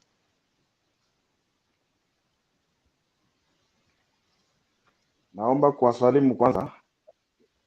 Nimekuwa ninafuata nyinyi huko kwa background huko. Nasikia maneno mazito hapa. Kutoka kwa politics mpaka mbarambamba. Kumbe kuna wazee huko wanauza Kenya bwana, na sisi tunakaa tunalala. So nimeamka nikatembea huko nikatembea huko ndani kwa YouTube, nikaona nikashangaa wazee wanauza Kenya nini. So naona kazi si mbaya, ni kufunzana na kutembea. So maybe ndasema tu kuhusu barabara. I think ni mtu anajaribu maisha. Najua pia lazima uingie kwa matope kidogo, alafu hivi ndio maisha yaanze kuroll. So barabara kidogo ataanza kukua anasafishwa na homo. So let's just subscribe that guy and assist him. I think based on the comments, I think he has heard. Maybe ata reduce kidogo, ataanza atajinoa kidogo. So si mbaya kupea comments, atasikia from wherever he is.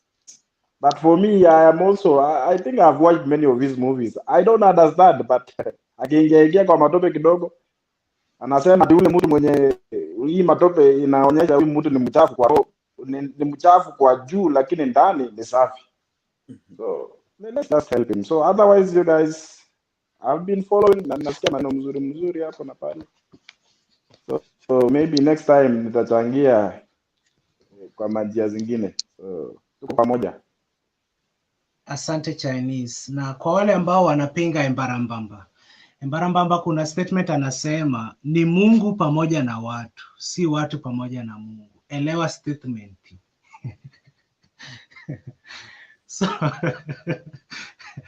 So his songs has a lot of lessons to be learned. Wewe Clinton uko saidi gani wewe? Uko saidi ya Embarambamba? Wewe umefanya hiyo sacrifice ama bado hujapinya hiyo kete? Sasa mimi nilikuwa napenda songs za Embarambamba lakini dancing style. In fact audio zake nilikuwa naweza sikiza kama kila siku. Lakini saa hizi mmenielezea mpaka Mtembei akaquote Daudi alikuwa na dance hiyo style. Bana, nimebadilika. Napenda Embarambamba na songs zake pamoja na video. Dennis is not still justified. In And fact, kuna ingine alienda Nairobi, anajifanya anataka kutoka kwa gari eti ameona matope eti. Acha tu nishike matope kidogo. I saw that in National Park. That was Nairobi National Park. The song I can listen. There is no problem with the song. But the dance, Dennis umeongea kitu ya risk. There is something we call risk mitigation in project management. Na kila job iko na riski. Na umesema huyu jamaa akiruka huko chini akuja kupata mshumari mundunge, tutaongea mambo ingine.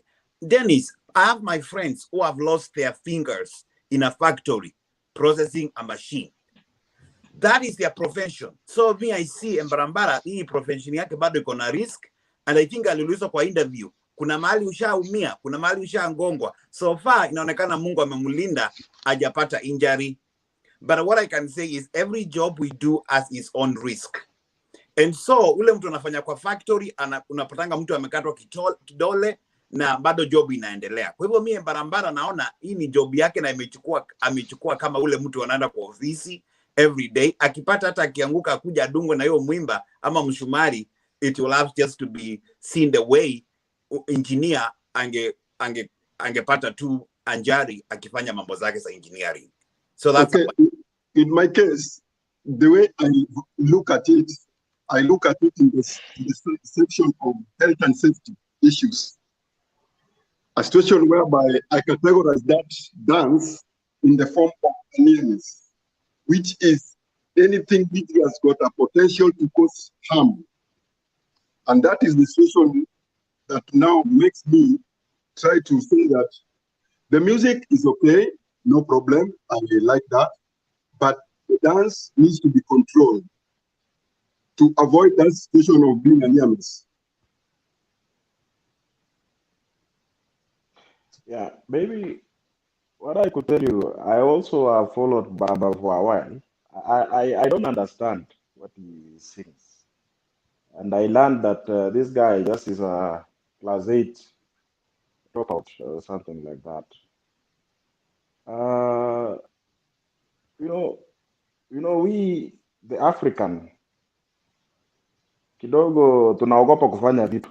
Najua kuna zile wanasemanga, don't do this at home or don't try this at home. They do some terrible stuff. Unaona wengine wanaenda wanafanya research mpaka wanaingia huko kwa maji. Very dangerous kind of practice or exercise. If you follow Mbarambara, ni kama ni mtu ameanza, si ati ameanza tena tu jana kurukaruka. Mtu ameanza kurukaruka kitambo kidogo. Maybe huko 2000 ilianza up to now. So probably there is also, he has gotten an expertise to that line. And, you know, I think he's trying new things. And it does almost work for him, you know, because many things, people have tried many things. Wazungu wamejaribu mpaka wame-exhaust almost all the... So this here Mbarambara is a new adventure. And I think that's worked for him. So far, really, if I can follow Mbarambara, and you guys have talked about him for these 2 hours, I've been listening from the background. I think then he's heading somewhere. You know, when people talk about you, like people have been talking about many things, RAILA here. So if you're being talked about, then no, you're heading to the right direction. So this gentleman, whereas Mr. Dennis is very concerned about the gentleman, I think, yes, he's headed in the right direction. Let's just try. And if you have not followed him recently, even Mutambai, you follow him. Start following. Chinese, I've got a brother, my own brother. When we were young, some years back, some 30, 35 years ago, we used to play in a pond area. And because we used to see from in the TV, the way the people used to dive in the water, that's the same way my brother also dived. And we found a stone inside and he knocked directly on top of his head here. So when I talk of this safety, I know what happened to my brother, my real brother. And it is a great name, it's my brother. I'm telling you what I've seen happening to me as my Excuse brother me, guys. was into Excuse that. me, guys. According to the Facebook, I don't know how to call it, rules and regulations, we have only 34 seconds to be live. 34 seconds, hiyo itakuwa imekuwa 8 hours. So maybe just to thank you for your time. Clinton hujatuambia wasanii walikuwa wanafanya nini? Niliona wasanii kwa Hustler walipatiwa bahasha. Wasanii ni kama wamepatiwa bahasha juu nimeona hata unga kwa lori, vitu kama hizo. Kuleta hiyo conversation hapa.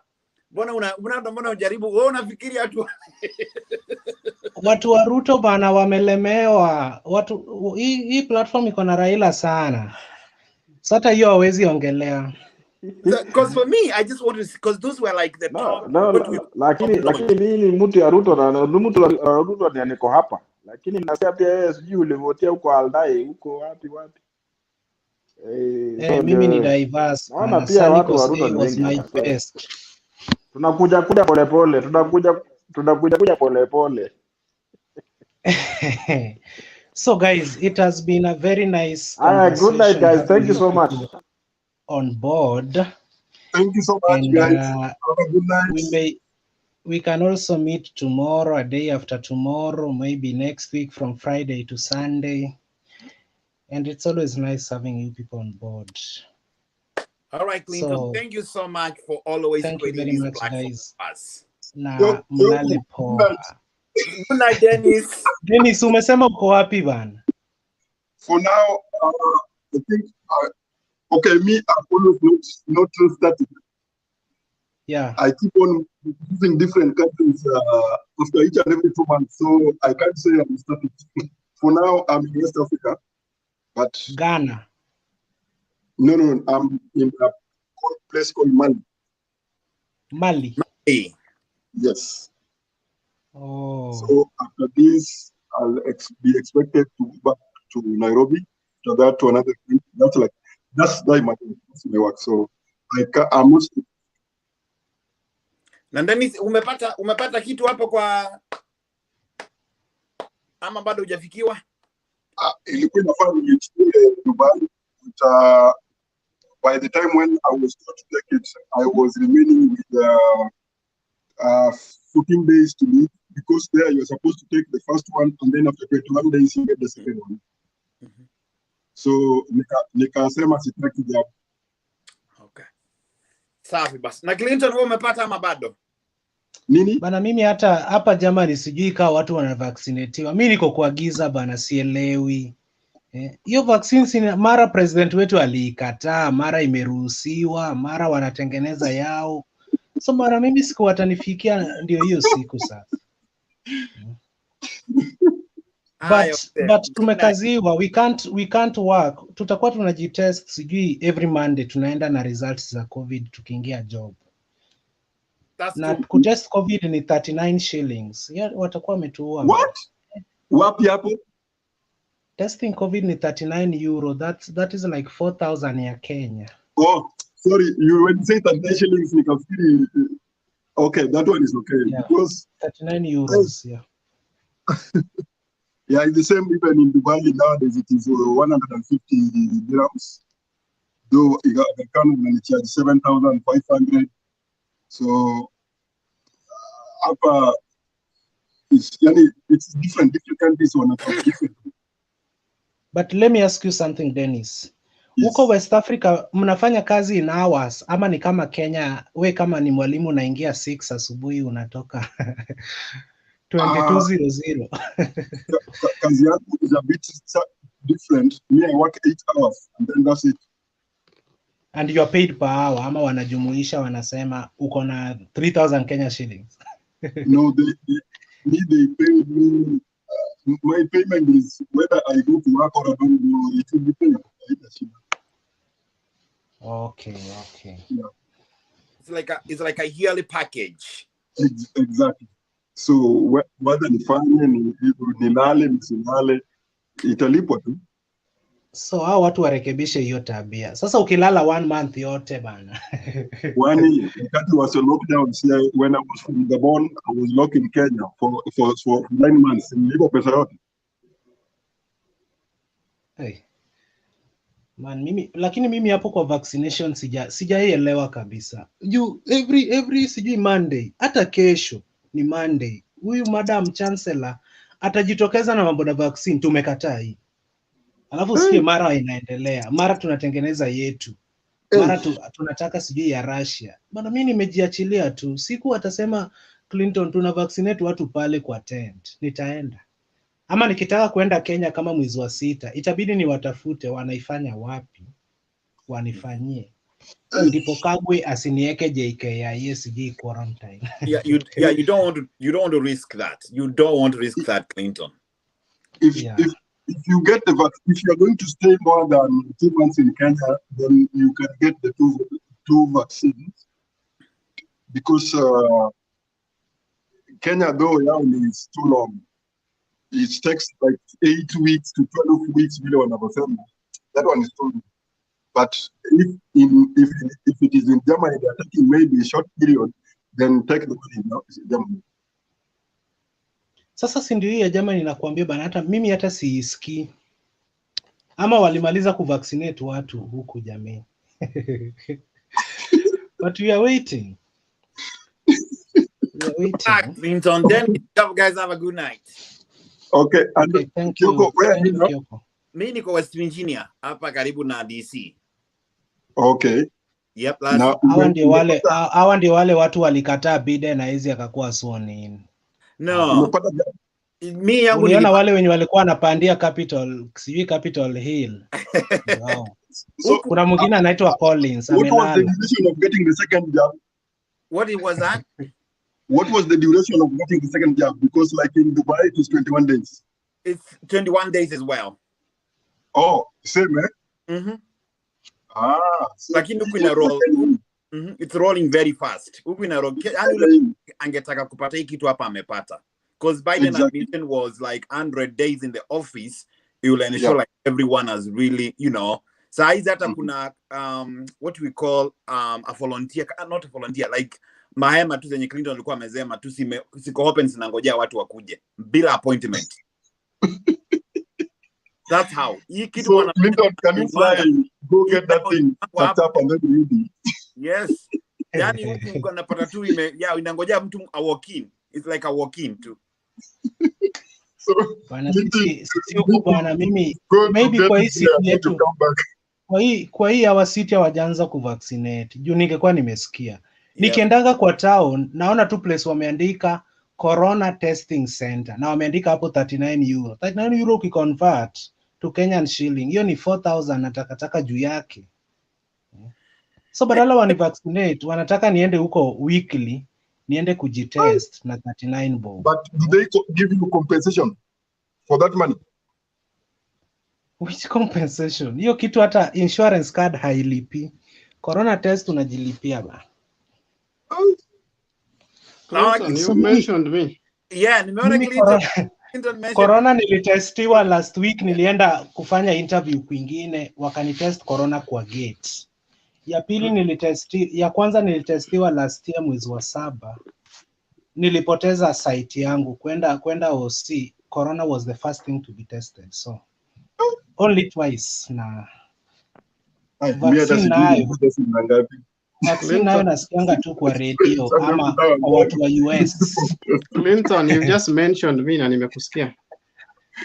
Nilikuwa nasema kwamba watu wa New York, Washington DC, United States of America walibehave kama wajaluo wa Kenya kwa kusema kwamba Biden haizi akakuwa sworn in. Wakaenda Capitol Hill. You saw what you did there. I cannot tell you what you did, my friend. You know what we did, but we can't show. Okay, let's start. It's only that in Washington there are no stones. Kioko ulikuwa mmoja wao. Si unajua mimi ni watermelon. Nilibadilisha. Nilibadilisha my mind last minute. Collins The real akajipata kwa stones, peke yake. the real People do kina adapt. Collins walitafuta stones wakakosa. No, I was really for Biden all through, so I couldn't be against him again. You're talking about the vaccinations, right? Yes, Yeah. yes, yes. You are in Mali. Are you vaccinated already? No. I cannot get even vaccination here. There is a guy in West Virginia. Are you vaccinated, Kyoko? Yeah, I got my 2 jabs already. I know you are a health worker, right? No, I'm not even health worker. Hapa ni kama tunapatiwa bure. Oh, okay. Yeah. Yeah, it's there. Mine is here, but it's so difficult to get it because every time it's like 25 miles away from me, so I can't do it. Oh. Yeah, but also because of my schedule is also bad because I'm only free on Mondays and I think on Fridays. And Mondays and Fridays is not easy to get because everybody wants a line for it. And they only do the test, not test, but they only do the appointments by Thursday. So it's not easy for me to get it. But Clinton, if you're going to Kenya, please don't go to Kenya if you're not vaccinated. You will mess yourself. That's the same thing. Schedule and you will regret. Don't even, it's better you cancel the trip. Again, there's something that's going on. You can go to Kenya and then you don't get a reason for coming back. So don't struggle to travel if you don't know what you're going to do in Kenya, because you can travel to Kenya. It's easy to go, but coming back, they will tell you they need people who are citizens. If you're not a citizen, won't travel. You won't travel back. By the way, kuna beshte hapa alienda home kuona wazazi. Alafu watu wa Germany wakamwambia, see you are a student in Germany. Yes. Na saizi classes zako ziko online. Yes. Yeah, but I can use the university library. Akaambiwa, download the book, whichever book you want. Kaa Kenya, tafuta net, attend online classes. Yeah, that's what's going on. And that's how yake na Germany iliisha. Yeah, that's how. Ukifanya hiyo makosa yako na Germany itaisha tu. So don't even try. You know, when the COVID started, I was in the Caribbean. So I went to Montserrat, and that's where I was most of the time. And then I moved to St. Kitts. Then I went back to Antigua. I stayed there over a long time. And it was a very difficult time because I couldn't travel without it. So we had to be doing the tests. I did the tests. Fortunately enough, I'm in the medical field, yes. And our college, the university, they're doing the tests. So they were testing us after every 2 weeks. So I could carry all those tests and bring them to the airport. And then nobody checked me and nobody told me anything. And then when I alighted at Miami, nobody checked on anything. And then I came back to New Jersey. So there was nothing about COVID. But I traveled in the middle of the pandemic because I traveled on 3rd of October. The good thing is you must be vaccinated. There was only a vaccine that was giving the J&J, the Johnson & Johnson. They were giving it one jab, but it's been stopped. But today, I think it's lifted again. They're trying to lift it again. So if you can get that, yes. But if not, you can do the Pfizer. Pfizer is a German vaccine, but though it's made in America. So it's a German vaccine, but it's made here. So still, you'll have to take it. It should be taken between 2 weeks, between 8 weeks. But these guys have changed. I see Kenya. Where in Germany, surely? Where in Germany? Hapa bana hatu vaccinate ba. No, if you're around Frankfurt, you can do it at the airport. Then they are vaccinating those who are coming in. Wenye tuko ndani wanasema tuko safe. There's a clinic at the Frankfurt airport, so you can do it. Man, again, nikienda Frankfurt ndio naweza pata corona kwa train. So I know you already let fear. me sit where I am. So where are you? Niko Oldenburg, karibu na Bremen. Oh, karibu na Bremen. And you don't have any, have you gone to, do you have CVS or Walgreens? Oh, Walgreens is only America. Do you have CVS, the pharmacies? Pharmacy? No, we only have, hii kitu inaitwaje Kenya. Huku tunaita apotheke. Hii place pa kuuza dawa ndogo ndogo sijui naenda ukiwa Kenya unasema naenda si clinic naenda pale kununua dawa chemist. So do you don't have any place that they are giving the immunizations for travel? Like the flu vaccines? Hizo places wameandika corona test center. Sini unaenda unatestiwa unapewa hiyo certificate eti I'm corona free. No, don't go for the testing. The testing, if you go for testing, then it will be like you are tested before you are vaccinated. You can be vaccinated before you are tested. Okay? I never went for test. So mimi nilingojea tu venye Colin unasema ikajiba nikadungwa shindano zangu. I've never but testing hapa pia ni free. I'm surprised Clinton is paying 39 euros. It's paid in Kenya also. If you go you want to travel, then in Kenya, I started paying 30,500. It was stepped down to 8,500. Now it is stepped down to 7,500. I just told the Aga guys now they should bring it much more than because but you don't pay for the vaccines.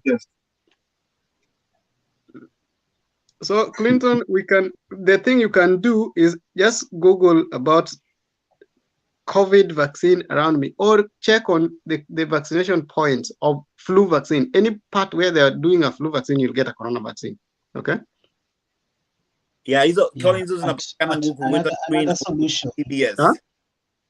Another solution ni kama uko hizi nchi za wazungu kama huna reason ile serious usijaribu kukanyaga nyumbani as in Kenya ama Africa. You only go to Kenya when you have the passport of the country that you're coming from. But if you have the Kenyan passport, please, if you go back to Kenya, you are a Kenyan and you remain in Kenya for the next 37 weeks. You coming back will be history. Yeah, if you come back, then it will be history for you. So my friends, don't travel if you don't know when you're coming back. Because as of now, every country is busy planning. Kwa airport eti mimi ni mzazi, mtoto analialia kila siku anataka baba. I have to go back. Ndipo akaruhusiwa kuja. La sivyo walikuwa namkataza.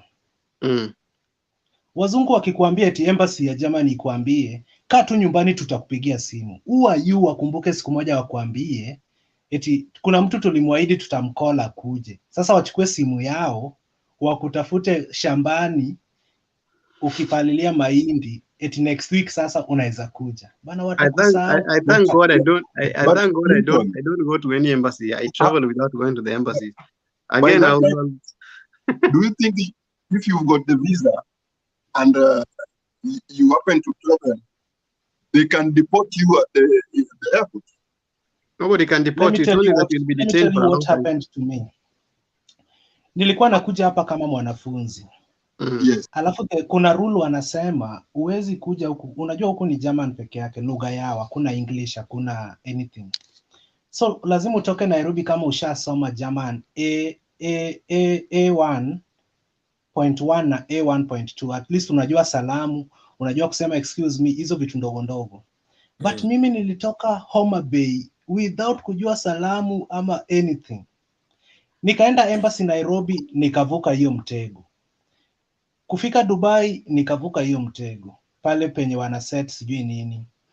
Sasa kufika hapa Hamburg, polisi ananiuliza swali rahisi kwa Kijerumani, nawaambia bana sielewi. Akajifanya juu English kabisa. Wakaniambia huwezi ukavuka Nairobi na Dubai those 2 points bila kujua lugha yetu, bila kuonesha certificate of German knowledge. Nikaingizwa kwa room nyingine eti kesi yangu inaamuliwa nirudi nisome hiyo German ndipo nikuje baadaye. I gave in, nikaingia kwa room. Sasa polisi walikuja kunirudisha. Mmoja wao alikuwa mama, akakubali kuongea Kizungu. Wanajua Kizungu lakini hawaongei. But do you have a Schengen visa? Do you have a Schengen visa? Yeah, I can go to Sweden, Switzerland, I don't know. Hizi takataka zote around. So huyo mama ndio nikamuongelesha, nikamwambia university waliniambia kitu naenda kusoma is in English. Nikaambiwa prove. Nikasema mimi waliniambia hivyo kwa simu.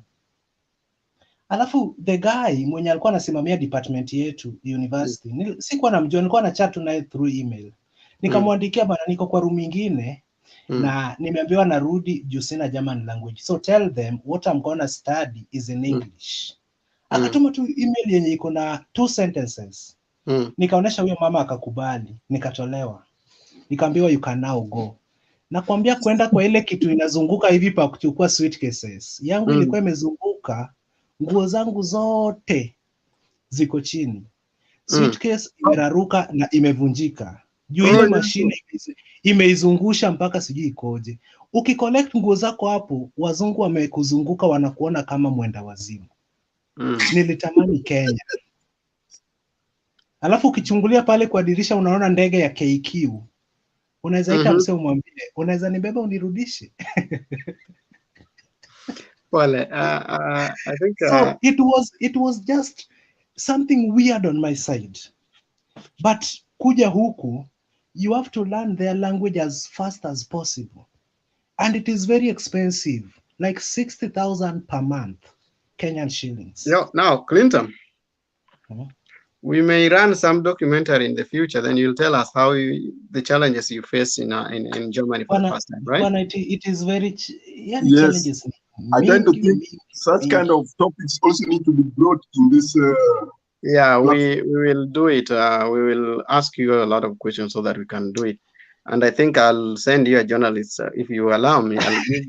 I'll give her mimi mabeshte zangu Kenya wakiniulizanga clean, mbona since uende hujairudi? They don't know what I underwent through all this process. So I want you to cut it there. I'll give you somebody who will interview you well, and then that story will be aired somewhere. Then okay. Oh, I'm leaving you guys. I'm doing something else. Thank you so much. All right, Collins. Okay, thank you guys. Bye guys. Thank you, bye. Bye. Mnalepoa popote mlipo.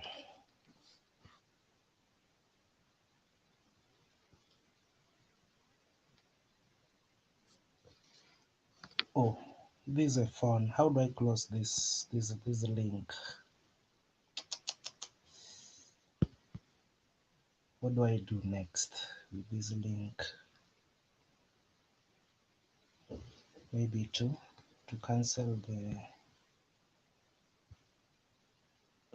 Okay. Thank you guys. Thank you for watching up to this moment.